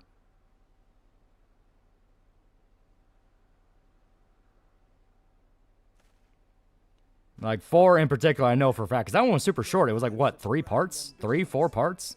Because 4 is not very long. Yeah, Celis wouldn't go through with poisoning that one guy's castle, or she rebelled against orders or something. She was beaten, yeah. Also, I've watched all your old streams. I'm almost sick of your voice. Also, holy shit, do we talk about the same shit over and over again? Fuck. If scarcity of ether beyond the bounds of this star was a concern. And so, I looked to another source of energy by necessity. Real nigga's favorite is Ghost Freak. Yeah, Upgrade's not like a tech ghost. He's like a tech amoeba. That being Dynamis. No wonder her ether is so thin. Precisely. Also, I thought we kind of touched on 6, at least the opening scene. No? No, I know for a fact we haven't touched 6 yet. We've joked about 6, but no, we never played 6. Minor Ghost Freak, Big Chill, XLR8, Heat Blast, Wrath, and Humongosaur.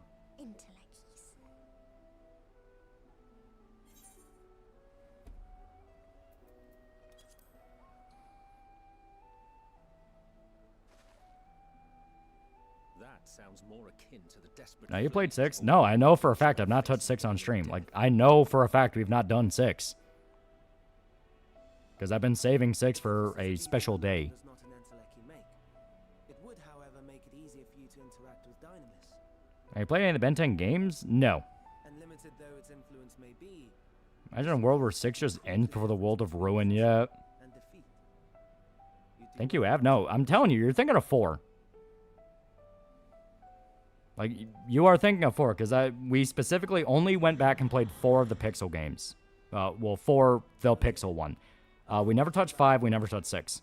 You must excuse me a moment while I go and verify One thing about 6, though, don't overlevel before you get to the Espers. Before you get better Espers. Espers leveling gives you stats you need. Overleveling early will make you weak, yeah.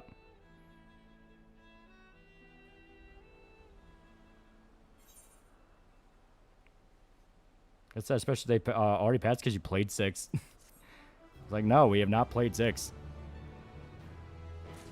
Yeah, just remember the 3D remake of 3 and 4 were DS tiles originally, so there's some odd graphical comparisons, yeah.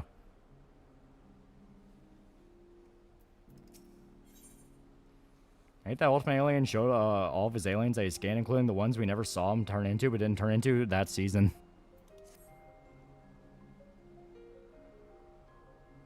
Yeah, Lolly played 4, but none of the other Pixel ones, yeah.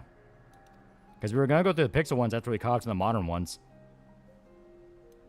On special occasion, been saving 6 for when we finish all the modern ones. I like Dragon Prince, but the CGI is kind of jarring. Wish they did with traditional animation to make it look good. More like Alien Fraud.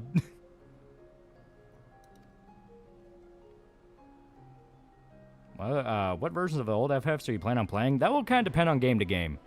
I am tempted to check out the 3D remake of 3. Because, yeah, I hear that one's ball-busting, but that actually does sound kind of fun. Speaking of aliens, have you seen the new show and jump series about a JP pro wrestler having to fight aliens invading his hometown? Yeah, the sort of kind of not Kaneko man. Is 6 your personal favorite? It's one of my personal favorites. It's really good. That's an FF16. Genuinely cool world, genuinely great moments, but it struggles with what it wants to be. Does it want to be DMC or does it want to be Final Fantasy? Yeah, Dragon Prince already has a good story and likable characters, but the animation and traditional would have been far more popular. Yeah, it's funny, Grandpa Max is essentially Ben 10 Brock Sampson. I love Resident Ark's idea of Final Fantasy that bucks realism for Yoshitaka Amano art style like Vampire Hunter D and Angel Egg. Kaneko Man has returned. Buster Bomb, baby. Yeah, 4, 6, 7, 8, 9, 10, 10, 2, 13, 15 are my favorites. Yeah, we didn't do 6. Can't find it in my archives, yeah. I know for a fact we've not done 6 yet. I have time trying to get the Steam version of OG FF7 to run. Yeah, it needs some tweaking, depending on a few things. Pretty sure there's a 4 GB patch. As someone who's beaten the DS remake of 3, the Kraken will in fact kick you in the dick because you need Geomancer to beat him. Also, there's some bosses that require a certain job, otherwise you'll get wiped. Gonna play Dissidia games? Could be fun. Could be fun.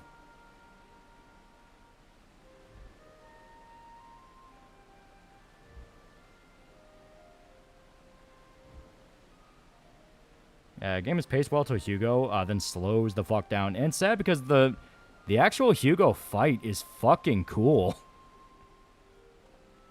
Finally read Alien Headbutt. Did you like it? It was fun. Say you liked it, because if you don't, I'll be sad. I haven't read it yet. I got 7, 8, and 9 on OG PS1, non PS2. Yeah, 3 remake of 3 also have this awful mechanic where there's a timer for job switching, which is genuinely baffling. A timer with a big stat penalty. Oh, God. In a game that's all about switching jobs? It's funny. Caleb and Rilo weren't originally written to be love interests, but as the story progressed, the writers and the fans shipped them together, and it became canon in the story. 16 story kind of goes downhill in the second half, because it's going, oh yeah, it's Final Fantasy, but cramming in all the tropes. Remember FF12 Revenant Wings? Yeah, my favorite Berserk arc. I really like Conviction and Falcom the Millennium Empire. Those are really good arcs. Dawn of Souls, my GBA, sold 3, got 4, 5, and 6 on PS1 as well. And Pixel Remaster of 3 is basically the only Pixel Remaster objectively better than any other version. I'm playing some of the Final Fantasy games through RetroArch. I'm terrified of the prospect of learning how to do junctioning.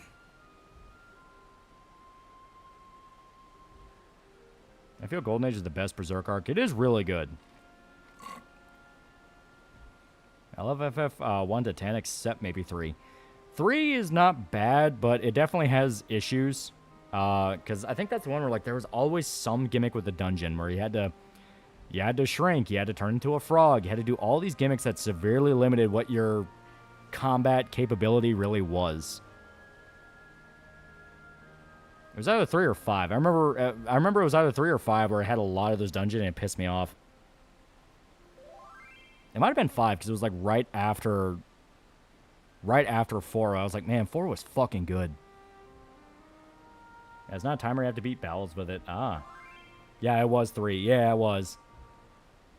Changing jobs in 3 come a temporary debuff, where depending on the level of the job you change to, there's a certain amount of battles that are needed to complete before it goes back to normal. Oh, wow. Really not breaking FF8 over your shoulder is a genuine challenge. Favorite moment in Golden Age? I mean, Guts and Casca, when you have the whole Wounds chapter when they're talking together after Guts has a mental breakdown, that one's really good. That's on Unsolved Mysteries, the show. I never really watched it, but I do like all the references to it. It's funny. What are some tips of FF8 you can give so I don't pull what's left of my hair out? Triple Triad. Triple Triad will save you. Learn that game before anything else. And don't be afraid to abuse the fuck out of the junctioning system. There is no reason not to. 4, 8, 10, 10, 2, and 12 playlists are all out of order. Alright, that's YouTube fucking with them. Those should not be out of order. Like, that doesn't make sense. Like, that is absolutely like, okay, I gotta look to exactly what you mean by out of order. Because if it's a thing of like the final streamers at the top, that's usually kind of normal for YouTube. But like if it's shuffling them around, that doesn't make sense to me.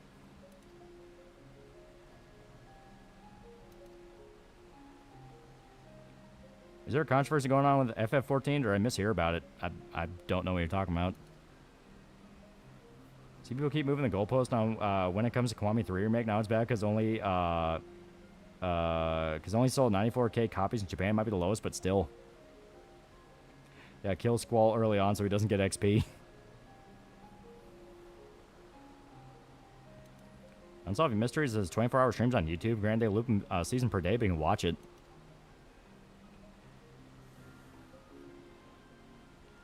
Where do you rank the 100-man fight in a list of best Berserk fights? It's definitely up there. That's a damn good one. Yeah, 14's a bit of a dork age where Dawn Trail's been a flop of an expansion. Remember the show Dollhouse? Oh yeah, that was a while ago. Yeah, it's just typical MMO cycle, not even 14's first, yeah. Well, even is junctioning.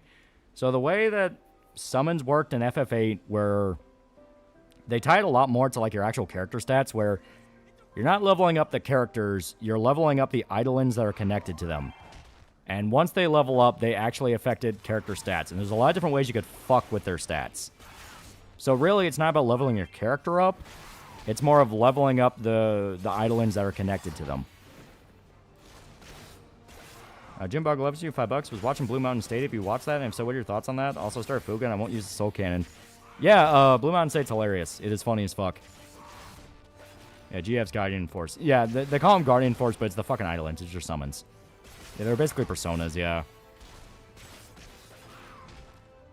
Oh, magic. I heard magic works very differently in 8. It does. You never use magic. Never, ever, ever use magic. Magic is currency. Magic is how you actually impact the stats of the idolin. Like, save up on as much magic as humanly possible. Yeah, in 8, there's no MP. Every magic is basically an item, yeah.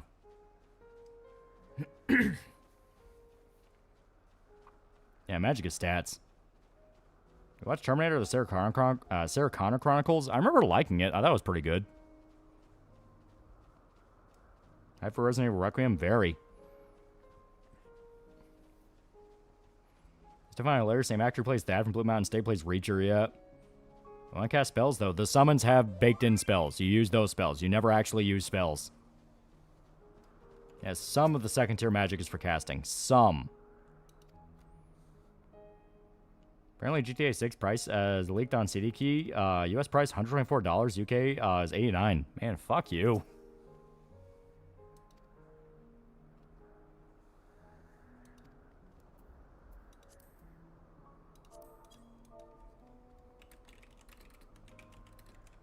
Alright.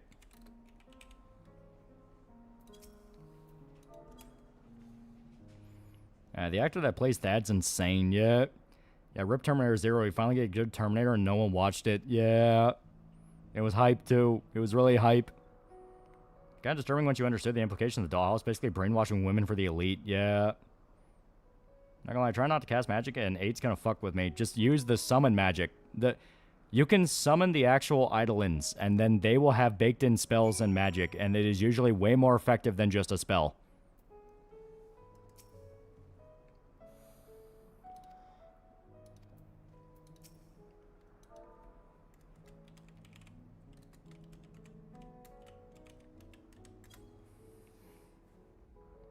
Like Terminator 3 and Salvation. Salvation's a fun drunk movie. Terminator 3 is also a fun drunk movie. Yeah, FF8's easy to break, but will fuck you over. You don't know what you're doing. Yeah. Yeah, cards can be refined to items that you convert into chunks of spells. So after you get 100 of a certain spell, you can cast some now and then just refill with card mod and magic refine. Yeah. Problem with using GFs in battles that any kills made by them will eventually lower your seed rank, which lowers your pay. Yeah, but you don't really need too much money in FF8. Like, 8's one of those where, when you really think about it, money's kind of pointless. Like, I think you need money to upgrade weapons, but even then, that's all you're saving up money for, because you can get items like a million different ways. Yeah, turning monsters into cards prevent XP gain, yeah. Yeah, you can genuinely refine whatever you need, yeah. Yeah, seed rank's hilariously easy to raise. Yeah, watch Kotaro Lives Alone. Probably one of the most depressing and wholesome things I've ever seen. Was not expecting that from the goofy art style. I think I want to say about your FF8 streams is that I feel an actual playlist would be more convenient. It's supposed to be in a playlist. That's what's fucking with me. It's supposed to be in a playlist. I made a playlist.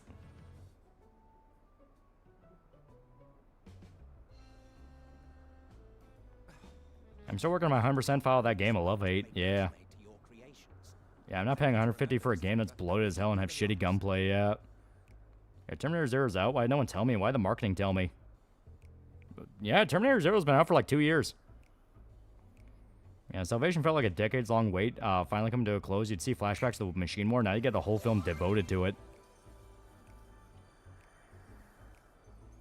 Yesterday I found one of the worst manga videos. Some guy titled it the worst manga character of all time, and Sanji's on the thumbnail. It doesn't take a genius what it means.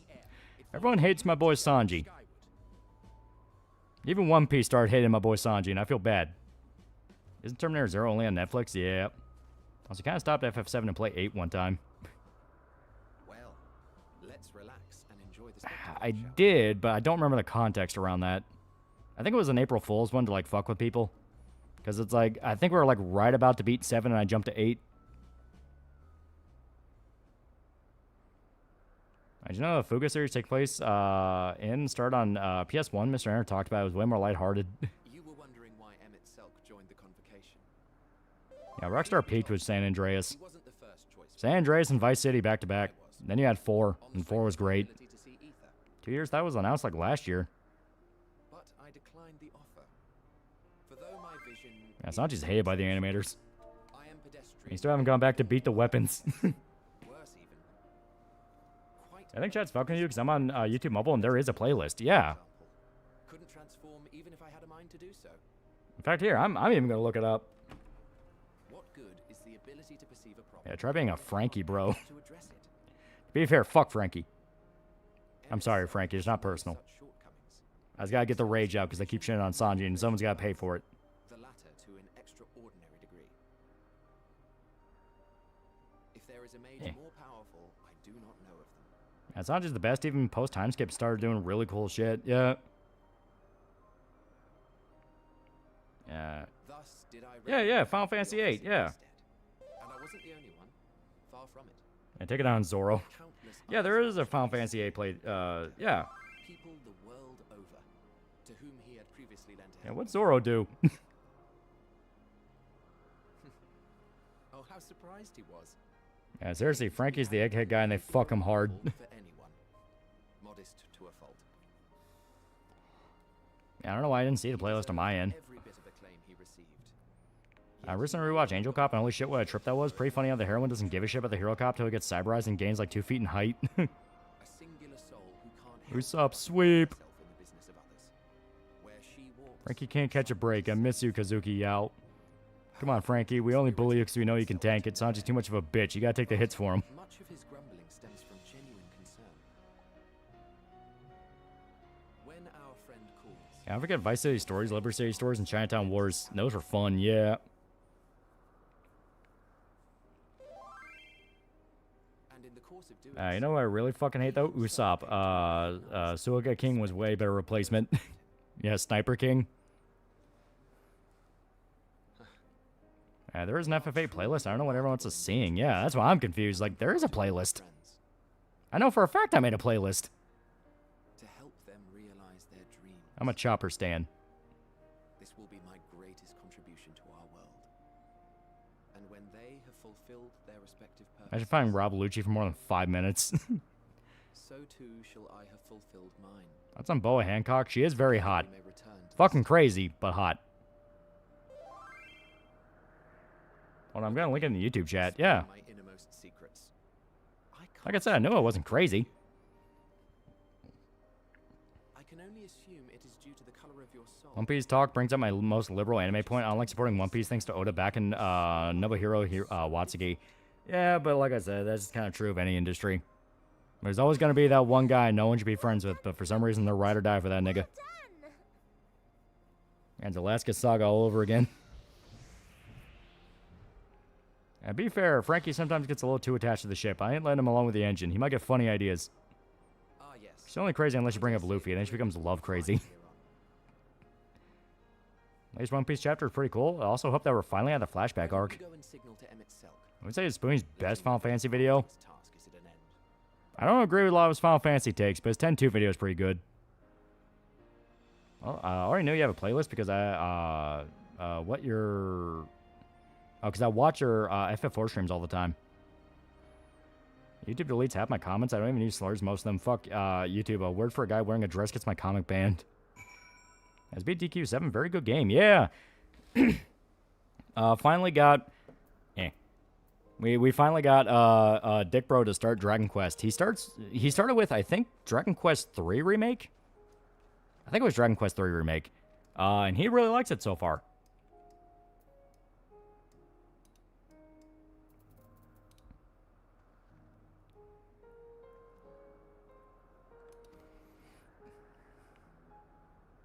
And I beat DQ8, yeah. Still gonna check out DQ7 Remake? I plan on it. Going in chronological order, bruh. No, just because DQ3 Remake was the newest one. He had never touched Dragon Quest before. He had no idea what the franchise was. He texted me one day and was like, hey, Xenoblade or Dragon Quest? And I was like, both are really good, so it just depends on what you're in the mood for. And he's like, well, I don't know anything about them. It's like, okay. Do you want sci-fi time travel shenanigans, or do you want Akira Toriyama fantasy world? And he's like, okay, Akira Toriyama, I picked that. So he's been going through Dragon Quest. Should have also given him DQ11. Oh, I flat out recommended it to him, because one of the things he said was DQ3 doesn't really have characters that he likes. He just really likes the world.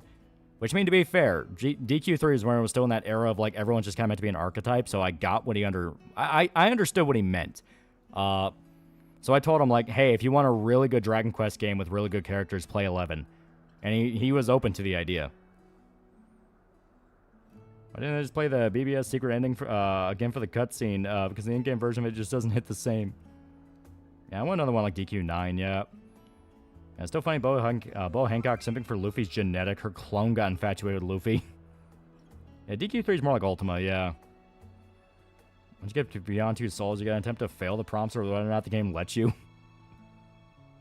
Let's face it, many mangaka like Araki or Oda or Toriyama probably were still hanging out with Watsuki because Shueisha probably told them to keep it quiet, yeah. Crazy how Americans don't shoot pedophiles or anything, Cuck Nation. Have you seen other nations? Fucking no one's killing their pedophiles, man. Let the Amazonian original art style back in DQ3.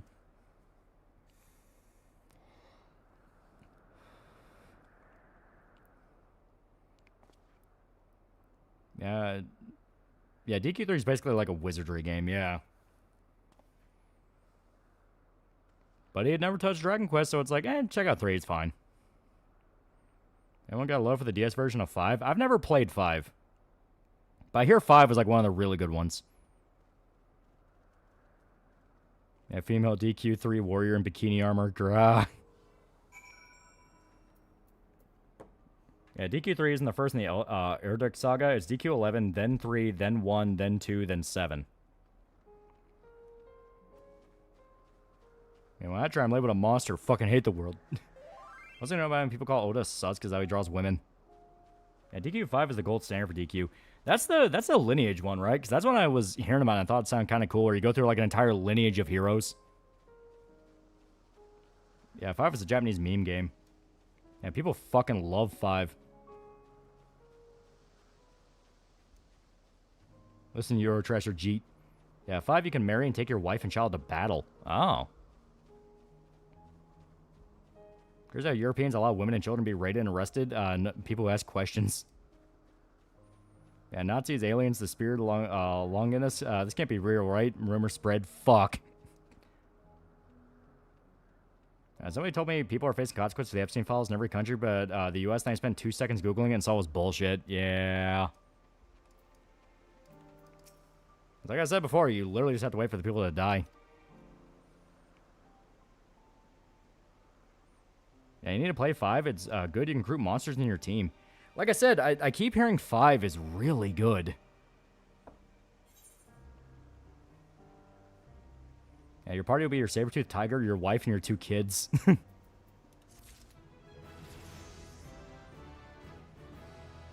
Feeling nauseous, I'm gonna go to bed. Later, homies, love yo. Yeah. Oh, and your Spanish slave boy.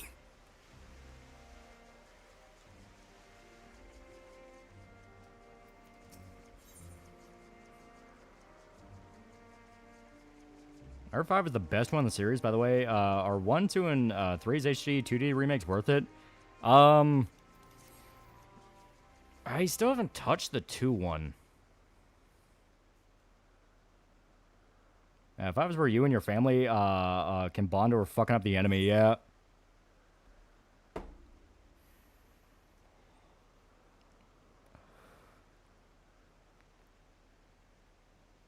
I never played Dragon Quest game before, and I probably want to start playing, but I don't know what system it's on. I'm not a bad slime. Like I said, check out 11. 11's really good.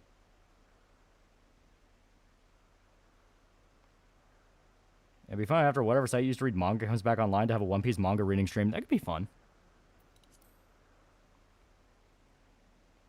Yeah, I've seen stuff that's really bold and loud American bad types. People don't understand just how bad the situation is. They really don't get it. Yeah, DQ and FF were influenced by Ultima and Wizardry. Yeah.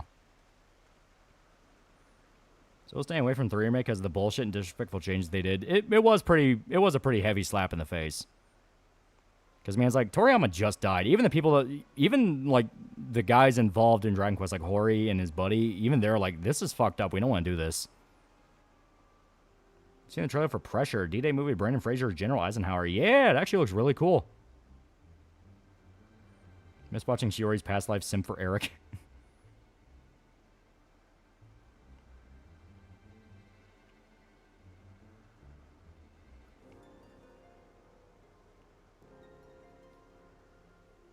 Yeah, it's fine when Lolly reads combat isn't paying attention to it. I just got stabbed gun 8 stitches. Oh, that's cool. I always remember chat, even if everything still went better with the Epstein stuff, you'd still get the America bad types. I love Brian Fraser resurgence. He deserves it. Oh, yeah. I saw Rental Family. He's fucking amazing in that. That's a really damn good movie. Yeah, Hori was basically doing that interview at gunpoint. Yeah. Already bought the HD 2D remake, so even if the answer was no, I'd still play them anyways. Like, she's starting to stab chat for looking at her, Eric.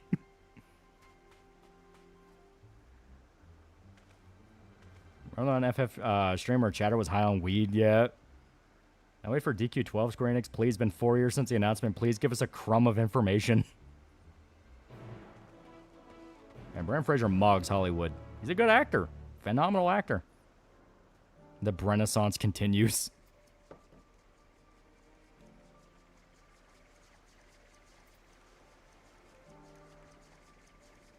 Oh, 12 is the last one. They take some time, yeah. Still want Mummy 4, honestly. Well, guess what? They announced it.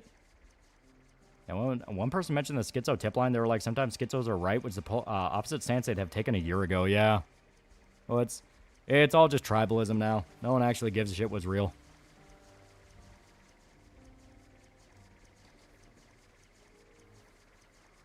So curious when the next mummy movie would be. 3 was in China. They're the main societies to have mummies. The only place I can think of is Peru. Makes sense to me. So Yamao's a girl. No, Yamao's a boy. Yeah. That's Yamato, right? Yep. The official Vive card confirms her gender. Yep. Otis said if Yamato were meant to be seen as a man, the card would have stayed, chose to become a man, but it doesn't. A 70s Japanese gangster movie called Violent Streets about a retired Yakuza member gets caught up in a rival clan war. Have you seen it? I've not, but that does sound cool. A lot of changes they did for DQ3 RE, but I've been waiting for that remake for too long, and I've heard people are trying to mod some stuff, mod out some of the stuff they did.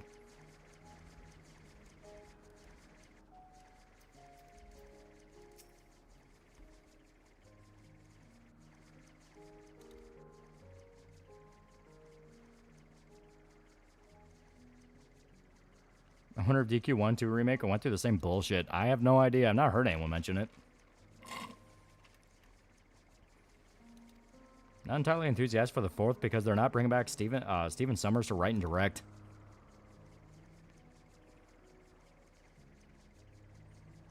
Yeah, new Chainsman chapter's out. Yeah.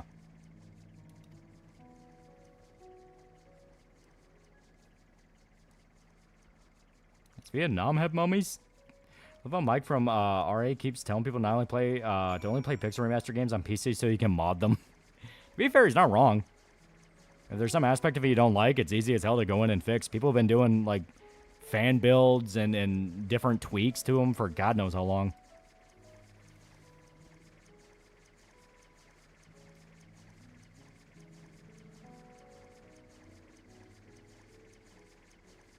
Yeah, it'd be fine if they brought back Emotep. I prefer if they didn't. Yeah.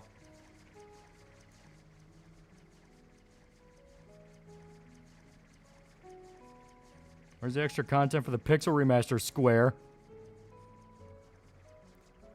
Yeah, I'll get new mods. Does having a boner give you a faster reaction time? I always just thought they were funny. I just hate what they did to FF6. It looked horrible. Why don't they bring back Emotep? I miss his shiny, bald mummy head.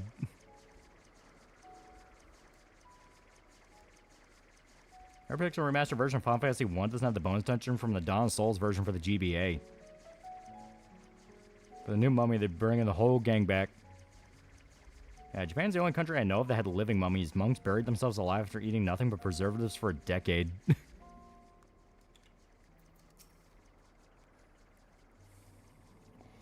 Yeah, Squeenix Ethics Division told me you're happy to change designs. Yeah, they're basically forced us to change designs to make Westerners happy. Squeenix Ethics Division. Fuck.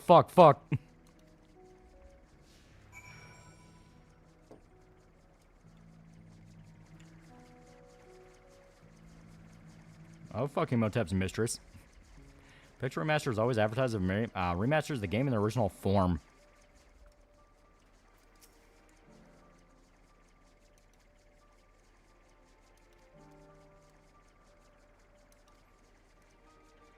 Five Pixel Remaster doesn't even have bonus jobs.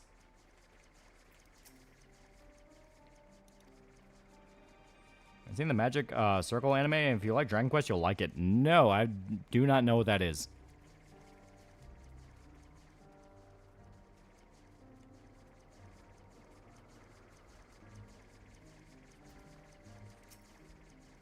French is gonna be so stretched out, the whole gang gonna become mummies to eternally fight mummies.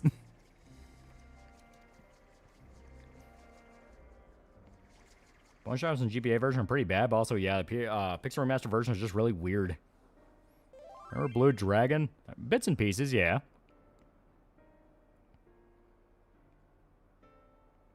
Having a boner makes you jump farther in ski jumping. That's why there are many teams caught padding their junk or injecting saline to their junk to get that Olympic gold. Remember how pissed JP Gamers got Westerners for changing Lolly's panties and Star Ocean faithlessness and integrity from the demo they got? Might sound very gullible, but for real, how likely is it the Sherry marriage leak from the new Resident Evil is true? Oh, it's bullshit. That's obvious bullshit. Because for one, apparently a picture of Sherry is already leaked out, and she's way older than the picture of the poster you're seeing go around. Like, I mean, Sherry's like almost fucking 40 now. Yeah, it's most likely because they learned the mistakes from the new Star Wars movies for refusing to do the whole gang is back together movie, yeah. Yeah, Blue Dragon's like if your shadow is your stand, yeah. Hag. I think of Final Fantasy Mystic Quest. I didn't play a lot of it, but I remember liking it.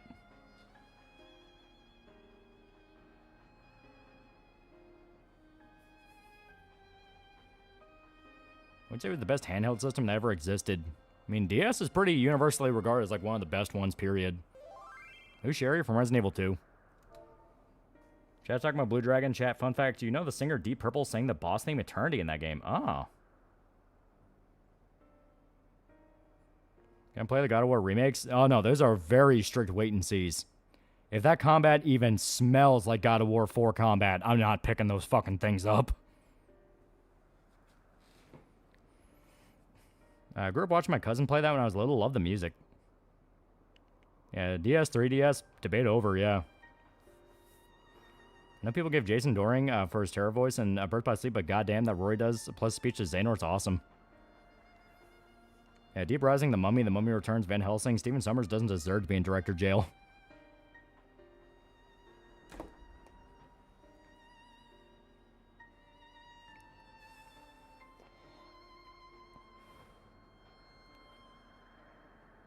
And Morn from Cross Spawn was catching up your previous stream on Oblivion Remaster. Who talked about the new Game of Thrones show. Fun fact: this is Dunk's actor was a rugby player. That's what I was hearing. Yeah, because I mean, obviously you look at the guy. He's built. I mean, he's a big motherfucker. So it's like, yeah, he used to play rugby. It's like, you know what? That makes a lot of sense. He's a great actor. I give him that. I can see the camera being up close to Kratos' back. Hard no, yeah. There's not much to talk about Mystic Quest other than cute characters, the rockin' OST, and the awful reason it even exists. I've been thinking about getting back into handheld gaming, specifically GBA, DS, DS Lite, 3DS, PSP, and Vita. And junk enlarging scheme is real. Everyone's question is, who was the first person to say he's cheating? I know his penis isn't like that. Was Colonel Vogan in the Winter Olympics? Got a soft spot for the Game Boy Advance. Some great Castlevanias on there. Great Castlevanias had a pretty good fucking Metroid game on there, and... wasn't Link to a Past Game Boy Advance? I remember really liking Link to a Past.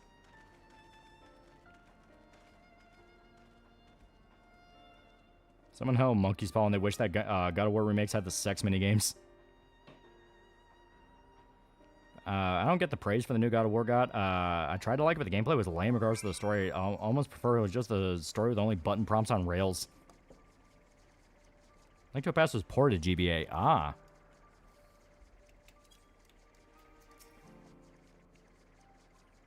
Yeah, it came with 4 swords, yeah. Yeah, GBA Fire Emblems were goated.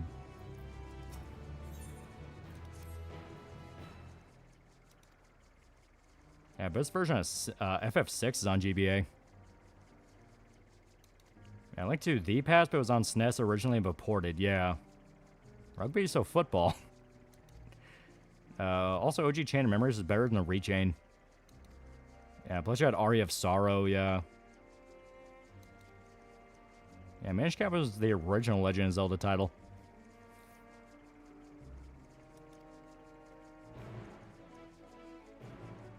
Yeah, GBA also had Sonic Advance.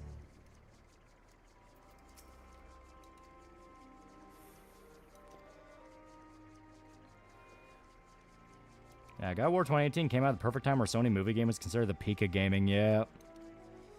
Metro Fusion, my first Metroid. Imagine my surprise when I learned what the series wasn't about survival horror and mystery. Yeah, 5 had a great GBA version too, yeah.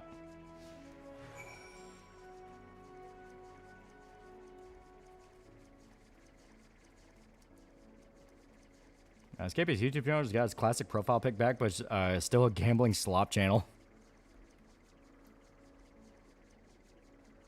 Keep it up long, man. It's gonna come for you.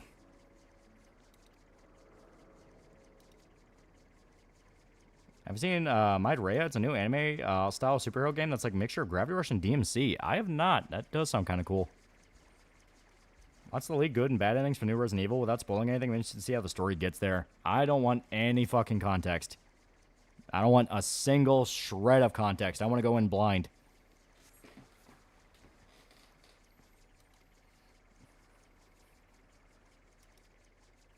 Yeah, Data Wars only made into a Sony movie game to reuse the same damn troll mini-boss 6 times.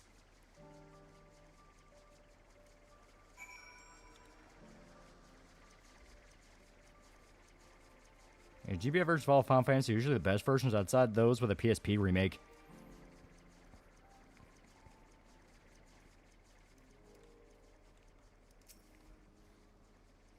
This one Prince of Persia remastered, but now it's looking like the PS2 game may end up as abandonware because Ubisoft outsourced the projects. Yeah.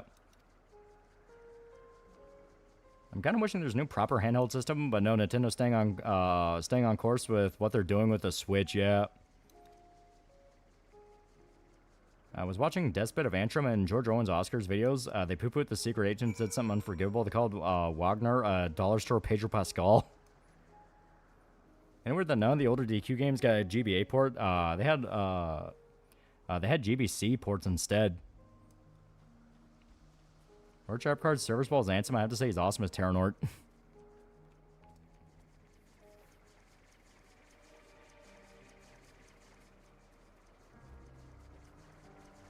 I've seen the trailers, like DMC with hyper juggling gimmick. Oh. Yeah, Prince of Persia Sands of Time was dope. It was dope. It was fucking awesome. Well, all they need to do, like, if they don't, since they fucked up trying to remake it, just fucking remaster it. just port it to modern systems. Like, come on. Let us play it. Yeah, I think I'd do the Kronos fight with the new game's camera. Warrior Thing was better. Warrior Thing was edgier. Sands of Time was just fucking good. Could have had a new Killzone, new Sly Cooper. We could have had an actual console war, damn it.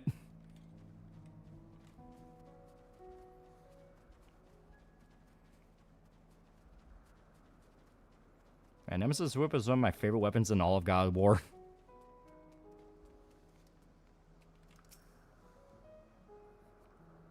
Two Thrones is good. Two Thrones was pretty good. Yeah, the remakes aren't done by adopting God of War 3 combat. They're not worth playing. I'm saying the Switch is bad, but just not what I'm looking for. Yeah.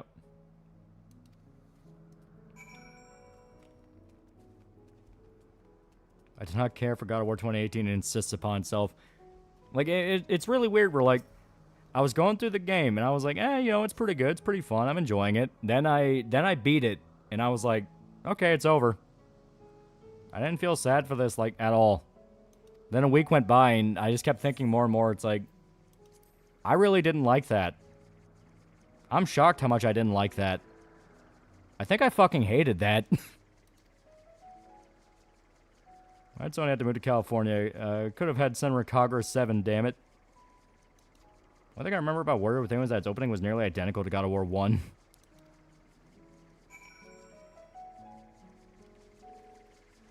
I think the issue is Switch had the right form factor at the right time. Nintendo went with the sure thing. Switch 2 feels exactly like the Wii U. Hey, what? God of War 2018. I don't like the reboot God of War games.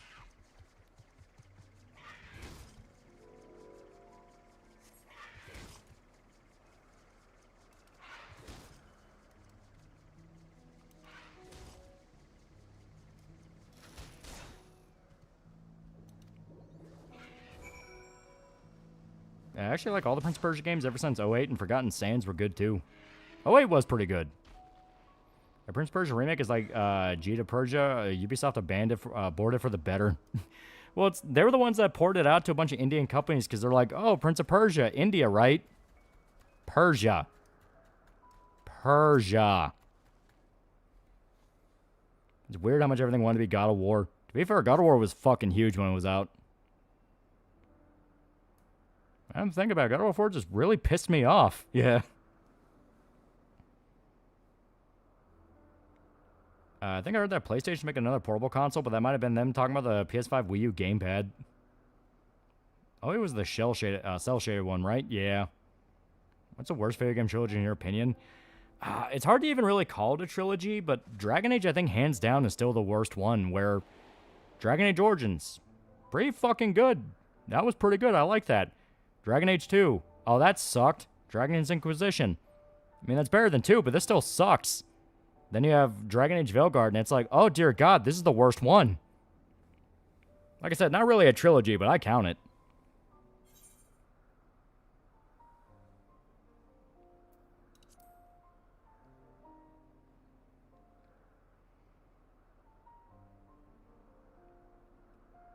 Yeah, the problem is that consoles are going to be fucked with the RAM shortage. Even if they're giving away the Razor to sell the Blade, they cannot take too much of a loss on a new release. Yeah. We like the 08 version. Combat could use some tweaking, though. Oh, Prince of Persia? Yeah. I always thought the combat was too easy. Yeah, Dragon Age lasted only through sheer luck. Yeah, Dragon Age: The Downward Spiral. Veilguard was embarrassing compared to Baldur's Gate 3.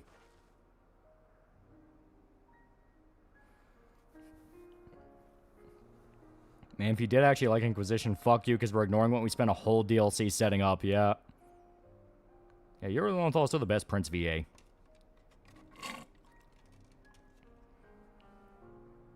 still like my time with Dragon Age Origins, but I've yet to go back to play the Awakening expansion. Yeah, God of War should have just stuck with the 3 Wise Men idea, yeah.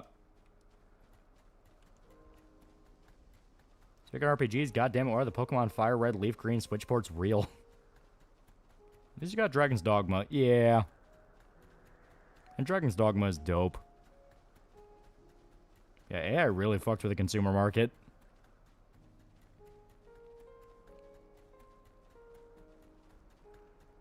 Yeah, 343 Halo Trilogy takes the cake for me for worst.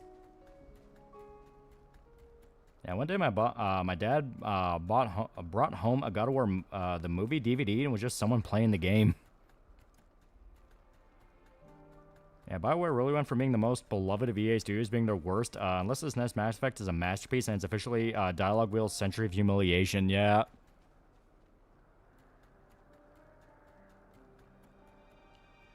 I'm a little late, but there's the same thing with the Saudis bought EA. People really find they're going to make EA better. Yeah. I really hate the concept of Simon Says enemies, but the combat animations just look like dog shit in 2018.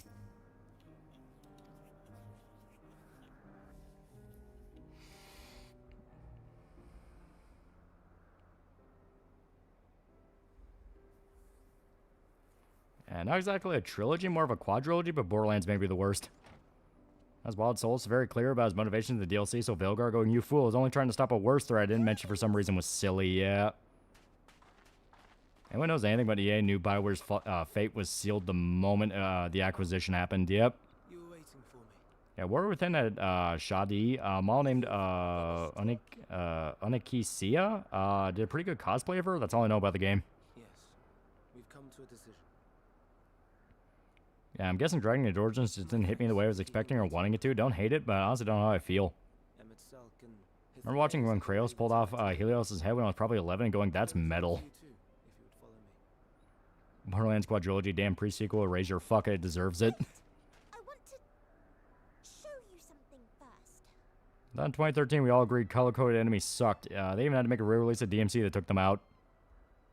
Yeah, best case scenario for Mass Effect 4 is being profoundly mid, yeah. Like, it's that classic thing where EA's the exact situation where the worst people are promoted to the highest position. They can't help themselves. They'll fuck everything up because they can't, like... They'll fuck everything up because they think they're so fucking smart they know what's better than a lot of the other people telling them, you're going to kill us if you do this.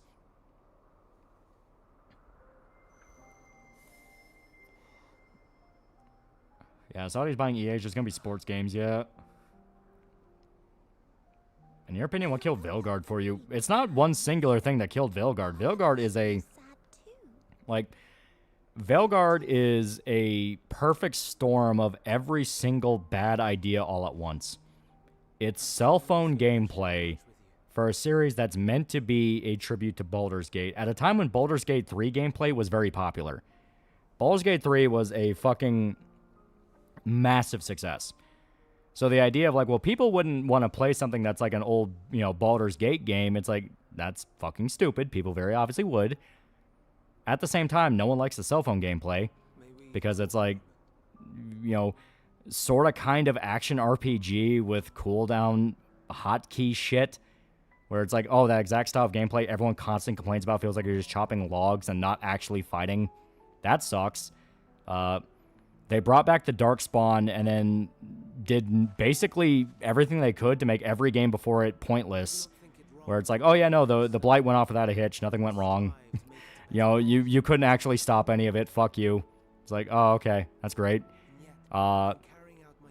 Bullshitted yet another world-ending event instead of dedicating to and building up to an actual threat. The characters were fucking awful. Like, everything about Velgar was bad. Like, just every single thing about it was bad. Imagine an open world RPG where the combat is just DMC combat. Dragon's Dogma. And it's fucking dope. I just want DA Origins nicer models and textures. Yeah, Dead Space didn't sell as well as Battlefield or Madden, therefore one of the best games come out of survival horror renaissance needs to be put on ice again. Gunnar Wright's unemployed again. Yeah, Southern Thetis was essentially nuked by the Blight, so all our choices for previous game are now pointless, yeah. Said before, but I would kill for a West America to have another shot at Wizardry game. Yeah, Velgar was originally going to be like online only, yeah. Velgar went through like 5 different versions because they could never figure out what the fuck they wanted to do with it. Yeah, Hedgehog. I killed Varric immediately and had him be a tulpa for the whole game, yeah. Yet no one cares. No one. So fixated are we upon the duty that we do not pause to question the Yeah, Velgar looks like ass, plays like ass, written like ass, characters are ass. Every aspect of the game is ass except for the asses, which are non-existent. Didn't Final Fantasy 16 have some variation in Nero's combat from DMC? Sorta, kinda. When you got, fuck. Yeah, when you had the fucking Odin idolin. That's just straight up Virgil. That Gunnar Wright was mostly a stunt actor. He's probably still getting work.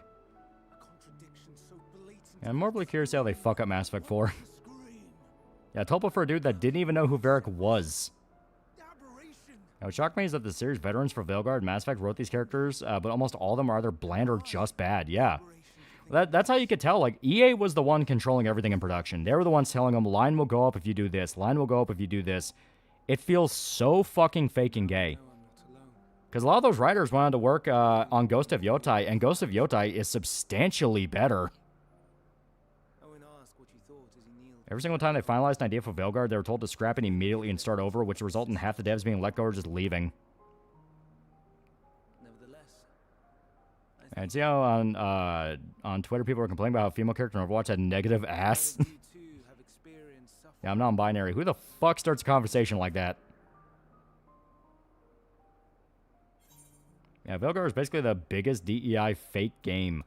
With the most woke writing you could have with everyone being queer, made zipper tits a thing, as well as fucking everything over to make it easy. Like, it was so bad. You had fucking avowed lefties outright going, okay, this is way too far.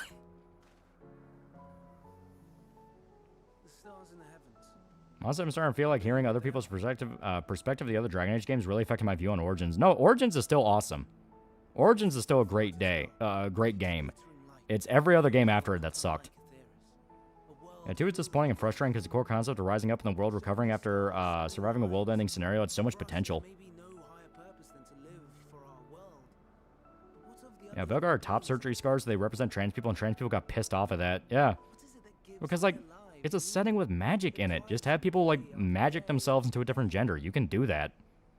Baldur's Gate, the game that Dragon Age is inspired by, has something like that. Great gay. Kind of reminds me of how Suda51 Shiji Mikami had problems with EA during Shadows of the Damned development, just with less DEI crap. When was the last time you played Dragon's Dogma 2? It's been a while. Yeah, Velgar's what people think KCD2 is, yeah. Remember in Dragon Age, when a dragon shows up, it meant shit was doomed, yeah. One of the first things you can do in your base is use a magic mirror to change your gender. Yeah, it's like trans wouldn't be a thing. You would just become the gender that you want to be. But I have faith that we will make some manner of discovery ere long. Yeah, ME4 to sign up as another Saints Row 2022. I do not think you're wrong. I think you are completely right.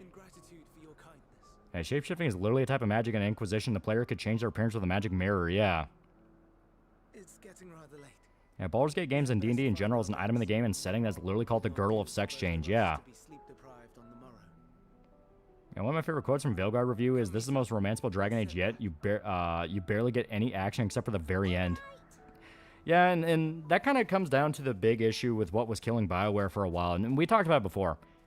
The obsession with the slice of life moments where you're meant to be bonding with your party completely take over the fact that it's meant to be a dangerous fantasy world. Because, like, our actual Dragon Age world is very unfun. It's very grim. A lot of really bad shit happens. I can go even further. You could have a side quest plot where someone keeps jumping between bodies because they don't like their actual body. That'd be a good side quest. Yeah. And you can either take it seriously or make it funny, where they can't decide what appearance they like, and you have to help them. Pathfinder Wrath of the Righteous is a trans character and addresses that could be achieved with potions and magic. Yeah.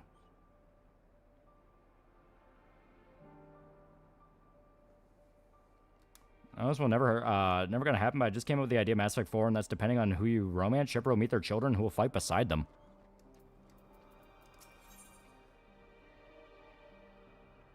I still cope and say Man 4 would be a masterpiece. You gotta have hope. LGBT and handicap inclusion fantasy is wild like dog. Let the cleric fix you up. You don't need a wheelchair. You still got legs. Well, it's one of those things of, like, they never do it in a way where it actually feels cool to the setting. You know, it's like we talked about. If you want to include transgenderism in the setting, just have it where mages can change people's gender with a spell. To the point that a lot of people don't even know. Like, it's that easy. Spending too much, speaking of spending too much time on Slice of Life, how many years until you finally cover Ruby? I have no answer. Every time I think I have time this year, I get distracted with something else. Might be wrong, but wasn't there a thing in Veilguard where your party forced you to go through a humiliation ritual if you picked offensive dialogue options? I think you're right. Yeah, all the inclusion crap is just getting investor money. Said before they have mastectomy scars and cellulite, but no boobs or big asses. Seriously, what the fuck? And just look at Origins. The game's plot kicks off with the bad guy thinking it isn't actually the apocalypse, so he doesn't realize his plot armor almost fucked the world. Yeah. I feel like magic change someone's gender won't be easy, but can still be done. Well, the whole point is, like, how seriously do you want to take it? If it's meant to be a funnier moment, you can just do a funny little gag where it's a common thing and no one thinks about it. Or if you want to make it into an actual serious thing, like, have it be a thing where a mage wants to try it because they have that issue. Like, in Heart Guardian Spice, a place full of wizards and shit, the trans character has to basically take potion HRT. Yeah, it's like, it's obsessing over the idea of being trans and not what actual dysphoria is, which is they think they're someone else. I seem to remember there being a scene where you misgendered a non-binary chick that made you do push-ups and ridiculed you. Like, example, an old painting of a former gender. Is that your brother? Let's just say I was quite different back in the day. Yeah, it's like shit like that. It's a fantasy world. It's fucking fantasy.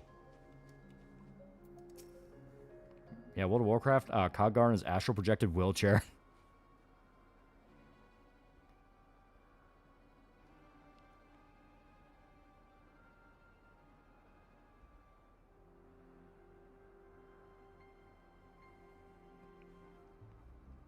Yeah, fucking Fallout 4 and amputee staying active by putting her in fucking power armor frame. And that shit made sense. It was dope, yeah. Also, hey, you can't confront any of your companions at all. Rook is such a doormat compared to the other MCs.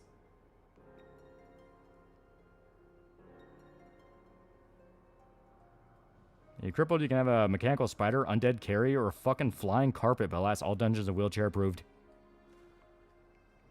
Yeah, the villain explicitly is a ramp into a death trap for any person on wheels. Not to mention, said training in Highgarden Spice told a kid who had a mental breakdown you could just transition. Did I forget to mention the trainer's the curator self-insert?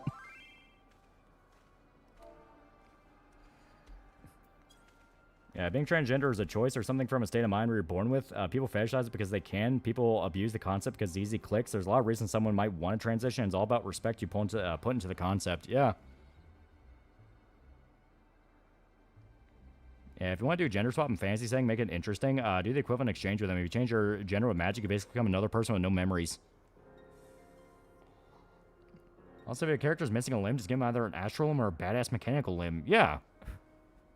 You know, it's like, everyone loves Guts' Iron Hand or Sekiro's fucking skeletal ninja hand. Like, that shit's awesome. Wheelchair Barbarian does not trust magic carpet. Magic carpet made by wizard. Barbarian hate wizard. I hope I could help you with the Ruby video because I know a lot of stuff that happened back in the day.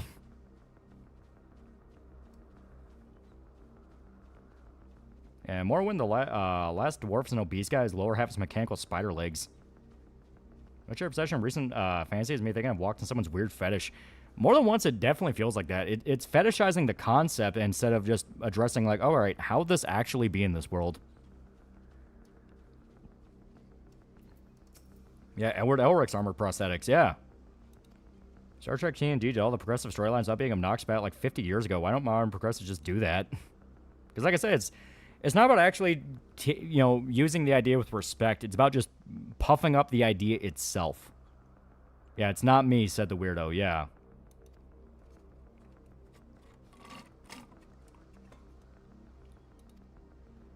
So many things, but getting gender surgery and basically medieval age does not have a good mortality rate. Well, that's what I'm saying. Like, if it's a fantasy setting, just use magic.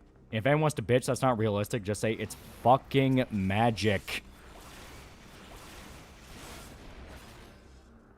It's not supposed to be realistic. As Cyberpunk saying, it's probably the best way you can do a modern commentary on transgenderism, like an entire full-body cyborg being a different gender or something. Ghost in the Shell does that. Cyberpunk itself does that. It's like, that is a thing in Cyberpunk.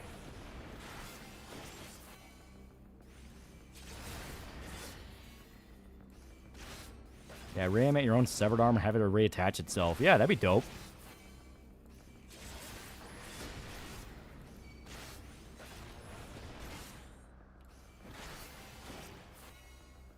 Hell, it's magic. Why not create a Gilorn golem shaped like a limb and have a stone arm? And never think about story ideas. They just think instant gratification owning the chuds. Like that one, like that comic of the wheelchair guy getting healed and he just sits back in the chair. Yeah, Morrowind, a mage clones a female version of himself as daughters with her. That's how weird you can get with fantasy, yeah.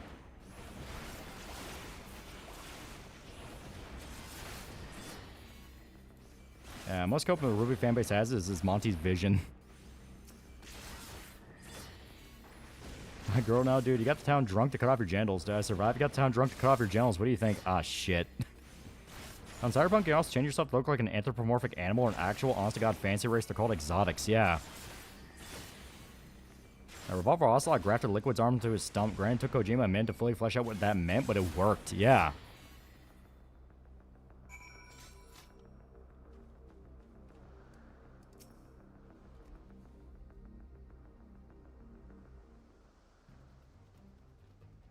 There's too many liberal and right wing in here to not see that with magic, politics, identity don't matter yet. One Piece is literal transgenders. They didn't pick those because they weren't popular. Yeah. Like I said, it's fetishizing the idea. It's just the idea itself is popular, so it needs to be watered down to the lowest common denominator and fucking pushed everywhere, even in settings where it would not make sense. Forgive me. Please, forgive me. May you. Yeah, Rooster should conduct a seance, contact Monty and have him finish Ruby from beyond the mortal coil. Call it the Monty cut. If it's still dog shit, Ruby's supposed to suck. Like, whenever there's a show or movie that's a character with X trait, they can't help themselves but make the story about X trait. It can't be a boring trait. And not to mention, Oda showed the new commas are all sex pests, and he's right. And one of Alita's android replicants switched genders because their previous body got wrecked. Granted, they literally don't care about their gender. They just want to fight. Yeah. And one day live again. Serve not the star. I made an NPC of a wheelchair, but specifically he was a gunsmith that players could buy guns from. He would also walk with one leg and a cane, and wheelchair was just when he was home. If that be your desire. Even though it was mainly used as a joke, Naruto was a gender-changing jutsu, yeah. That's not his vision. He left notes once he was gone. That was it for the season. One season of inertia, then done. If that be your want, we are worthy. As a character in One Piece, you can transition people with ease. Yeah, there was a whole arc about that. Perfect jutsu helped save the world. I do like wizards being depicted as stone-cold freaks. All that time cooped up in a tower makes you weird. Yo, Kiku is a cool character in One Piece, but no, Yamato, yeah.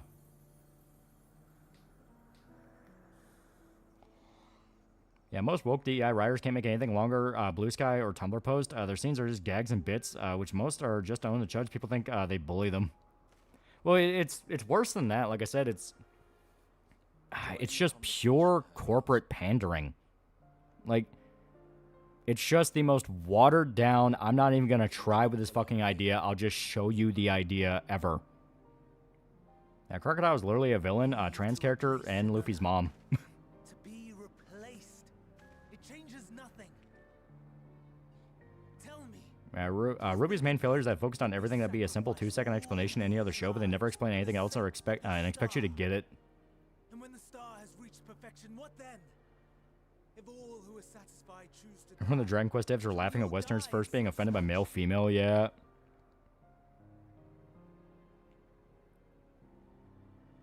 If Harry Potter magic was real, we'd have a lot of suicides. I mean, imagine going to Thailand spending $50K, next day you could pay a guy $5K to become a biological girl. It would be tantamount. Right, you read so far of One Piece? What's a fan theory you have? I still believe in my theory that the One Piece allows you to control the oceans. That just makes too much sense.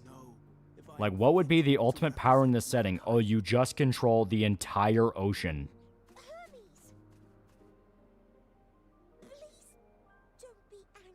Yeah, Naruto sex change no jutsu has inspired so many quality doujins with Hinata. I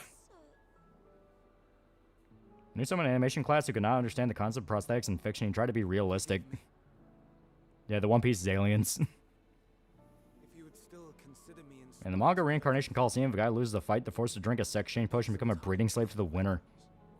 That doesn't really sound like a manga. It sounds more like a hentai. Yeah, Yamao's not female, not male. Yamao's a fucking 70,000-ton battleship. Get it right. Tis no trouble at all. Take as long as you require.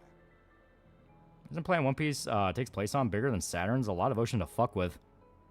One Piece is on an IOU note. So the One Piece make you Aquaman. Well, it makes too much sense.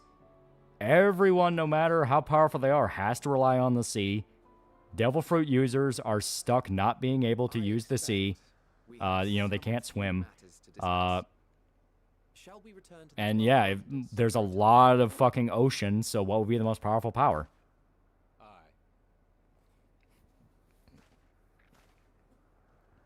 Yeah, Luffy's mom isn't Crocodile. It's just Tumblr fanfic AU bullshit. One Piece is real as a hint to it, giving vast powers over money.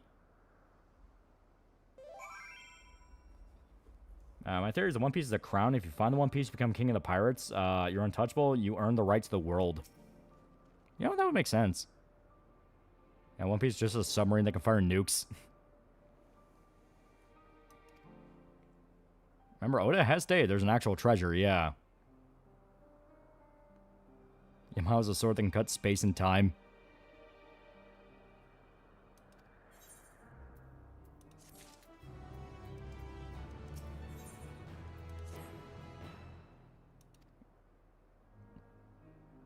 Also, why limit yourself to normal prosthetics? Go out and give people wall climbing spider mech legs and Barrett gun arms.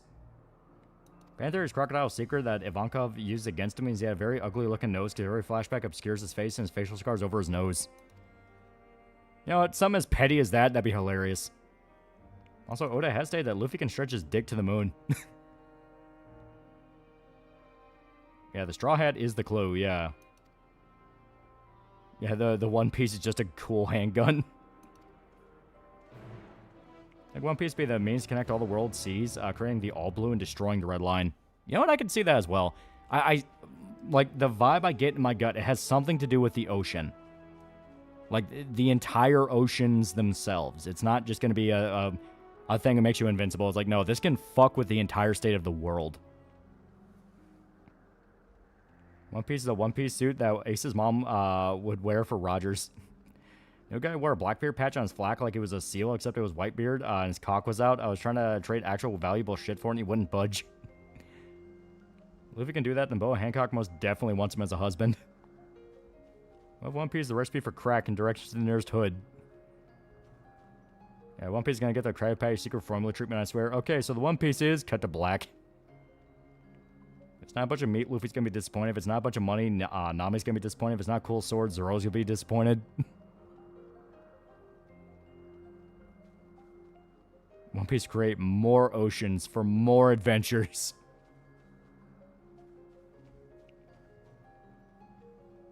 Yeah, One Piece is just a lot of gold, but it's all in one piece. One Piece is a giant toilet you can flush into the ocean. Support the idea One Piece is a magical swimsuit. Yeah, One Piece is actual hockey instead of the ribbon bullshit everyone else uses.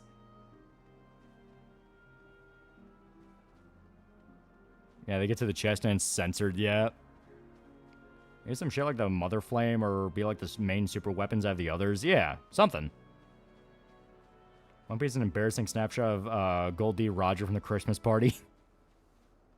One Piece is just the Ocean Man album from Ween. Ocean Man plays while the credits roll.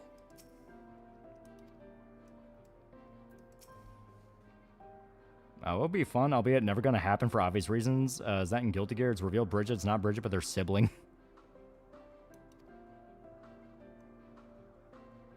Yeah, One Piece is just chest, and every time it's open, they do the Pulp Fiction shot and show the glow of whatever's inside, yeah.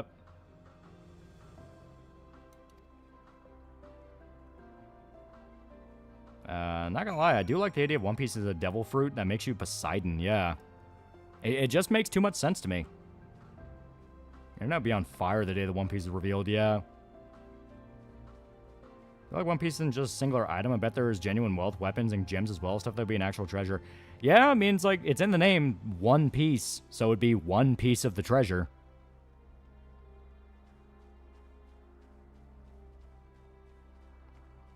And One Piece is a collection of porn mags Goldie Roger have been collecting all fishmen.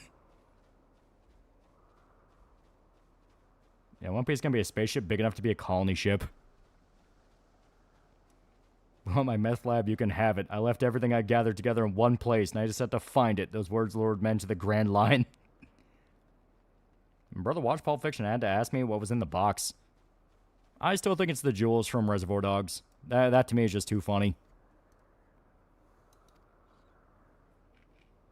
Treasure's just a distraction from the thing that'll keep you, let you control the seas, right? One Piece, the last physical copy of Waterworld starring Kevin Costner. I think Oda will live long enough to finish it. Oh, yeah. Knowing Oda, he probably has down to the exact fucking punctuation notes for how he wants the ending to play out. He's been working on One Piece pretty much his entire life. It was a Royale with cheese, yeah. It's not Marcellus' soul, right? One Piece is the entire discography of Steely Dan, cuts to only a fool would say that. Sanji would totally be like, man, that's actually kind of cool, though. Can I have that? Right then. Let's begin by... Shonen Jump has the opportunity to do the funniest thing of catastrophic printing, scanning error, then reveal what the One Piece is. So I think One Piece basically is treasure melted down to something huge, like a fortress that would appear empty, but scratch the surface and you find out the entire facility is made of solid gold. That would fit the pirate theme, because you have the City of Gold that the Spaniards are trying to find in South America for fucking years. What's your favorite fictional ship, not spaceship, and ocean vessel? I always have a soft spot for the Black Pearl. Yeah, One Piece by Oda and the other mangaka still hung out with Watsuki. This sucks. Why Steely Dan? Dude, you kidding me, right? You can't get their live albums anymore. At first, they were largely orthodox. Yeah, what if the One Piece is the Fountain of Youth? Yeah, El Dorado. And then a whimsical someone thought to bestow it with flight. Another superior... One Piece is One-Eyed Willie's missing eye. Yeah, that was a thing in Dungeon Meshi, yeah. At least One Piece do the same thing Berserk is doing right now, because I'm sure Oda told people what he's planning and probably wrote it all down. Well, One Piece also has a much faster pace than Berserk. They've only really started going on hiatus more recently, and even then, they're still pumping out a lot of chapters. Like, people are already talking about it, they just got past a bunch of flashbacks. Here's the other interesting theory of what's in the briefcase in Pulp Fiction. Is Wallace's soul, but diamonds from Reservoir Dogs. Yeah. All the older people are saying it's a cool thing, while the younger parts looking at it going, seriously? The City of Gold. Everything's made of gold. The roads, the building, the dogs, the food. It's a terrible place to live. Well now, if it isn't That's a cool as fuck shark, dude. Bernard, that we should meet you here. Speaking of Oda and Watsuki, did someone on Twitter make viral tweets about it recently? Because I've been seeing a lot of people talk about it for some reason. I haven't noticed anything. Not anything more than usual. Yeah, because I was overseeing Netflix piece, right? Yeah. Yeah, maybe you're right. One Piece is like immortality because the 5 elders and Emu are immortal. I think in a way they probably have one piece or some shit. You know what? That would actually make sense. It's called the One Piece because it's the last piece left that would make you just straight up immortal.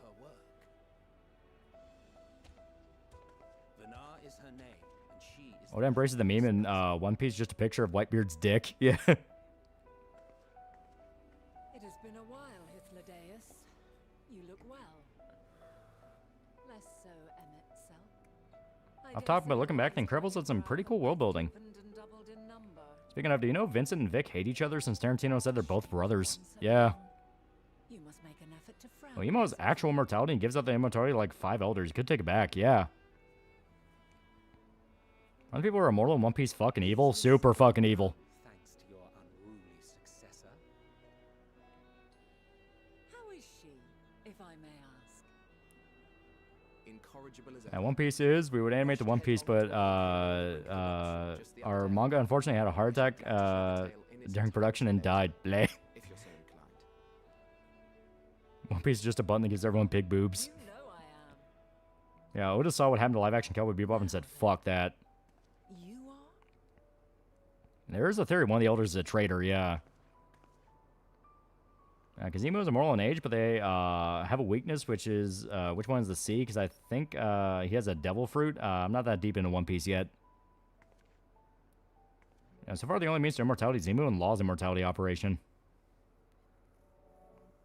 Can we get much higher? So high.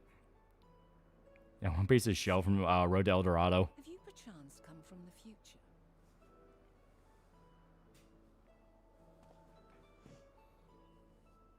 I do not believe we have ever met, yet I sense my magic upon you. Yeah, Emu might actually just be a demon or the Kraken. Wove the enchantment. I could I only actually believe have that some of the done Marine commanders are part of the Secret Resistance group. I definitely think more than a few are. What manner of magic? So I meant to ask, do you think Vincent and Vic hate each other? They're brothers, so probably. It prevents the corruption of one's Probably like brotherly hate in that. They'll bust each other's balls, but they're still brothers at the end of the day. Piece of paper that says, I'm the One Piece, it ends with me.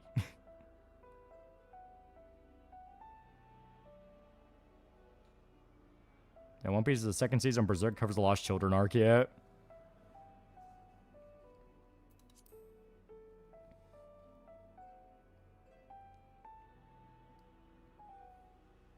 I see you are not ignorant to its presence.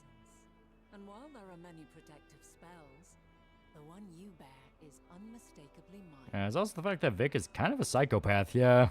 Hold on. And One Piece is the last piece of cherry pie. But it's like 100 years old, so it's rotten.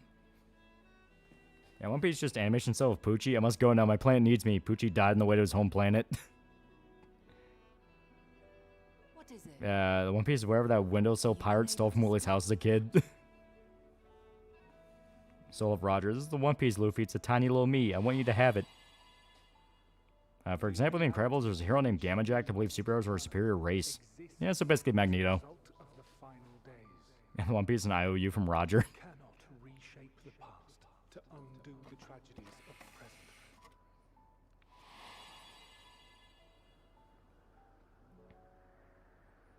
You ever see that Howard Stern interview where Tarantino goes to bat for Roman Polanski and insists that was the girls that were at fault? Yeah, it's not great.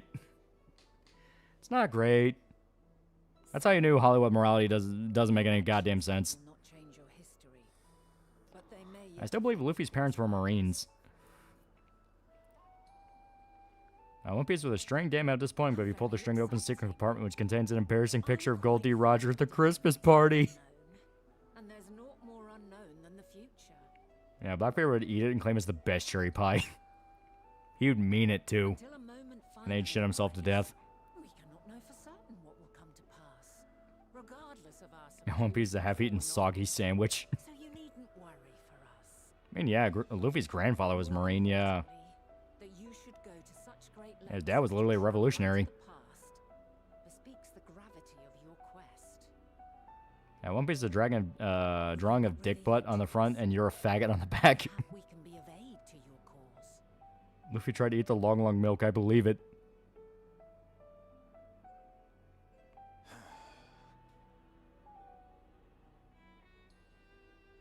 If this is true, then you've been keeping quite the secret to yourself.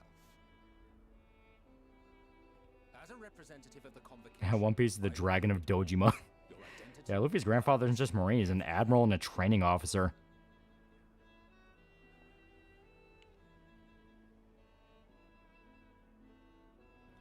Yeah, Brad Beard goes fucking deep on the lore of his projects. Both Incredibles and Iron Giant have like a whole other movie's length worth of content that just gets cut from the actual films. I've been working here for some days now at an old friend's behest. Watching the Jack show and they brought Tengu and joking that they're the Jews. That's the Jack show? I can understand why so many women want to fuck Luffy. He has infinite length and girth. Garp's an idiot, but we love him. Yeah. Yeah, Luffy's grandpa is literally a drill sergeant. The One Piece's dick butt, there's only one way the crew can summon it. Now, this is the story all about how I found a dick in my butt. And sent you unto myself in the past. It's precisely the sort of mischief I would get up to. And quite inspired, if I do. Yeah, Dragon isn't Garp's son. Luffy's mom was Garp's kid, yeah. Yeah, Vice Admiral, he explicitly refused promotions past that, because then he'd be obligated to kill people that attack Celestials, yeah. Yeah, One Piece had no tongue Luffy to stop being autistic and go fuck Hancock.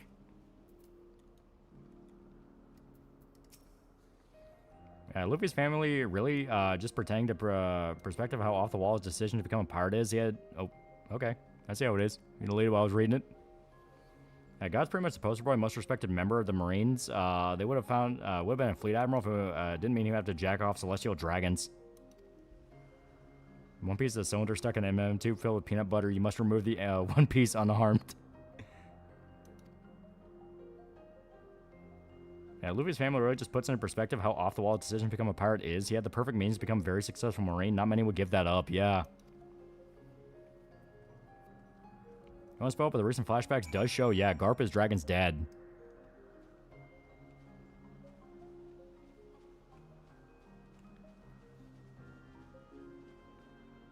That's on Shanks.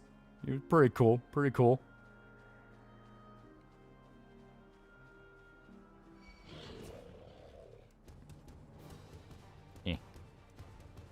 Yeah, Goldie Rogers a freak in the sheet. Imagine finding a woman who could hold her baby for 2 years after breaking her water. Yeah, Luffy definitely clapping all kinds of cheeks after he becomes king of the pirates and cooks the corruption of world government. If he doesn't, the only question everyone should ask is, so are you actually just gay, though?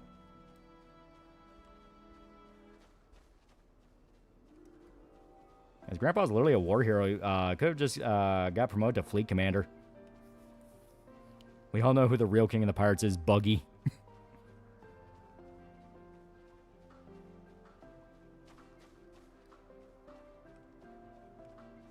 Yeah. I think Luffy's just too stupid to have sex. I just cares about food and punch. Not gonna lie, I really do hope the crocodile's Luffy's mom theory is true, because it's just how funny it would be. Honest Amazon wants your dick and you're still not tapping Luffy. You are just gay. Let's face it, Luffy's just too tired to sleep with women and have kids.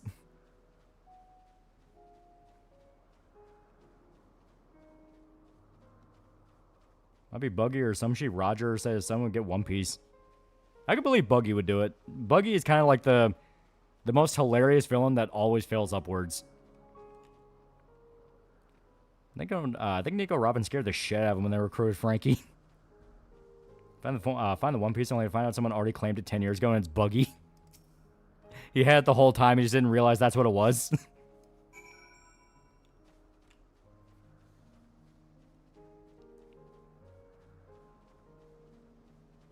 RE5 was more like Black Hawk Down, the Romero zombies. I mean, Black Hawk Down was literally cited as one of the inspirations for RE5. Got up on One Piece yet? New chapter was cool. No, but I have been reading more of it. Yeah, Buggy gets One Piece first, and it's a note saying fuck you, not the rubber guy. Bring the rubber guy over, thanks. I think the main reason Incredibles 2 kind of fails is it's been so long since the first movie. I mean, that, and it was just kind of the first movie again. New Berserk fucking when, dude? We've been asking for that for a while. One Piece of the History of Power Rangers by Linkar and a copy of Lightbringer. Yeah, we'd have to trick Luffy into having sex, like Goku, but you would feel more guilty about it because the man's just Luffy. I feel like you're having sex with a below-average retard. Per modern standards, One Piece ending will be significantly reviled if Luffy does not clap at least 2 sets of cheeks on panel with intent to impregnate. We don't have Loki in One Piece yet. Not yet.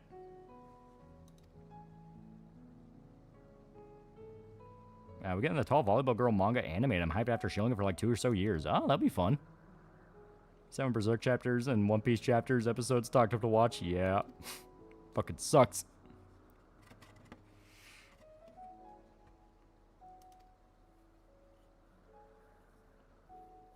Yeah.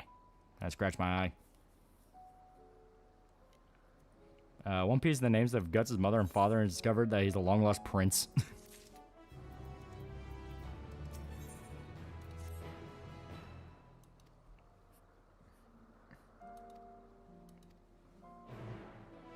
My theory on who finds One Piece is Buggy finds a treasure thinking it's a One Piece, causing the world to think at first, but then Luffy finds it. You know what? I can buy that. It's a female equivalent of gumping it. I think it would still be called gumping it. Because Gump implies Forrest Gump, and Gen A and Forrest Gump literally did that.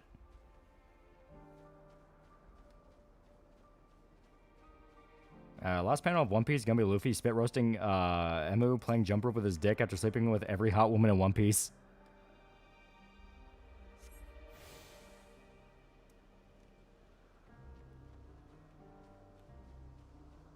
I want a divorce. That sounds tasty.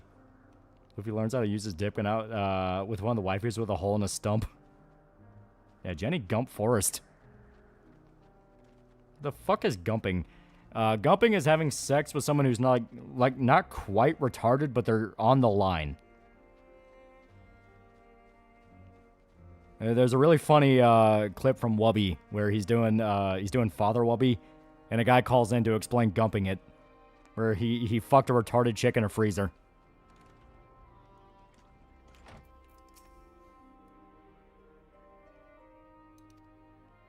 Yeah, Buggy finds a rusted sword and everyone believes the One Piece. I think Nami walk around half naked and I'm too used to females to feel aroused. So how far are you in One Piece? Have you gotten past Punk Hazard? Because I know you and Show struggle getting through it. Fuck. I think I'm still on Fishman Island because I've only just now started to read more of it. I feel more relaxed already. Would that I had sweetmeats. I've seen the movie Pumpkin. I have not.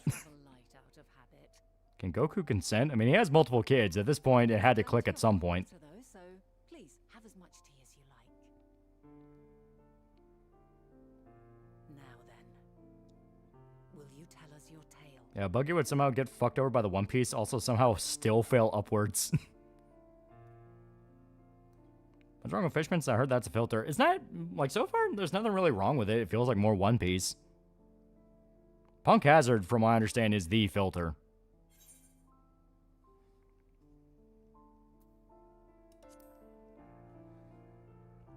Guts the real edge to the Midland Kingdom. Oh, you think I didn't plan for this, Guts? Griffith proceeds to pull a string and grows breasts and ass. Guts looks horrified. One Piece is the greatest devil fruit of all time, the Chop Chop root. Oh, what's that? I mean, it's alright. Fuck, the old salesman ripped me off. Who's smarter, Luffy or Goku? Oh, definitely Goku. Goku's a dumbass, but he's still very clever. Luffy borderline feels actually retarded more than once. Now, Fishman and Punk Hazard are kind of mad. Dressrosa's great. And Wani, there's a scenario in which the main character can be accused of gumping it. From what I understand, given all his statements, Luffy's interested in women, but he has no plans on daily-dallying at the moment. He's very set on living a pirate's life and finding the One Piece. I mean, part of being a pirate's whoring. My filter's usually Punk Hazard or just Rosa, because Dressrosa is pretty long. Reading it weekly back in the day was fun, but hell. Should I get my hands on the Pirate Warriors games? The One Piece JRPG any good? Odyssey, it was kind of fun. Fishman's not that good in my opinion, but if you go back and watch it, after watching One Piece, Fishman has a lot of hidden lore. Goku knows about sex. We know he banged Chi-Chi and Super Saiyan during the Cell games. When Chi-Chi and Goku did it, you know, she was on top and rode him like crazy. As he was about to shoot his ki, you know, she looked into his eyes and said, "Do it." Pumpkin's a movie starring Christina Ricci, who plays a Tard Wrangler, falls in love with one of her Tards, and actually lets him clap them cheeks and doesn't go to jail. Yeah, Goku's a dumbass, but he loves fighting. Keep his shit together long enough to be a successful rash farmer. He just can't pass a driving test, but he can fly, so it doesn't matter. Yeah. And she conceived Goten that night.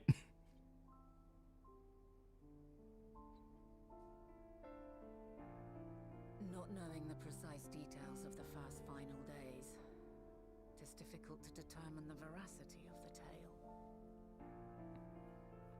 My Pixar make Woody balding in a new Toy Story because, get it? They're old now. I don't believe that. Luffy just stared at a naked chick and felt nothing. Like I said, there's multiple moments where Luffy just actually feels like a retard. Like, not even in a, oh, wow, this character's a dumbass. Like, oh, I think there's, like, actually something wrong with his brain. Circumstances change, of course. Yeah, the whole Goku doesn't know when a kiss thing was actually a mistranslation, yeah. No, there must have been a reason. Yeah, Goku knows what sex is because he learned to read, by Master Roshi, because Roshi made him read eroticas for training when he was 12. I think Enro is actually going to make a comeback. Yeah, that could be cool. Where can I watch the Berserk movie? Still on YouTube? Berserk movie? You mean the Golden Age trilogy? The fan edit? Because, if I remember right, those aren't on YouTube anymore because copyright's a fucking dickhead. But there's still, like, torrents out there. Remember who his grandpa was? I'm surprised there's no visible dents on Luffy's head. Yeah, the Golden Age trilogy? Yeah, they're still torrents. If you want, like, the actual official Golden Age trilogy, they're on, like, streaming services like Amazon. Yeah, Goku knows how to kiss Chi-Chi on both sets of lips. Some quote I got from a YouTube short. Goku's stamina is believed, is to be believed because tournament of power, probably a day. Yet if that were my primary Yeah, Goku's very smart. He thought up the foot Kamehameha. He managed to figure out schemes and how to beat impossible monsters like the Jiggler or Yalkon. He needs time to figure things out. Like, he's naive, yeah. And Toy Story should have ended at fucking 3. When I first got into Berserk, it was on YouTube about 6 months ago. It was on YouTube. I waited until now to watch it. Yeah. Well, the studio that owns Berserk, Studio Gaga, they work with a few different copyright companies in Japan. Every so often, they'll come in like the fucking wrath of God and slam any Berserk content. It gets rough. It'd be fine if the Saiyans naturally want to make love. It's the human women they marry who want to fuck. Actually, guys, forgetting something. Luffy blushed at Katakuri's sister, the one with the Mirror Devil fruit powers. Although she's kind of busted fucking. Awesome rack, though. Hardly any. But we do have one immutable fact. Why is Chi-Chi named Chi-Chi when she ain't got no Chi-Chis? Yeah, Goku's a savant. He's done with almost everything, but he's a genius at anything involving fighting, yeah. You can actually wear a tortoiseshell like Roshi. Remember, chat, Saiyans are naturally attracted to strong women. Yeah, new Berserk Special Edition from France, the copy of Kentaro's signature. Yeah, it looks so cool. We still ain't got shit. We still ain't got shit. 97 show, and I still need to watch it. Just don't love it as much as I do the manga. 97 was a decent enough adaptation, but there's a lot missing, and you can feel it. Speaking of Pixar movies, I'm calling it, since they're teasing Zootopia 3 while Birds, calling it the Birds would just be Indians, little feather, not dot. Fun fact, in the Spanish dub, Chi-Chi's named Milk a la aka Leche. Listen to yourself. Are you seriously entertaining the notion that you are a messianic figure in some far-fetched tale? Man, I don't know, Emmett, when I'm just talking about, like, One Piece, I think it's pretty good. What about you? Emmett, do you like One Piece? Emmett? Well, I will not. I refuse to accept that our world could be undone. Yeah, glad they kept Wild, most unnecessary character of all time. No, I fucking love the Wild fight. That one's so good. When Guts cuts his dick off, it's like, oh, that's fucking cool. As a megalomaniacal madman. Can I play Romeo's Dead Man? Yeah, I want to. Sacrifice oneself for the star is a noble act. I want Wild, yeah. Those who gave themselves to this zodiac in the highest esteem. Yet, you claim I recreated Amarot and populated it with Give us Monkey Weenie. a bizarre indulgence. Plus the way he dies is fucking metal. Like Zod just breaks his back over his shoulder. Let's go over the character shock value incarnate. Oh yeah, he's full shock value, but I love that about him. He's just fucking evil. He's great.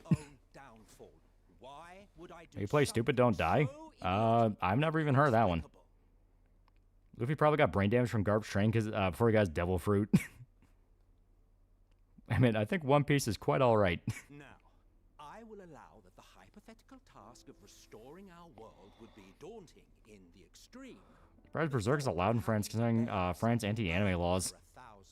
Thousand lives horrifies me. Yeah, he cuts his dick off. That was so cool. I mean, yeah, it was a great fucking scene.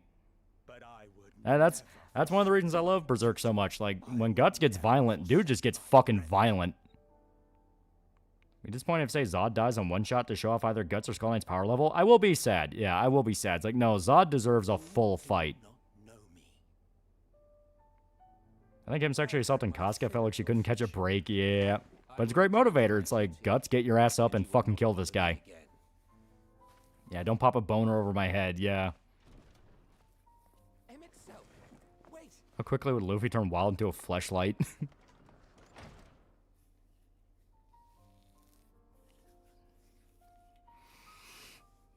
You've seen much of Elpis already.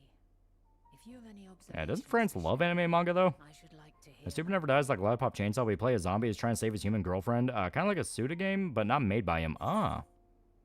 In fact, monkeys love baths, and during baths that they communicate and bond the most by cleaning each other. Oh.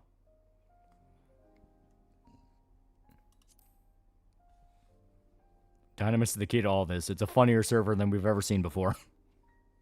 Ah, yes. The energy. Suyogaga, I already need you to copyright strike Berserk stuff. Copyright company, sure. You're thinking of releasing something, Suyogaga. We're releasing the official Guts Griffith volume soon.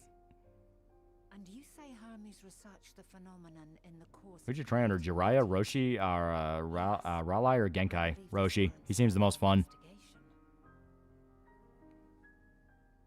Yeah, the other generals be cool to see them one-shot. It would be fun to see Skull Knight sneak up on their camp and basically slaughter a bunch of them. Yeah, France loves Berserk, yeah. We love Berserk too. Why can't we have shit here? Why can't we have shit? It's so bullshit. No chapters, no anime. Fucking garbage. Rush will make you work for your training though. Yeah, but he's still a fun guy.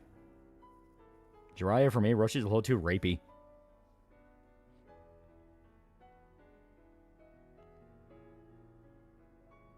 Hey, France, though, man. Why France? Have faith. If Emmet Selk is the man Azum described to me, we've not seen the last of him. You have skate decks, though. I don't even have a skateboard. I have many things. A house on an island, a turtle for a best friend, chlamydia, but this I do not have. Roshi will have bitches, though. Roshi's fun, although the torso will be hard to wear. There's a video of a guy trying to lift one on his back. Yeah, France loves anime, so much so there's a French City Hunter movie. Oh yeah, France loves anime.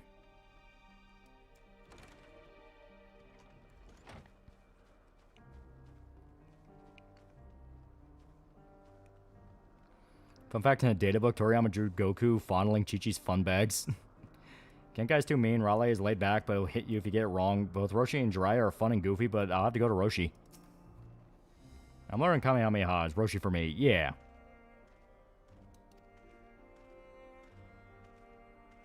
Yeah, French loves Cobra, yeah. Yeah, French are hyper weebs. French loving anime is the only normal thing about them.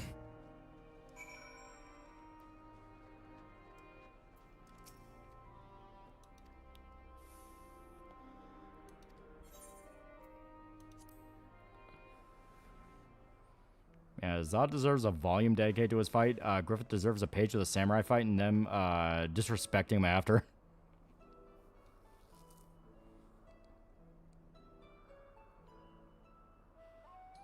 Yeah, France gave us Wakfu and Expedition. Why do we hate them again? Because they're France. They'll do something to disappoint you eventually.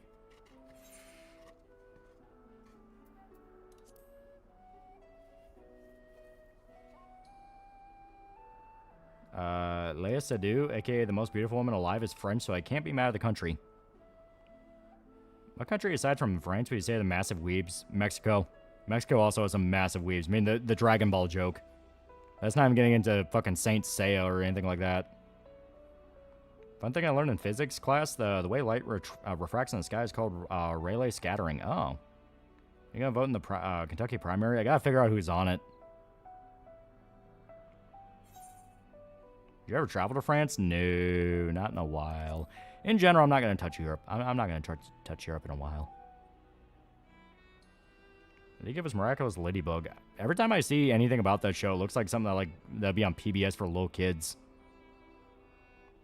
Yeah, murder rate goes down whenever new Dragon Ball episodes come out. Yeah, France, you gave us Jean-Paul, Belmondo, Gojira, Andre the Giant, Eva Green, you have a pass. Yeah, Mexico fucking loves Saint Seiya. Because though the Greeks invented the gay, the French perfected it. I think an RPG set in Berserk's role could work. Do you think it would have to have Guts as the playable character? I'm always of the belief of, like, why would you ever want a Berserk thing and not play as Guts? Like, Guts is the best part of Berserk. He's fucking awesome. Only thing the cartels fear is disappointing Goku. One of the France's weird obscenity laws prevent certain anime and manga to be in the country, even if they actually love the medium.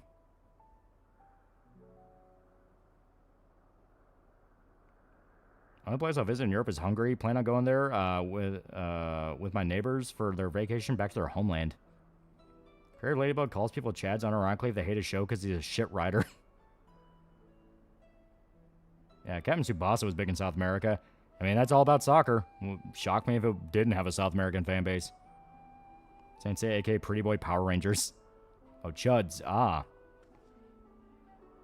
Also, yeah, chat, when I was visiting my extended family, Dragon Ball was everywhere.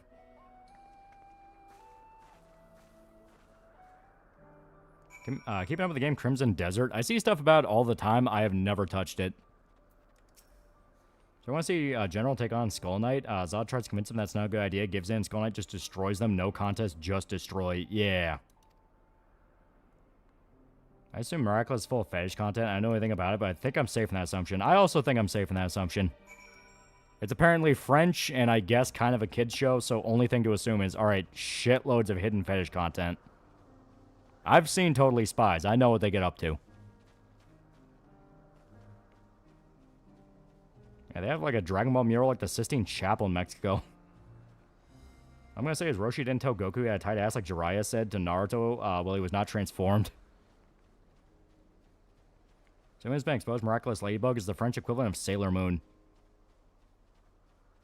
The fetish assumption might be safe. It might be a safe assumption. Which is best girl in Totally Spies? Which one was the tan one? The dark skin one? I always liked her. I would beat my shit to Totally Spies low-key. Totally Spies is Canadian. No, it's French. Animation Studio was French. Alex. Yeah, I liked Alex. She was hot. Yeah, Creative Ladybug actually hates his male main character. Only do I know who likes Miraculous Ladybug, sexually repressed Mormon autist. Yeah, it was French-Canadian, yeah.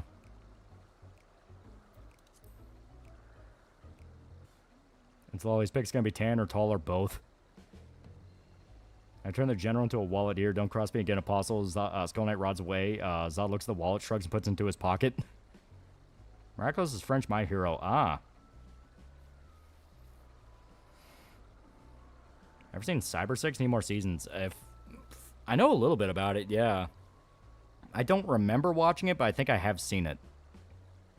Overall thoughts on Mitch McConnell? We're all waiting for him to die. Everyone. Every political side hates him. First anime crush was Zakuro no Fujiwara from Tokyo Mew Mew. I watched Totally Spies as a kid and somehow didn't get any fetishes from it. What a ripoff. There are a lot. I mean, a lot of Miraculous Ladybug comic dubs. Oh. McConnell's the only turtle people hate.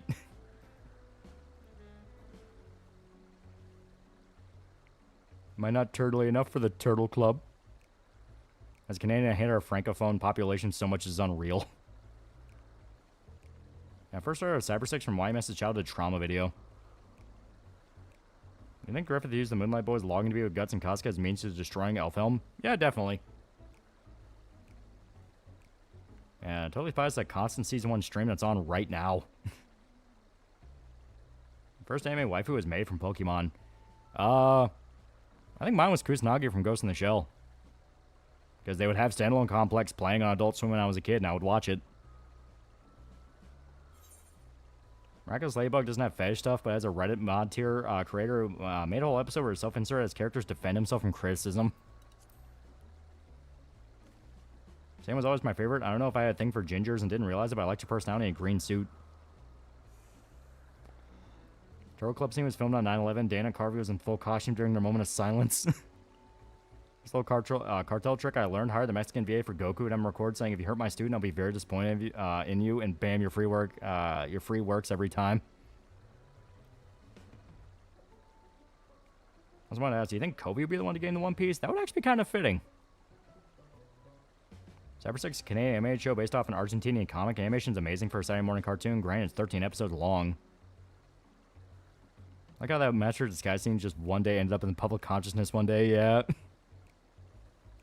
French also made Aeon Flux. Weird, but cool. Yeah, and Aeon Flux is basically just French Ghost in the Shell. Not bad, though. Had some cool shit.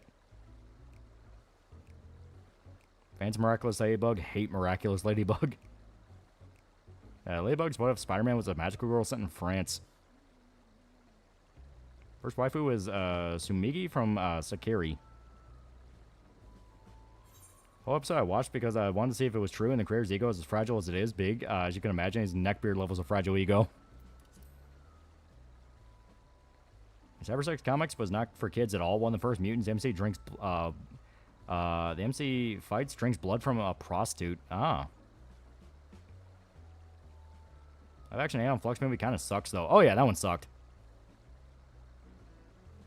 Hope nothing happens to the magic students. They seem fun. Imagine the adventures they go on in the mainland.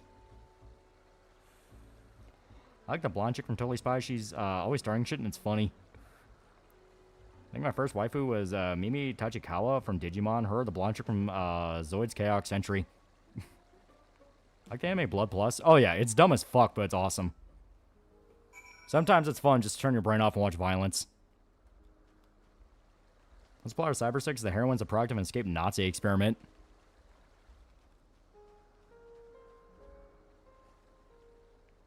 Master's guys came up on autoplay after I got done watching Wayne's World, made 10 minutes and had to tap out. Aggressively shitty movie. Yeah, Blood Sea. Blood Sea is fucking sick. First waifu was Daphne from Scooby-Doo. More of a Velma guy now, though. Yeah, Blood Plus serious one. Blood Sea is the rabbit blender, yeah. Blood Sea is where it's just like, fuck it, let's just see what happens. When will chapter 384 come? Dude, I've been asking the same thing. I think on my end, I think for Gohan when I was younger. What's Blood Sea? Blood Sea is like a spin-off slash, I think, alternate timeline to Blood Plus. Which, Blood Plus is basically go kill fucking vampires, dummy. Go kill vampires. Vampires suck, go kill them. Blood Sea is more like straight up H.P. Lovecraft shit. Like, I'm not even kidding. It just actually gets into Lovecraft shit. And it goes so fucking hard with it. Yeah, the rabbit blender where the two rabbits peel that woman apart. Yeah. Oh, they do a lot more than that. They do fucked up shit. They massacre like a whole fucking town. Yeah, I'll see her bush constantly. MC of Cyber6 never wears pants at home. Anime RC was my first crush. Thankfully, I didn't get a thing for bitches in comas.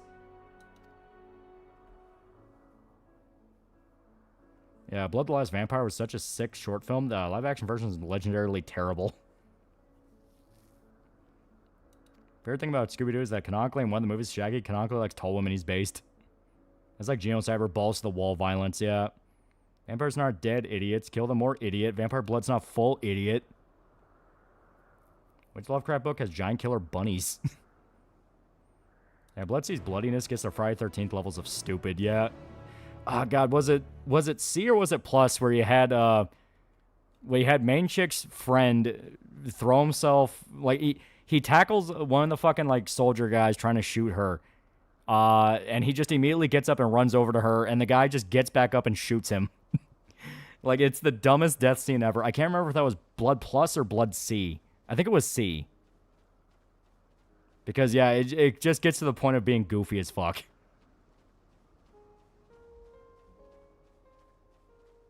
Yeah, that was Blood C. That's what I thought, yeah. Because literally, he tackles the guy, he gets back up, runs to her, and then the dude just goes, motherfucker, and shoots him. Yeah, Blood C's pure gore, yeah. Yeah, Blood C had all the retarded deaths for laughs, yeah.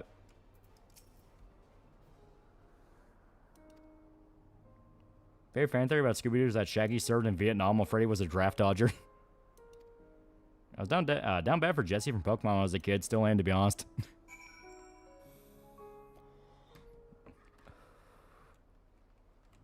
Details on the God of War trilogy remake will bring back TC Carson as the OG voice of Kratos, whose new technology, revamped fighting system, and add new content.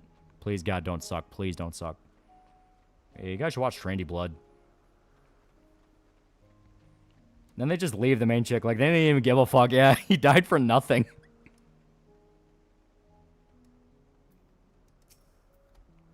I never watched Blood C. Like Bloodlust, Vampire, and Blood Plus, though. Blood C is fun. It is really, really fun. It goes fucking crazy. Yeah, Blood Plus is way less gory and more history-focused. More like a shoujo anime. Remember the rabbit kills in Blood C? It was basically a Cannibal Corpse album with anime art. I saw that in middle school. Fucked me up, but sick. And Trinity Blood has amazing art and character designs, but the story's dumb. I'm not sure with the phrase passion for traps, think it would be in his element in Vietnam. Yeah, Blood C, deaths, and gore do go hard, yeah. Freddy only dodged the draft because they wouldn't let him wear his ascot in basic.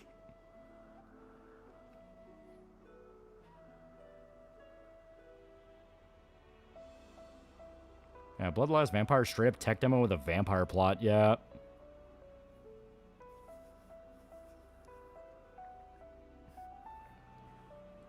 What's your favorite Clamp manga anime? Let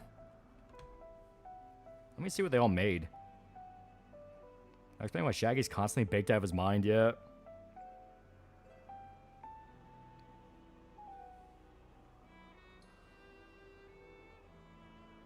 Oh yeah, they made a shitload of stuff. Holy shit, okay. Yeah, Child's love is brutality, so violent at times becomes absurd comedy, yeah. Yeah, they made Chobits, Ray Earth, yeah. Yeah, Bloodsea feels like parody. Yeah, more than once it feels like more like a dark comedy.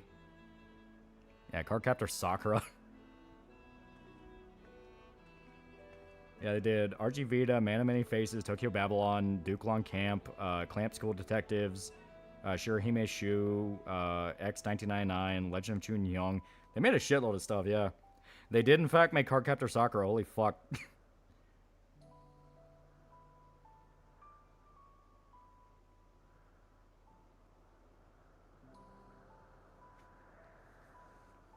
How are there rabbits again? Talking about Blood Sea, they were basically the Lovecraftian monsters that were attacking.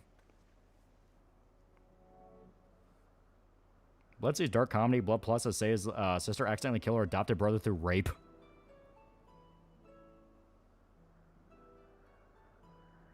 Yeah, Shaggy was Maxog. Freddy was Navy Man. Spent the war on a carrier with 1,000 other men.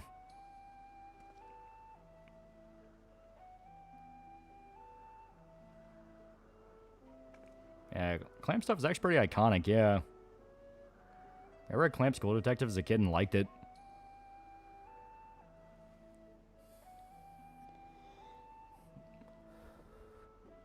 Yeah, Scooby isn't even really Shaggy's own personal beast. Darkness cope with all the civvies he killed. What do you mean by rape? Like she raped him to death?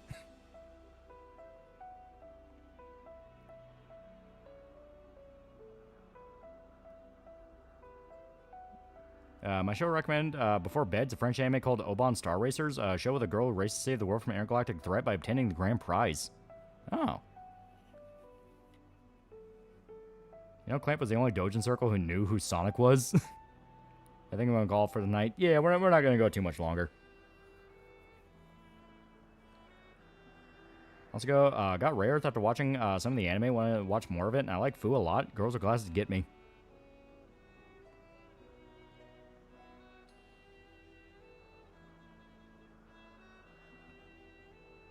I totally forgot Suda51 made a Blood Plus game for the PS2.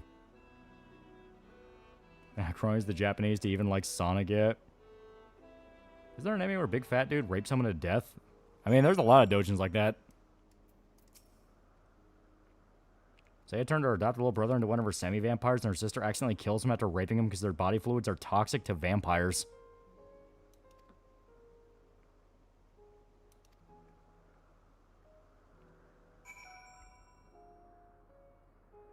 Saya's sister Diva kills her adopted brother by rape and gets pregnant. Also, he was a little boy. You know, I'm going to ask the obvious question. So, full clarification. Blood Plus is a series made by women, right? Because everything I'm hearing here, where I kind of forgot about these details. It's like, yeah, I think this was made by women. Original blood plot is just the last original vampire hunts a corrupted subspecies of vampires that are weak to her pure blood. Yeah. Yeah, obviously. Women just love rape. Now, like, you have that new Wuthering Heights movie that just came out, and people are saying, yeah, it's just Victorian fucking 50 Shades of Grey. It's like, oh, I remember that book being like a thing that was meant for women when I was in high school and the man read it. And hearing that, oh yeah, they made it into like a weird erotic thing. It's like, fucking god damn it. I think Blood Plus was tied to Clamp. I remember the dude saying gush gush. Time for the milking farm. Isn't the biggest demographic a redo a healer rear-based women? Yeah. Yeah, you know what the Handmaid Tale is, right? It's fucking women porn, yeah. All it's a Clamp property. It's all women. Yeah, same director as Saltburn.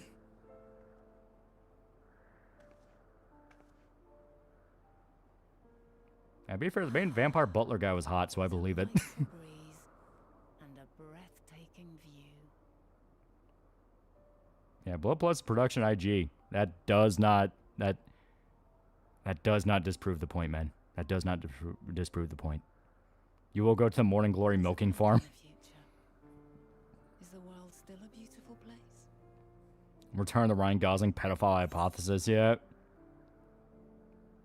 I want to stop the rapist. Women want the rapist to be hot and sexy. You know the guy was talking about those infamous anime scene where a fat guy rapes a guy to death and it comes out of nowhere. By the way, Lolly review Rare Earth, you won't regret it. Hides monkey paw.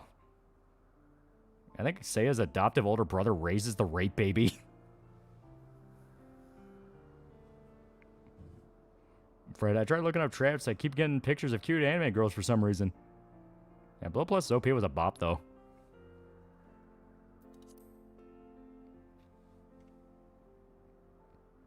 Only Emerald Fennel film I've seen was Promising a Woman, which was mediocre, dog shit ending, refused to watch Wuthering Heights. That's on Guyver.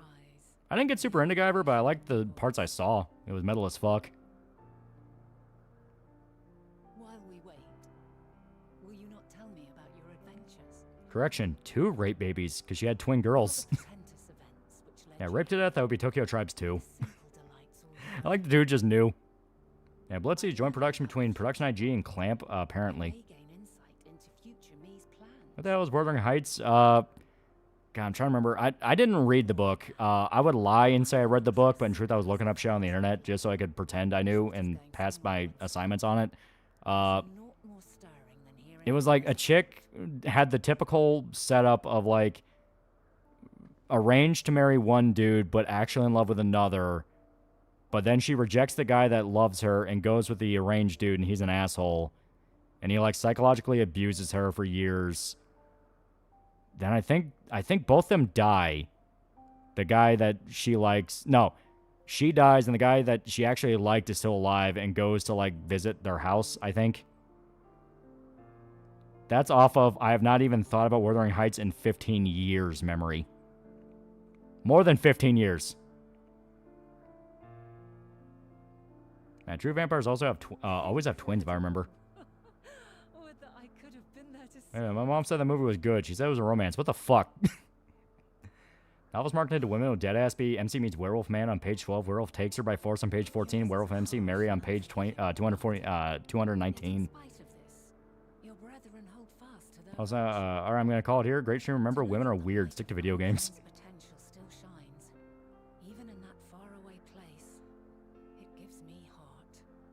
Clamp is only on one blood production. Does not disprove the point. Yeah, vampires men allegory sexual assaults and Nosferatu. All I know about Wuthering Heights because I saw a trailer for it when I went to watch the Conjuring movie, and the song they used got stuck in my head. So was Wuthering Heights where they had the fat guy rape someone to death? I think women will love Bride of Frankenstein because they hit the right fetishes? Probably. Yeah, Wuthering Heights is a song by Kate Bush. Oh, you mean the Jane Austen novel. Yeah, my Python did an adaptation of Wuthering Heights entirely in Semaphore.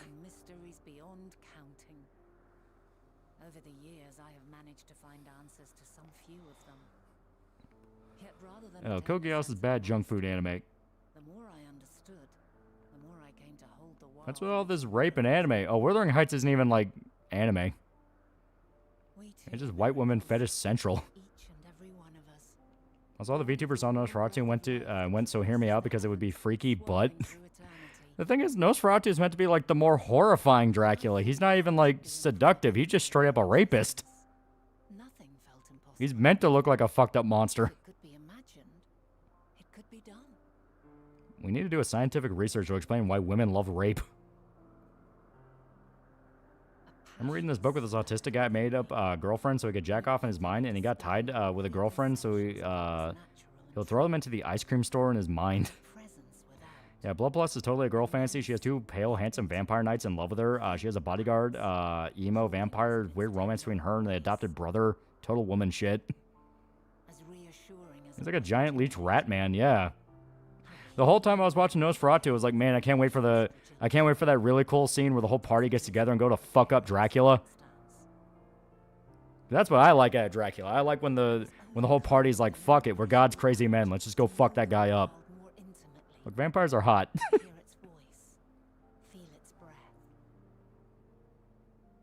Hooked up with the girl last year who was really horny for Nosferatu. Sex was great, but she was nuts.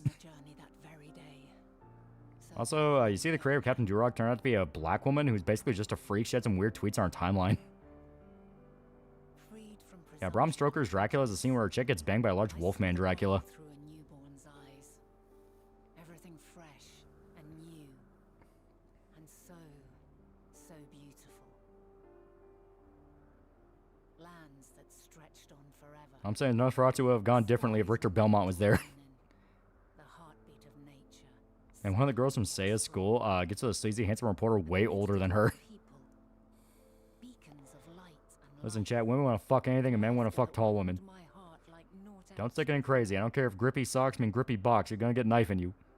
They're like Berserk and Goblin Slayer. Don't those have rape in them? I mean, both literally say rape is bad. And any romance novel for women, all rape. 10 out of 10. And so long as they need help, I could probably get a scientific grant from the president to discover why women love rape. Speaking of vampires, I ended up seeing a new Dracula movie, and I'm not a fan. Maybe because the other people who were watching it were on their phones ringing and smoking weed, but still not good. The things that women read and swear by scare the shit out of me. Dudes, hear me out. Monster will be Serena. Women's will say it's fucking Swamp Thing. Dracula and Van Helsing fight each other, and both of them be the hunter and the hunted. You lack conviction. After this, I don't want to hear a single woman complain about guys like an anime or hentai. At Cardcaptor Sakura at primary school engaged to her teacher. Women are fucked up. Never getting Katara Miura was made uncomfortable by a woman who was asking about Casca being raped. Yeah. Because she interpreted it as like a sexual thing, and he's like, no, it's horrifying. Like, she's going through the worst experience of her life. Pray forgive my lateness. Every group of women have weird things they find hot. White women as dogs and horses. Japanese love octopus. There was a pro-rape Yale professor who I think lost his doctorate because of his opinion at the time on women getting orgasms during rape. Your work We had a pleasant conversation in the meantime. Favorite part of the anime is when Seiya goes to Vietnam and befriends a little girl with one leg because the mines. Ask me some questions. Yeah, woman, she was bleeding. Indeed. I've an interest in one of Hermes' Talked to a dude I worked with who claimed Casca liked it. Sick fuck. You witnessed a host of them take flight, yes? Yeah, it's called Young Love. You never felt infatuation towards a cute older lady when young. Yes, I did. Rape is bad, but it's kind of rape is bad, but rape is bad. Dark of the morn, I'd left the Thalassai after nocturnal observation. It all comes back to the Ryan Gosling pedophile hypothesis. You know, it's men look at Ryan Gosling and they go, "I want to be that guy." You know, I feel a spiritual connection to this man. And then women are like, "Man, I really, really want to get groomed by a teacher, though." And we just have to live with each other. We just have to live with each other. Yeah, you make fun of people's favorite kinks, but you cannot say your one specific gender kink is weird. Okay, I probably had to read Famail after writing about Cthulhu, asking what them face tentacles do. There were lots of them, and I realized they must be the shooting stars that I'd seen. I still like older women. They dress nice. I'm really glad I'm a guy. Yeah. Have you spoken with Hermes? I'm also glad I'm a guy. What if we Hikiki Mori, the monster girl from Ring, which would be waifu or precious daughter? Casca was enjoying it, brother. She was crying and bleeding. That's far from enjoying it. She was specifically begging Guts not to look. That he needed to conduct further tests. And she buys the little girl a metal detector so she can help her family by searching and selling the mines that didn't explode. He's nearing a breakthrough. I too am glad to have a toilet bowl dick.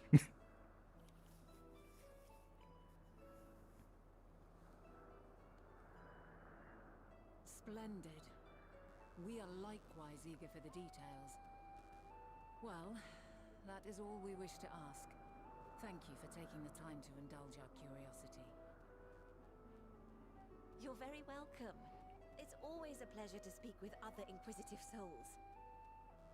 Oh, and will you be descending now? There's one thing Toons have in common with women. It's the infatuation with struggle snuggles. So the kind of struggle snuggles Toons, like I would argue, are far worse, yeah. And she was straight up telling him, don't look, yeah. I like being a guy for the most part, but damn, my life would have been much easier if I was a woman. But to be fair, everyone thinks that of each other. You know, it's the whole grass is greener on the other side thing.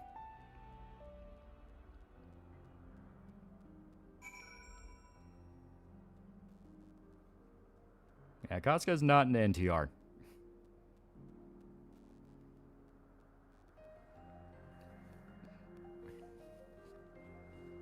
I think female fans of Berserk got off during the eclipse. There's at least one. There's at least one woman out there that did.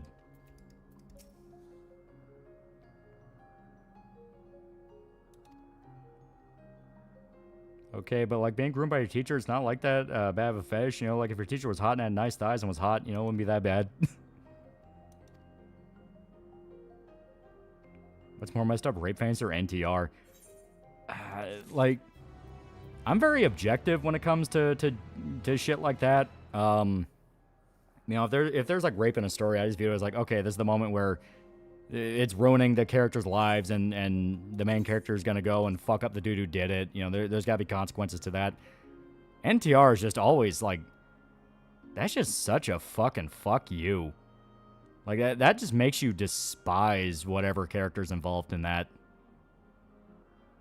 Because, like, rape, rape is something like, you know, like when Shelly gets raped in The Crow. It's like, you can't blame her for that. I mean, that literally wasn't her fault. I mean, it's a horrible fucking way to die.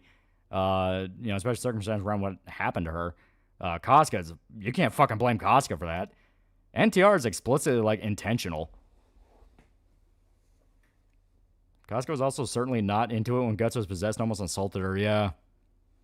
Imagine being a creature that can bleed for days every month and not die. Terrifying creatures. And if any woman genuinely got off to the eclipse, I fear for their sanity. Yeah, NTR's masochist porn, yeah. That'll be the first thing you do if you're opposite sex that's not sexual, go. Eh, fuck it, buy a VTuber rig. Cash in now while there's still a chance. There's literally women that like that kind of stuff and even witnessing it. Short stream? Yeah. I'm trying to tighten up stream times. Because, you know, I gotta fix my sleep schedule.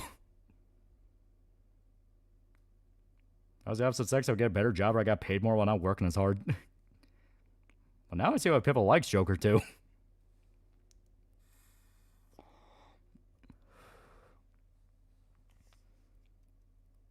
Yeah, NTR is literally humiliation shit, yeah. No, I did not like the eclipse.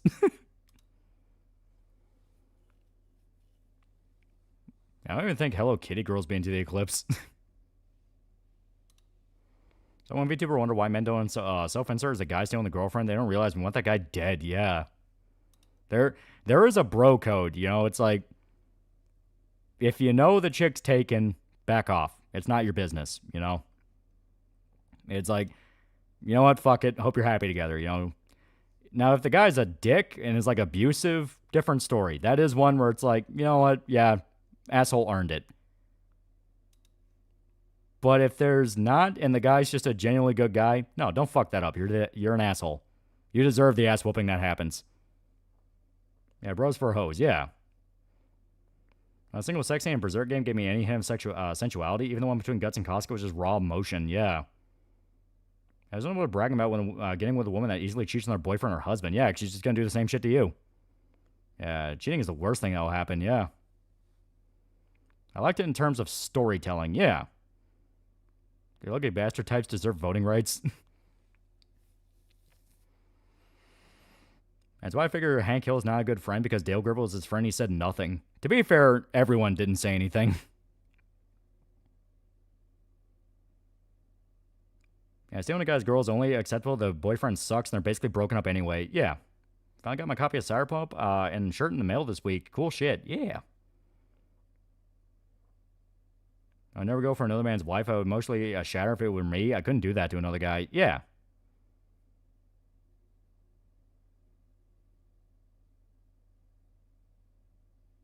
Yeah, who would deserve to be NTR? Well, like I said, like an abusive asshole. Like, he beats his wife.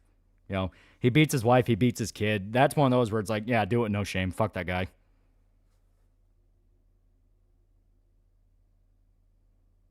Yeah, NTR is mainly pushed by the Chinese and South Korean women. Also, it's Dale. They probably figured he'd snap and take out the whole alley.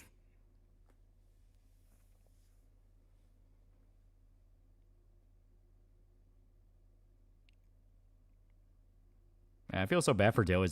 He's a good husband. Nancy does not deserve him yet. I believe in NTRing lesbians. The relationship's already abusive, so I'm there to help. I will say Dale and Nancy's marriage was kind of a sham, yeah. I've seen the artist, always Chinese or South Korean, yeah.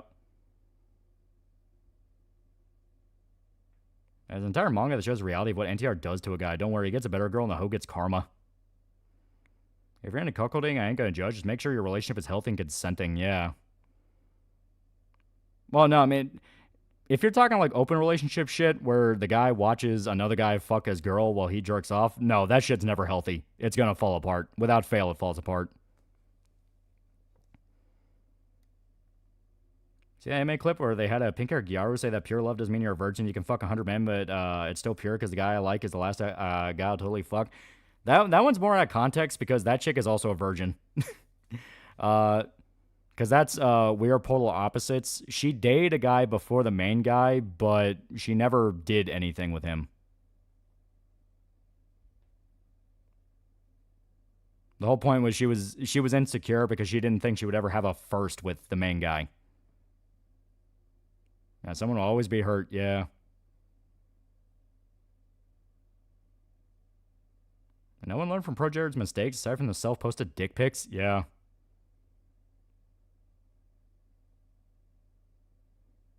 Yeah, don't be Sneeko or iDubbbz. Yeah, no, it will not work. It does not work. But the bull buys you a Switch too. Hey, Joseph and his kids are always going to remember Dale. Yep. I've heard the song Duvet's the intro song to Serial Experiments Lane. Yeah, it's very good. Yeah, Dale's going to live forever through Joseph.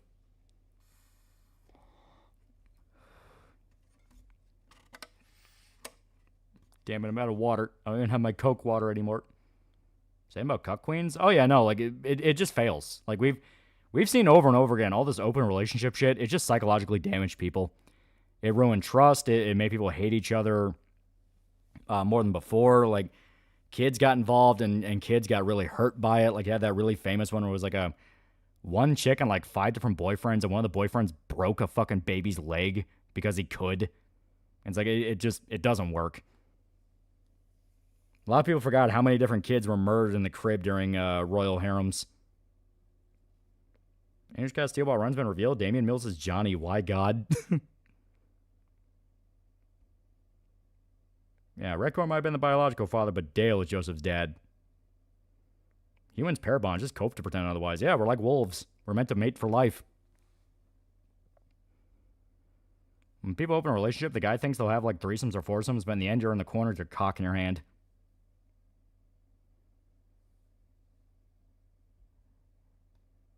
Still think cock queen's funny. Yeah, just don't share your spouse at all. Yeah. Yeah, every single polyamorous relationship is always burned down. It's going to burn down horribly. Yep. You're fighting against millions of years of evolution. You ain't going to fucking win. He broke the baby's ribs because he was squeezing her, screaming at her for crying.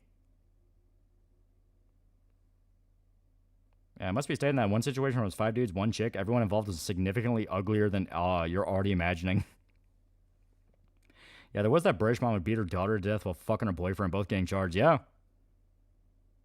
Yeah, open relationships don't work. How do we know? Look at Destiny. Yeah. Harems are for fantasy. Yeah. Could have gotten anyone to voice Johnny, but no, we got the pedo. Yeah, rich people do that because they can afford to fuck up their lives. You can't afford that. Yeah. You know, maybe that thing the Bible taught about marriage was right, and that's why America became successful. Just a thought.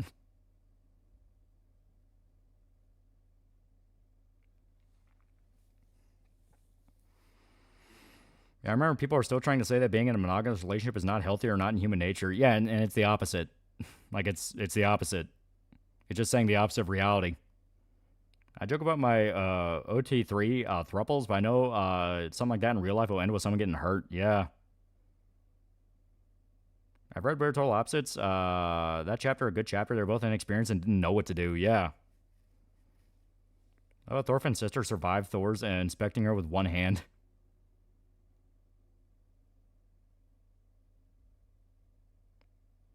Hey, if you're just fucking, you're just fucking. When you're in a relationship, you stay with that person and don't ruin it. Yeah. Yeah, nobody wants to be the side bitch. Yeah. Yeah, stop finding common sense and punishing those who don't. Yeah.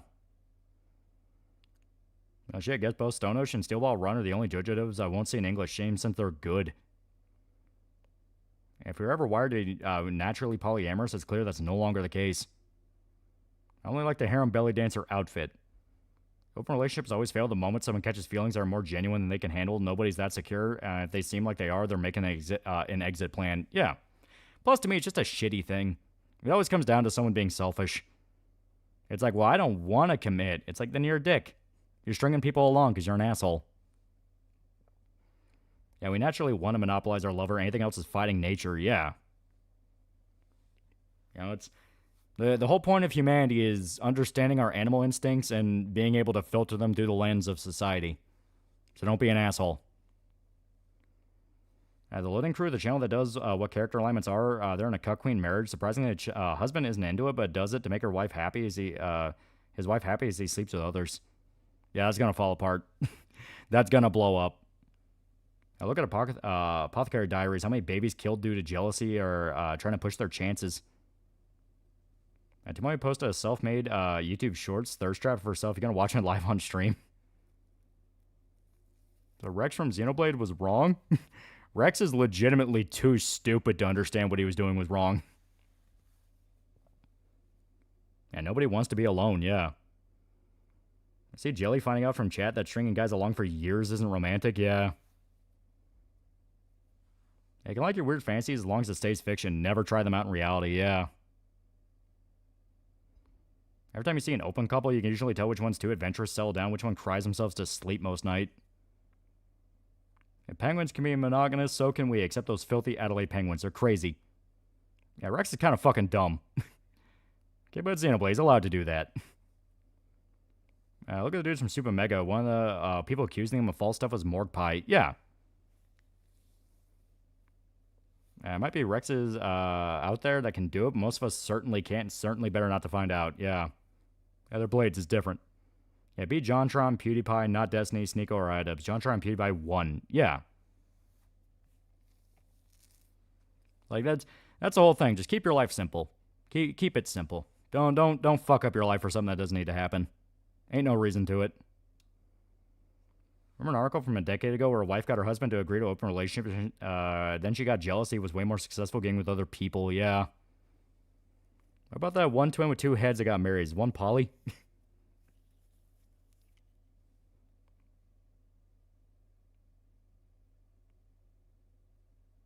Yeah, artsy trust fund types and Cape Town love open relationships, they always get messy, yeah.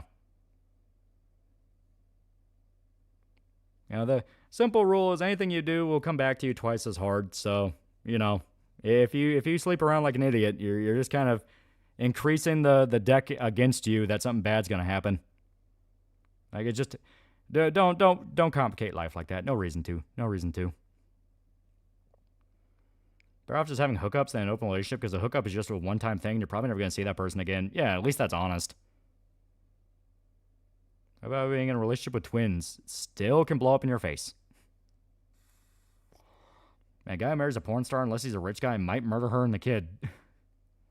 Yeah, Jelly from FaZe, her friend liked stringing multiple guys along, and Jelly thought their hopeless commitment was romantic. We have to remember Jelly's autistic.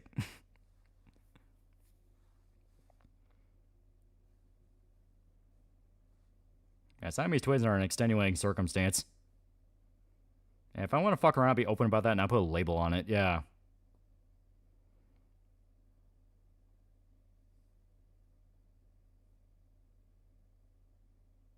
And I feel like Red Death from Venture Bros. He wins in life, yeah. Yeah, hold her against her if she wasn't in the psych ward corpo, yeah. Jitler's always saying something autistic. Yeah, Jelly's the tribal chief in her jungle tribal family. Put some respect to the tribal chief. Who the heck is Jelly? From FaZe. And once again, just more proof of, like, God damn it, women. Like, all guys want is just being upfront. Just be upfront. Like, no mind games, no stringing shit along. Like, is this going to be a thing or not? That's all they fucking want. Still think PewDiePie is the biggest YouTuber. Mr. Beast and T-Series are brands and companies. PewDiePie's one dude. Oh, yeah, I agree there. He was literally a self-made empire. Yeah, same thing back. Yeah. Look at the silly monkey. Had a roommate who did the poly thing. It was fucking weird and obviously blew up. I warned him. Yeah.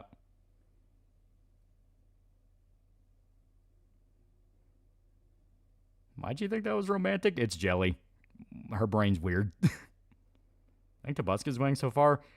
He's trying to come back in his own way, but he's leaning a little bit too hard in the political sphere. And it's like, dude, that shit ain't end well. I get it. He got canceled super hard, and I think it might be his only real path, but, like, still burns. Look at Leah. Leah's a freak. She might want to dodge from P4, but she can't handle him.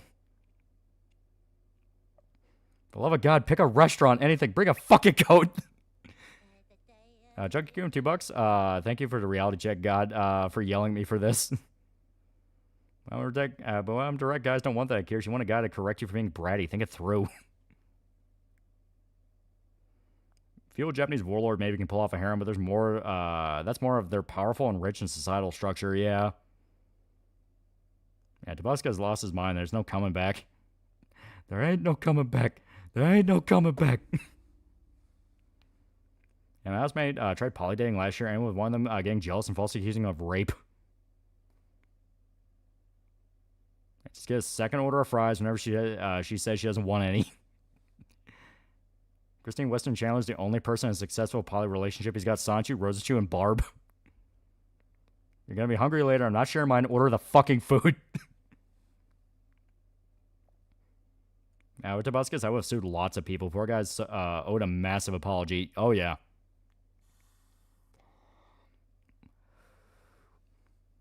Yeah, Tabascus dipping his nuggies in his mashed potatoes.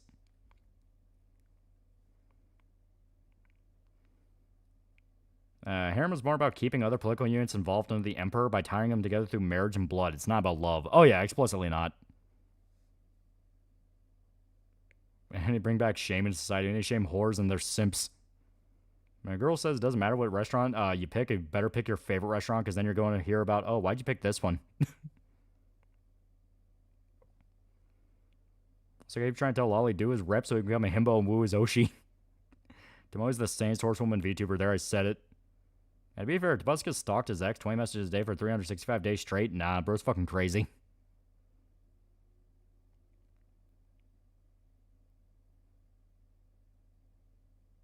I'm curious, whatever did happen to Pro Jared, they say they straight up disappeared. Is he still around? I mean, I don't care. I'm curious. No, he's still doing shit. He's still doing shit.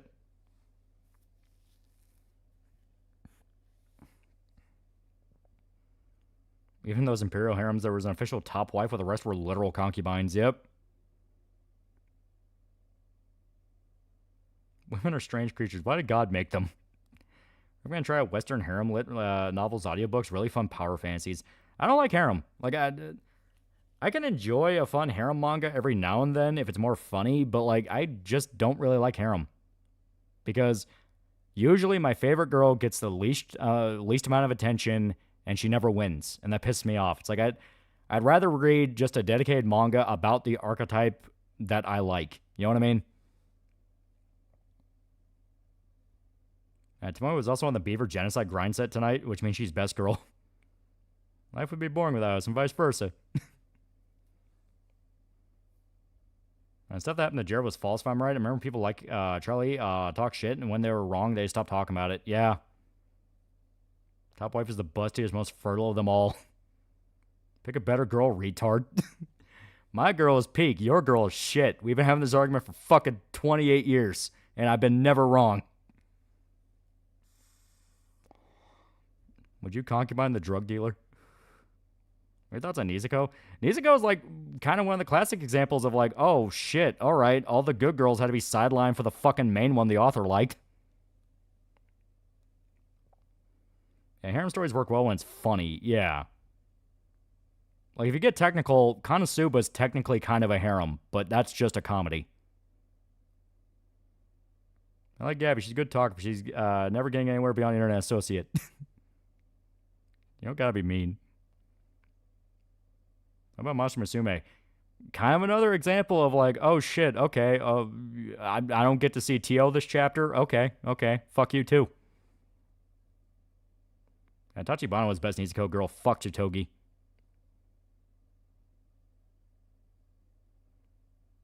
You need to watch Tenchi. It's a literal harem where most of the relationship are platonic and there's a main girl and it's funny. Reportedly in the light novels, Cosmo more or less chose a girl. Oh yeah, he gets with Megumin. What about Bastard? Well, Bastard fucking Schneider fucks all of them.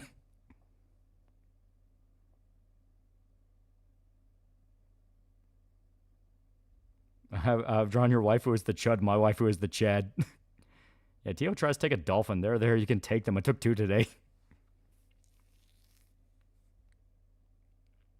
Even in Konosuba, bro blatantly favors Megumin and views Aqua as the least sexual being on the planet and Darkness too autistic to fuck. What's your type of girl? If she's trash, I'm gonna beat your ass. Fuck a Goblin Slayer, technically a harem. You like 100 Girlfriends manga? Yeah, that's a funny one. You know, that's a case of like, it's hard to even take that seriously because it's just fucking off the wall crazy. Isn't Darkness into rape? She's into a lot of things. Yeah, Darkness is very into rape. Well, all this harem is making me realize that once you do get to Java's reincarnation, it's going to be very contentious. Yeah, Bash pretty fucking peak. Schneider is just heavy metal star and medieval fantasy. Yeah, what's the sex Konosuba author? Oh, he's a dude. That's why he actually, like, dedicated to Megumin being the actual love interest, where they actually get time to spend together. Darkness is a complete joke character, and Aqua's also a joke character.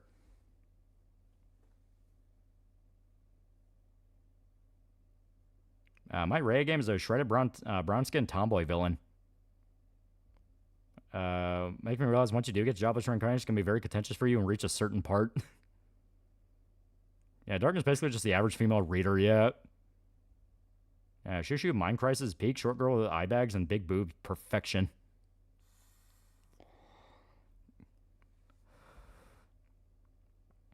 Yeah, 100 Girlfriends manga is on hiatus because the mangaka's pregnant. Did the MC get her too? Yeah, isn't that how a lot of people found out that that's how that series made by a woman, the fact she got pregnant? Yeah, Megumin's literally the only choice Cosma has. Yeah, author of ReZero hates the harem genre. Oh yeah, and you can tell. You can tell, because more than a few moments, he goes out of his way to fuck up the harem roots.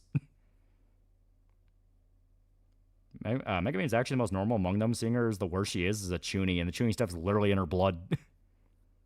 Yeah, the writer's male, the artist is female, yeah.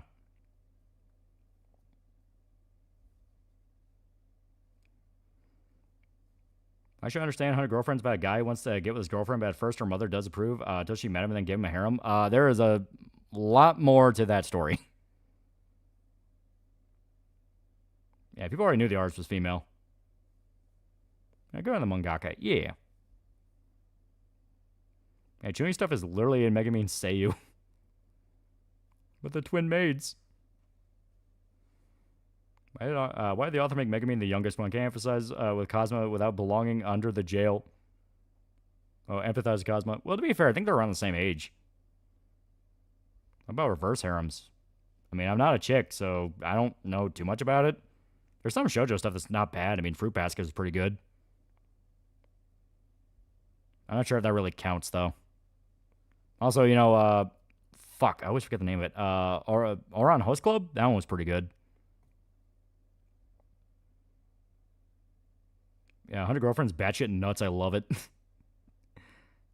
I'm a simple man. Give me a romance story of one of the lovers crashed out to protect their significant other, and I'm sold. I liked Witch Watch. Witch Watch is good. I love Oran. Yeah, Oran's one of those that's like universally good. Yeah, Fruits Basket isn't a harem, it's a love triangle.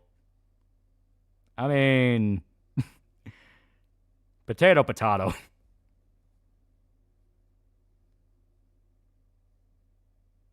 I think Cosmo's like 19 because he mentions not being in school, but he's also not employed. Our high school host club would be better if the girls in the anime club didn't keep trying to start it and quit after the 3rd episode, the fuckers. I think Cosmo and Megumin are like both 15. It'd be really funny if the art went to shit because the author left for a few chapters yet. And all the boys are autistic retards with a cross-dressing tard wrangler. Yeah, he's definitely not 19. He's a high school dropout. Yeah. Neat Cosma. For an author that hates harems, the author sure likes pairing up Subaru romantically and a bunch of his side stuff with other female characters besides Emilia. I like Aqua. The stupidity would make life interesting, but she's hot, so it'll work out. But Union's the best. She's like Megumin, but better because I said so.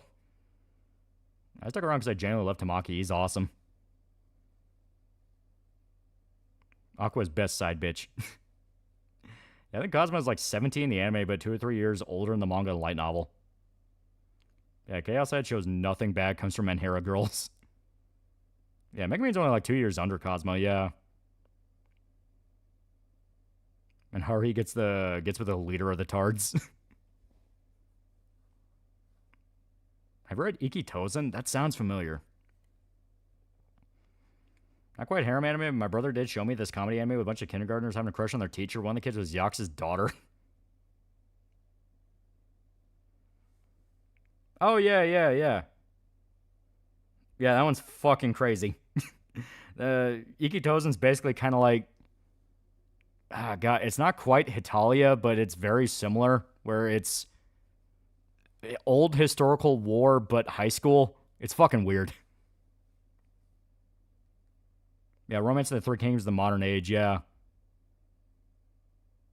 And the web novel, I think Cosmo ends up with Aqua, believe it or not. Patrick, is Steven Universe a harem?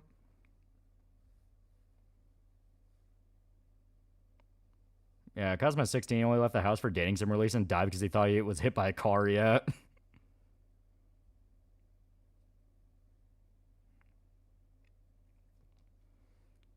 So harem good for comedic. Anything else unless survival? A big fat no. Yeah, well, like I said, it's not even like a moral thing. It's just the fact of like every time there's a harem, the girl I like never gets enough shit. She gets like maybe an episode and it's like, oh wow, this chick's fucking great, and then never talked to again. And it's like, oh, okay, fuck you too. A 17-year-old boy from the character synopsis and concept, there's no difference between manga, light novel, or anime. Yeah, Ikitosen's just fate, but etchy. Yeah, Cosmo didn't even get hit by an easy guy truck. Bro saw a lawnmower or some shit and had a heart attack. And they made it a point they pissed himself too. It's fucking great. I love Konosuba so much. I forgot about my next life is a villainess. That's a harem. That is a harem. Is chick you choose the athletic tan girl from Okinawa? I watched the Rama 1/2 remake. I've not sat down to watch the remake yet because we were all kind of in agreement of like, I mean, if this is literally just Rama 1/2 again, we kind of need something to sell it to us. You know what I mean? Yeah, beat the armor of Arrakis. Oh. Maybe she's not worth it. You're not worth it. Yeah, with slow-moving tractor, he dies of shock. Yeah. I think a serious harem can work if it's only 2 girls, but any more than that, suddenly the girl you like doesn't get enough screen time. I have an entire cast of best girls, sadly. Some don't get the attention of other best girls get. Cough, Neko Nia from JUP. Cough. Does you guys know where Magical Girls count as harem? Is that softcore rape hentai? Oh no, that's full on ecchi. That's a completely different thing. Yeah, first step, baby. Only downside of In My Next Life that he didn't get with a cat girl in his harem. It sucks. Everyone laughed at his funeral, yeah. Even his parents. Haganai got best into the harem genre. Is Urusei Yatsura harem or is that a love triangle? That's a rom-com. Even though they introduce a bunch of other girls, they make it very clear that main guy's gonna get with Lum. No, Patrick Team Universe is not a harem. The Loud House is not a harem either. They harem are fun when they cut all the bullshit and MC actually acts like a Chad, just fuck with everyone, just do unashamed etchiness. Then yeah, you'd probably really like Bastard. That's literally Dark Schneider's whole thing. Yeah, too love Rue. I watch Epstein Code anime because that's gay. Curious. Then why do you have a 100 Girlfriends t-shirt on? Yeah, Max couldn't stop laughing to stop him from dying, yeah. So reading that Giants Volleyball Girl manga? Which one was that? Oh, is that the Do You Like Big Girls? No, I've not checked that one out in a while. Mainly because A, chapter slowed down, and B, it did the usual ecchi thing of like, oh, now it's on a hyperfixation kink that I personally don't like, therefore I'm going to forget this exists.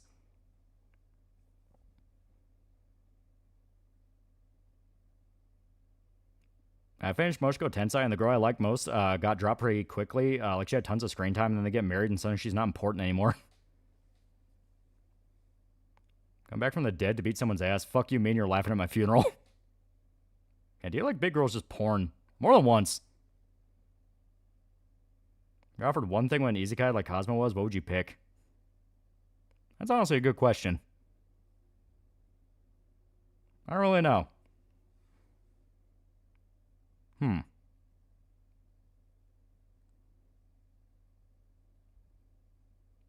That's you know, fuck it, money. Why not? Money's easy. They'll buy you anything. That's on Crows, not the Crow Japanese manga movies. Oh, I've never heard of that. Lieutenant Haragi speaks to me. We're both autistic. We're both from the girls, and we like hero stuff. Farming an easy guy feels like the Harvest Moon of easy guy. Yeah, we need more hags. Make me a Saiyan. Yeah, they started trying to make him fuck his sister, yeah. Well, the dark elves are pale because they live in the Underdark, and light elves are tan because they live above ground in the sun. And Crow's a delinquent series. Oh. I don't want to delve into diaper stuff, so hard pass. Yeah, it's all like gushing over magic girls. You get to that one part, and it's like, nope, I'm out. I'll wait for this arc to be over. Yeah, is that you thinks the manga in the bookstore has a plastic wrap around it? All I want's a Yamato in my life. Ollie, I pick my chat mail gets sent to, but you're still just like a text box that's like constantly floating. Wait, who started trying to make who fuck his sister? The manga Do You Like Big Girls, which is a harem one all about like really tall volleyball girls. Main guy started fucking his sister. That's not even like the part that gets weird. Some cool ability, a weapon, a powerful companion of some sort. I want the ability to have diegetic music playing at all times. So I have my own background soundtrack that everyone's forced to hear at all times. Just so I could fuck with people. Just so I could fuck with people. Damn it, Loli cursed it to be text. I want a party that's mentally stable. Oh, cool. Tall girl manga. Where it's going to go? Vor. It's Vor, isn't it? Yeah, niggas in the diapers get the Pinochet treatment. Like, the fact that that one did it, Gushing Over Magicals does it, and it's always a thing where you just immediately start going like, oh, fuck. Okay, this is getting, like, way too far weird. Dueling Kotos intensifies. Wait, is sister big and tall? Because if she ain't, that just defeats the purpose of the theme. Oh, no, she's huge. They have, like, one girl that's shorter, and she's still taller than the main guy. Gushing Over Magical Girl is a hero magical girl willingly submit to the main character. The main character stops fighting her because it's not fun. It's pathetic. What's with Japan fucking their siblings? Step or actual? Yeah, Gushing seems like a show with a ton of fetishes in it. I mean, that's literally the point of it. It's an ecchi, and the whole point is covering as much fetish territory as possible. Just be a DMC character, and I'm like, where the hell is that music coming from?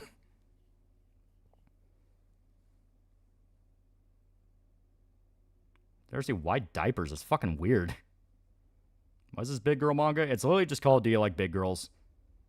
It's not bad, but it has that moment, it has multiple moments, like in a lot of ecchi stuff, where it covers that kink where you're like, nope, not into that, not into that, nope, too far. He's not fucking his sister. The other girls just really want him to for some reason. He gets close, though. He gets close more than once.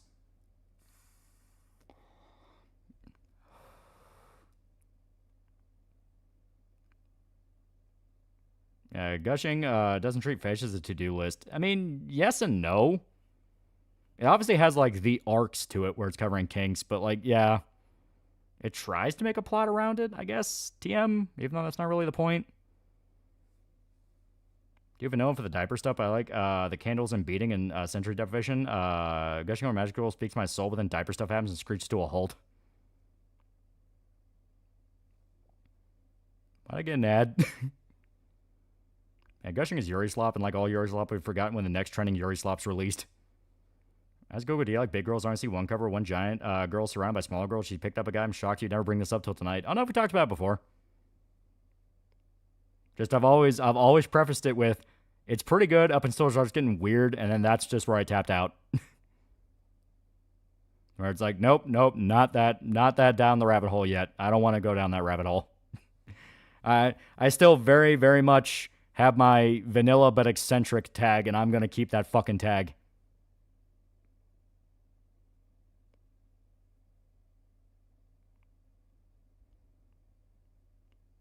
Yeah, not bad art, but it gets really fetishy, yeah.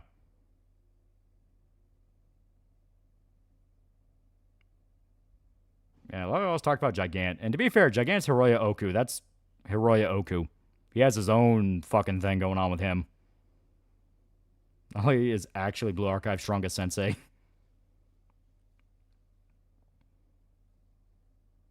I know there's ecchi series where the main fetish is housewives and turns to a battle shonen involving household appliances.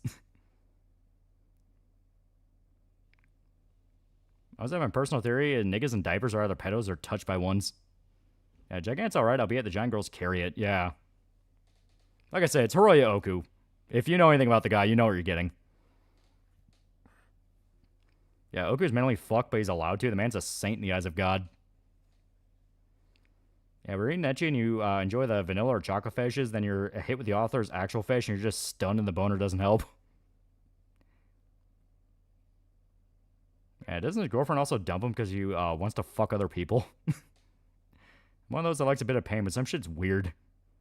Guy was called by those manga where a guy's family passed and left their daughter to him. He raised her, it's wholesome, there's time skip, they're not related, they fuck. Oh, God, Usagi Drop. Yeah, because that's one that a lot of people are pissed off about that. It's like you had a genuinely great story about family and coming together in times of pain, and then you get to, oh yeah, here's the time skip, and everyone's like, just fucking stop the time skip. Just stop that time skip.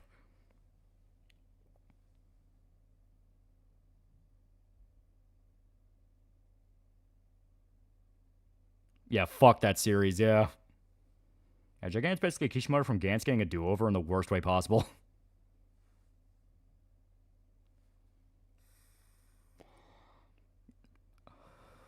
Hey, Usagi drops a sin against God. The worst part about it, the worst part about it is like 90% of it's good. Like up until you get to that time skip, it's like actually a really good drama.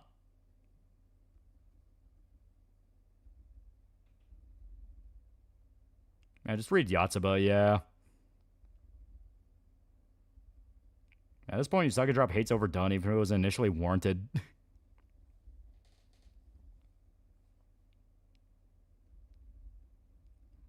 Oh boy, it looks like it was live action we saw Usagi drop. What did Usagi drop do? Did Dad just leave? Yeah, if it's where my daughter defeated Demon Lords, it's the same thing. Oh god. Yeah, Gigant's just Ultraman if he was a porn star actress, giant tits fighting giant aliens while naked, yeah.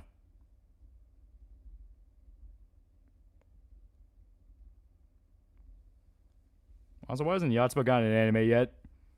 About how much peak can be found in the yaoi genre opposed to the actual garbage you tend to get with Yuri. Fujoshis have my envy for that alone because I don't want to see two niggas fucking.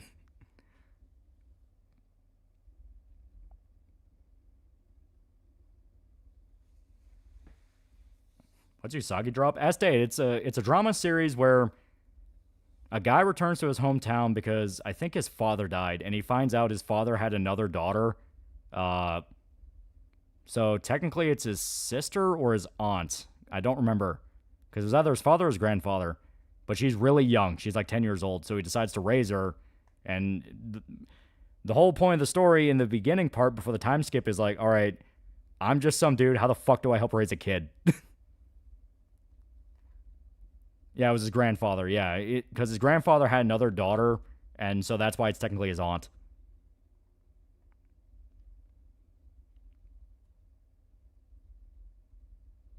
How about Inuashiki? I like that. Inuashiki's pretty good.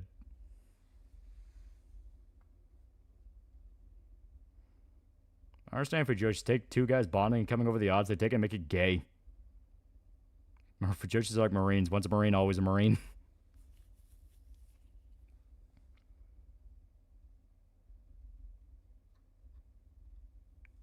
Stop grooming your daughter figures. Is that hard? Oh yeah, and Papa Kiki does that. Even some teasing, the dude from Usagi Drop will get with a single mother who used the same daycare as him, and they ruined it. Gabby would know. It's transgenerational incest.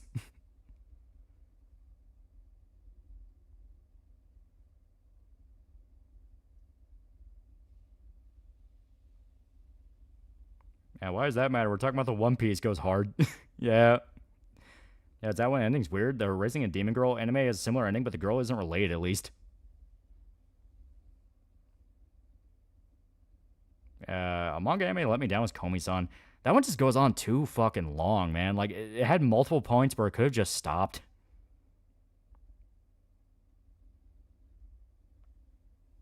He raised her because everyone else wanted to ditch her at an orphanage, and he was the only one who saw how emotionally complex she was. Yeah.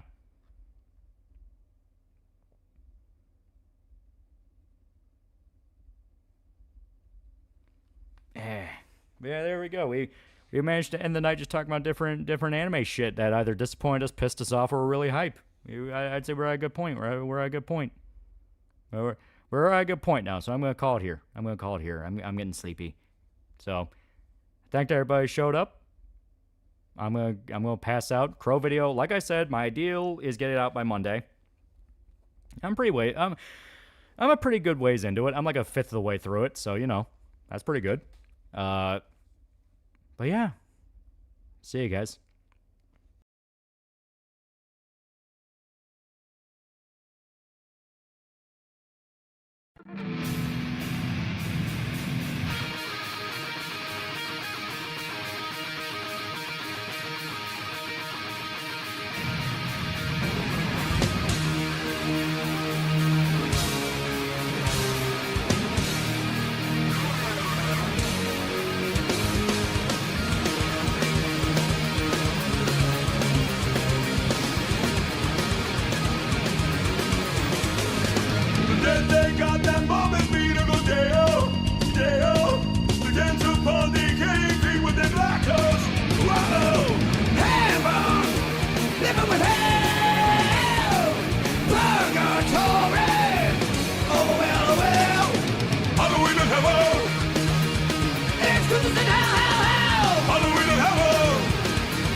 at your handles.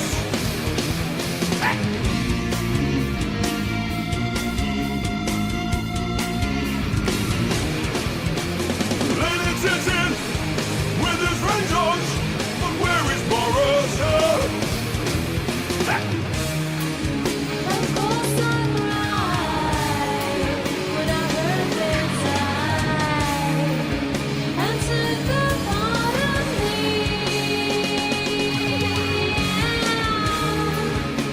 Same time game from beyond the grave became what was to be.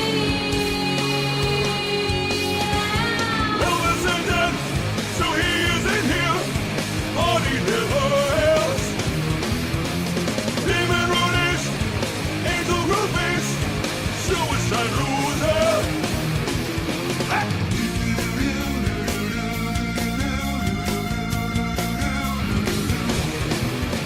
If only I'd known how cold death is, I'd kill myself to hell. I'm lost in wires, pumpkin my tires, flames of red and green, orange and black. You take me back, Christmas so